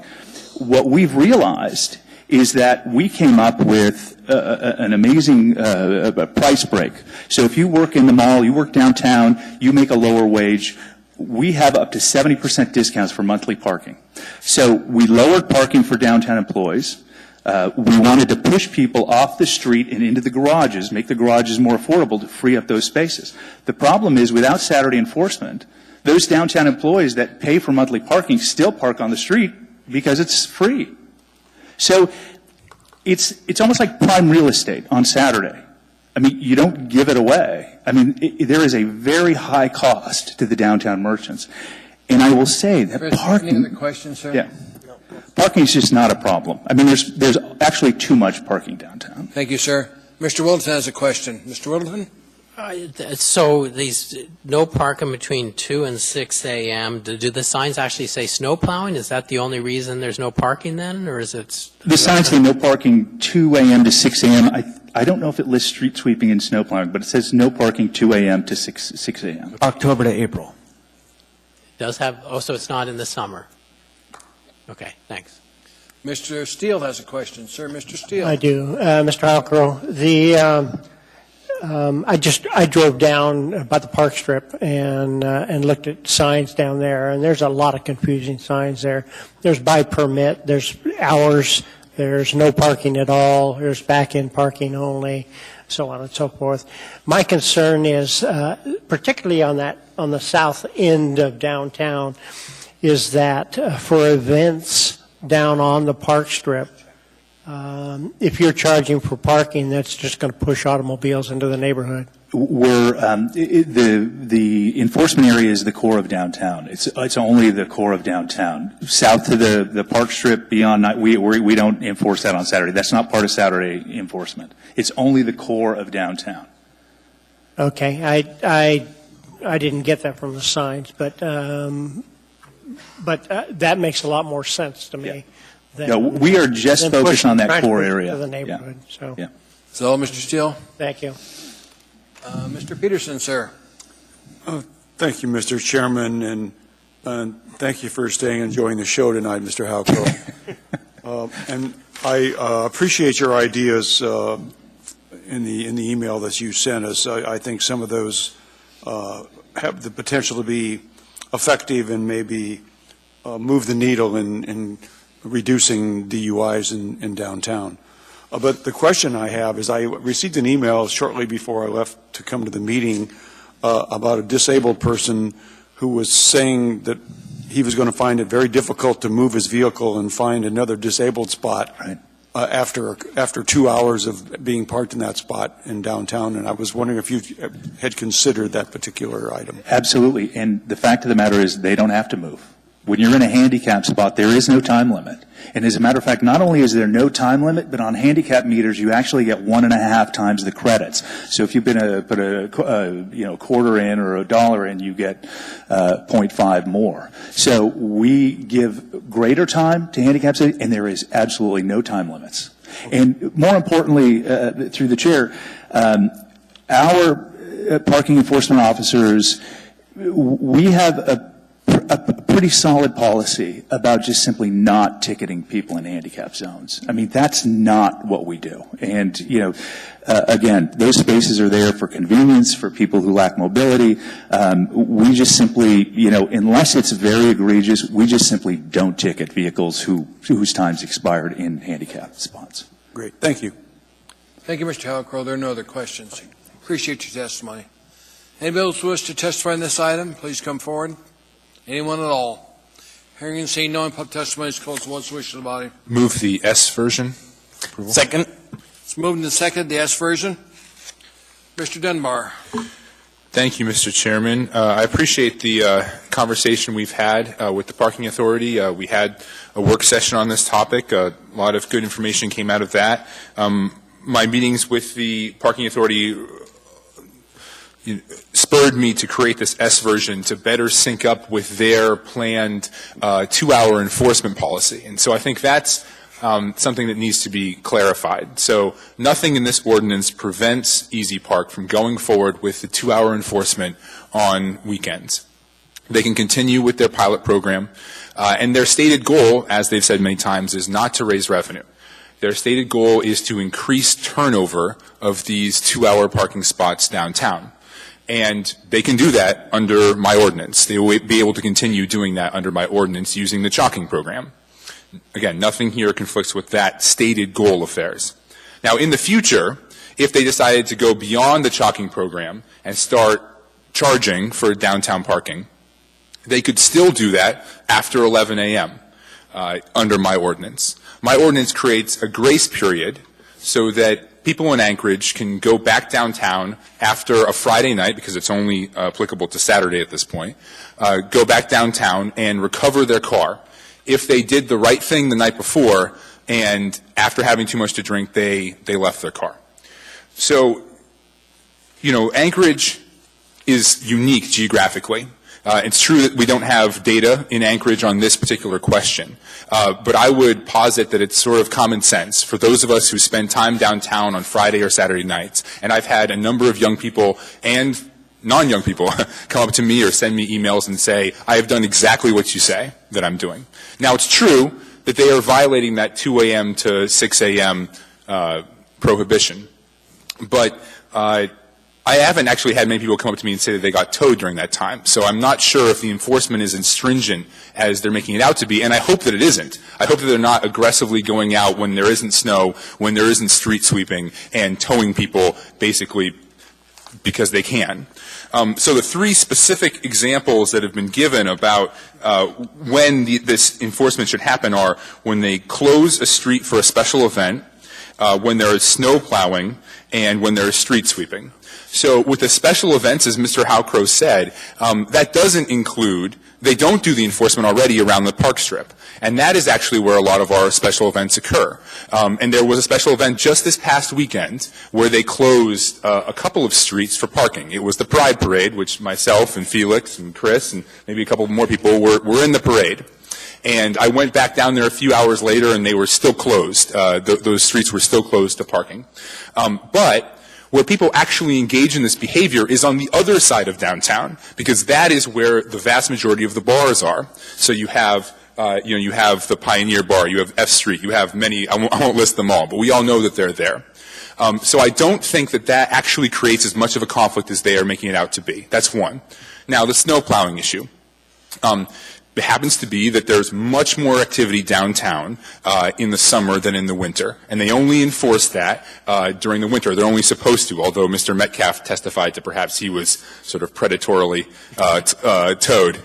They're only supposed to do that during those winter months. And I think if there is a major snowfall and somebody comes out and they see their car is gone, then they're not happy about it, but they at least understand why it happened. And we don't want to engage in arbitrary behavior that punishes our citizens when they are doing the right thing. Now, the last example was street sweeping, and that's an interesting one. So I contacted street maintenance and asked them, when do you sweep the streets? How often and what days? And they said, we do it about once a month, and we do it between Monday and Thursday.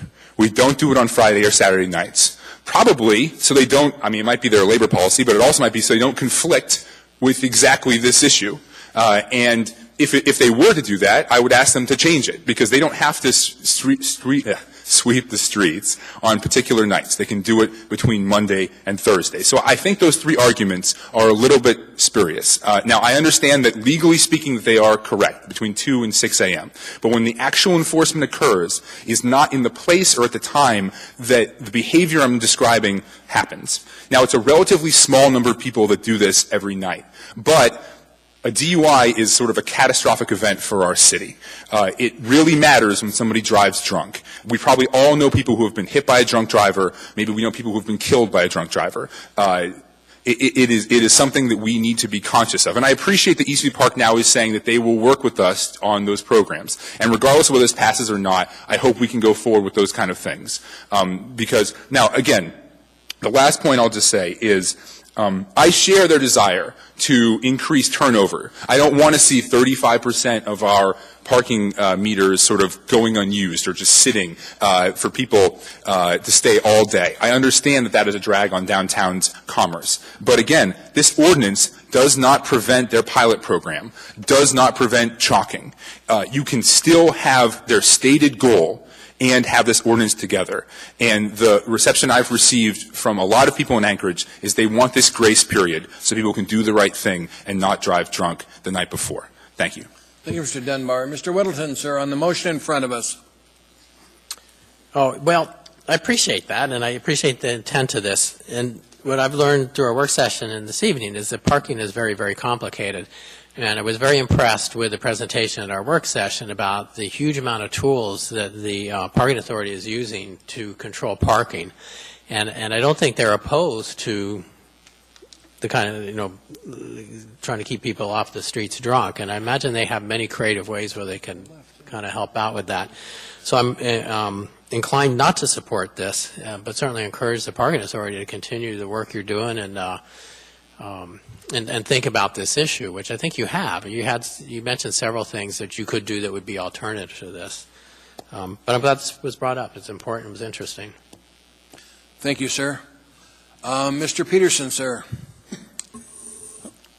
Thank you, Mr. Chairman, and I want to thank my colleague from East Anchorage, Mr. Dunbar, for starting this and bringing it forward, because it's created a conversation, and the conversation was needed to be brought forward so that we could try to reduce drunk driving in Anchorage. In any way that we can do that increases public safety, and that's a win-win situation for our entire city.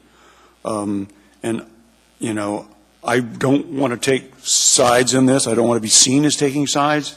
I was on the ACDA board, and Mr. Halcrow and that board do good work and have some great ideas that they presented to us that I think could move the needle and reduce drunk driving in Anchorage. But I also see Mr. Dunbar's point here, and I don't think they're mutually exclusive. So I am going to be supporting this, and I hope we can all continue working together going forward and find solutions to reduce those that drink and drive. Thank you. Thank you. Mr. Constant, sir. Yeah, thanks. I totally agree with the sentiment at the heart of this, but I don't think it does what we would like it to do. First, all of the public communications that I've experienced on this were telling me don't support paid parking downtown on Saturdays. I mean, I got endless barrage, and that was never a matter of conversation for this topic. That isn't what this does. That isn't what's proposed, and that may come or not, but that isn't. So that's every public communication I've had. Second, the issue of towing 2 to 6 in the morning. It's amazing that Ray showed up here and gave us that testimony. I personally have known at least half a dozen people that have been nailed by this, and I don't really drink, and so I'm often a designated driver, and I live downtown, so I'm kind of a retriever, if you will. I go and help people get out of the downtown so they don't experience that 2 to 6 a.m. nightmare. And so what this would effectively do, without some clarifying language, is tell people it's okay to park, but we're going to tow you. And essentially, when they get towed, they're going to come to us and say, why am I having to pay for this? And I'm already getting those calls. Why am I having to pay to get towed? I can't pay for this. I can't afford it. I'm a single mom.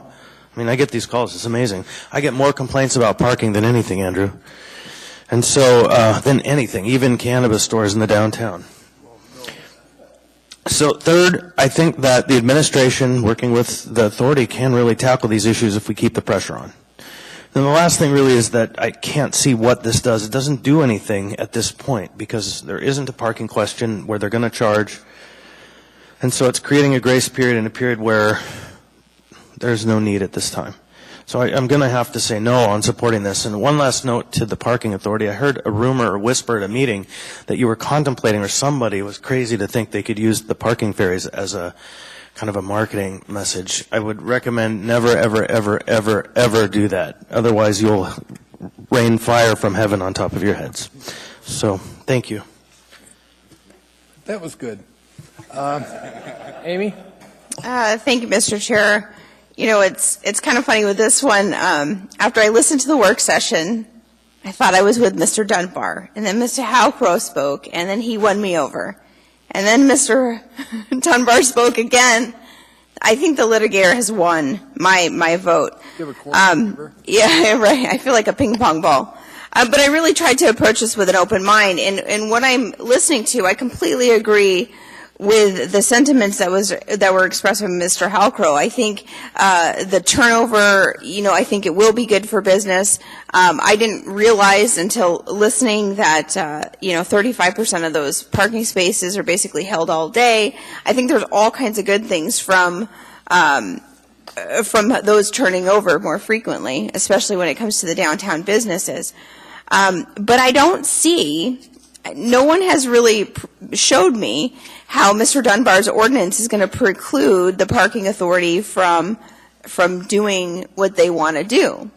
I think from a common sense perspective, Mr. Dunbar has made the argument successfully, in my view, that if somebody parks on a downtown street at night and they go into a bar and they decide to leave their car there, if they know they got till 11 in the morning to go get it, makes sense. And they're probably not going to be enforcing parking in that 2-hour rotation until after 11 a.m. So what is the harm? I don't see anywhere. I've read this thing like 15 times, and it's only 2 pages. But I don't see in here where it says you can't be towed.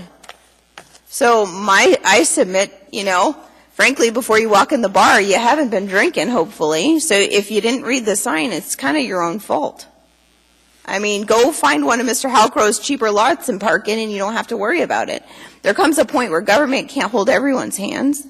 I sound just so mean today, but the fact of the matter is, I don't see how this ordinance is going to preclude the parking authority from achieving their goals and helping the downtown businesses.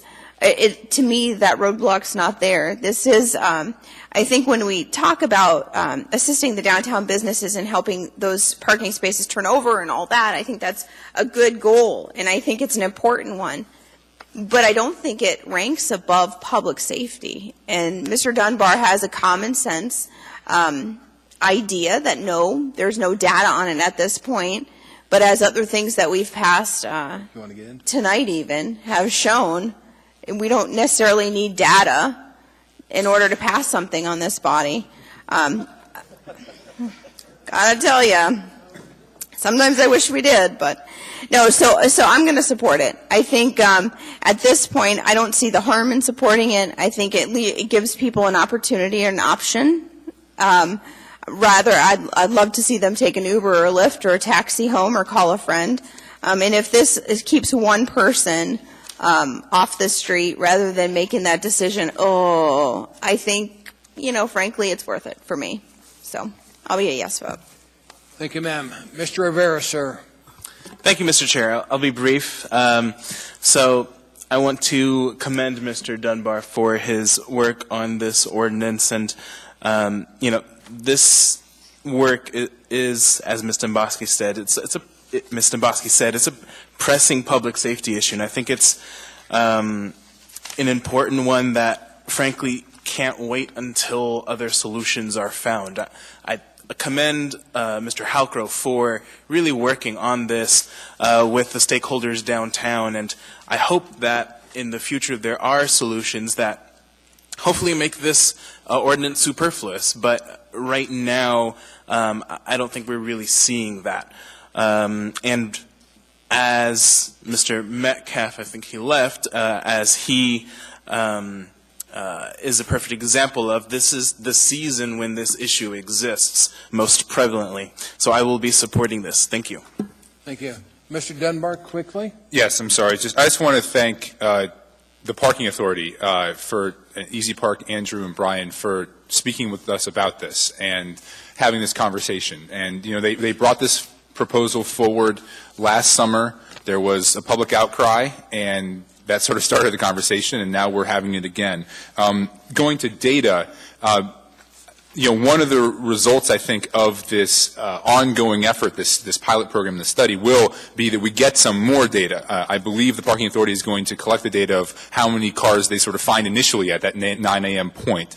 And, you know, if the Parking Authority does want to start charging for parking, which they're not proposing now, but in a year or 2 or 3, if they want to start charging for parking, they can come back to the Assembly and ask us to reverse this. They can start charging at 11, even under my grace period proposal. But they can and should come back to us if they think that that is a more effective means. But for now, I just want to say thank you, and I urge approval. Thank you.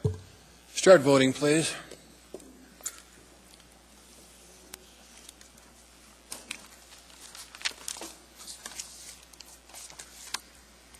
Item is approved 6-3. Next item of business, we're down to special orders. There are none. Unfinished agenda, there is none. Let's participation. Does anybody wish to speak to us on any item? It's item 17. You have 3 minutes. Thank you. My name's Ed Larrivee, L-A-R-R-I-V's Victory E-2. We need to do something about people that deliver things. A little while back, a guy got robbed with pizza, and they took his pizza. They could have shot him up. You know, maybe we should put cameras on delivery cars. Maybe that would help. But we need to catch these guys. And if I hope they come in my street, because if they come on my street, they won't have a chance. That is, how cheap is life? Over a pizza? I mean, we need to do something about this. Because if they're going to rob people for pizza, what if there's cash involved? Or something really valuable? We need to do something, because this is really bad. I mean, do you really want to live in a town where 2 thugs, and we know one of the thugs, his name was on TV, can't we catch them? I mean, come on. We got to do something about this. Because if we don't, our society's going to go down the tubes. I mean, having a life threatened for pizza. Have you ever heard of anything? I've never heard of anything like that before. But that's, some of these guys, they're villains. They don't value life at all. My name's Ed Larrivee. That's what I think. Thank you, sir. Anybody else wish to address the Assembly? It's hard to get good pizza nowadays.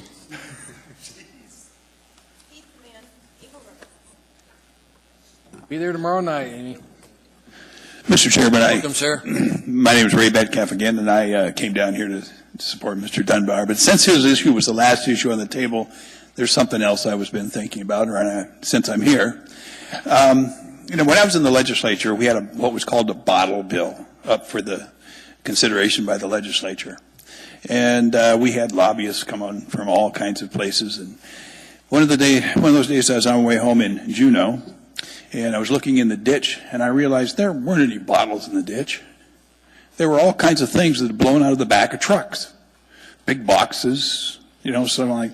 And as luck would have it, yesterday I was driving down Diamond Boulevard, and there's a guy driving home in his truck, and he's got a bunch of furniture that's he's just purchased in the back, and the wrapping is all blowing off of it.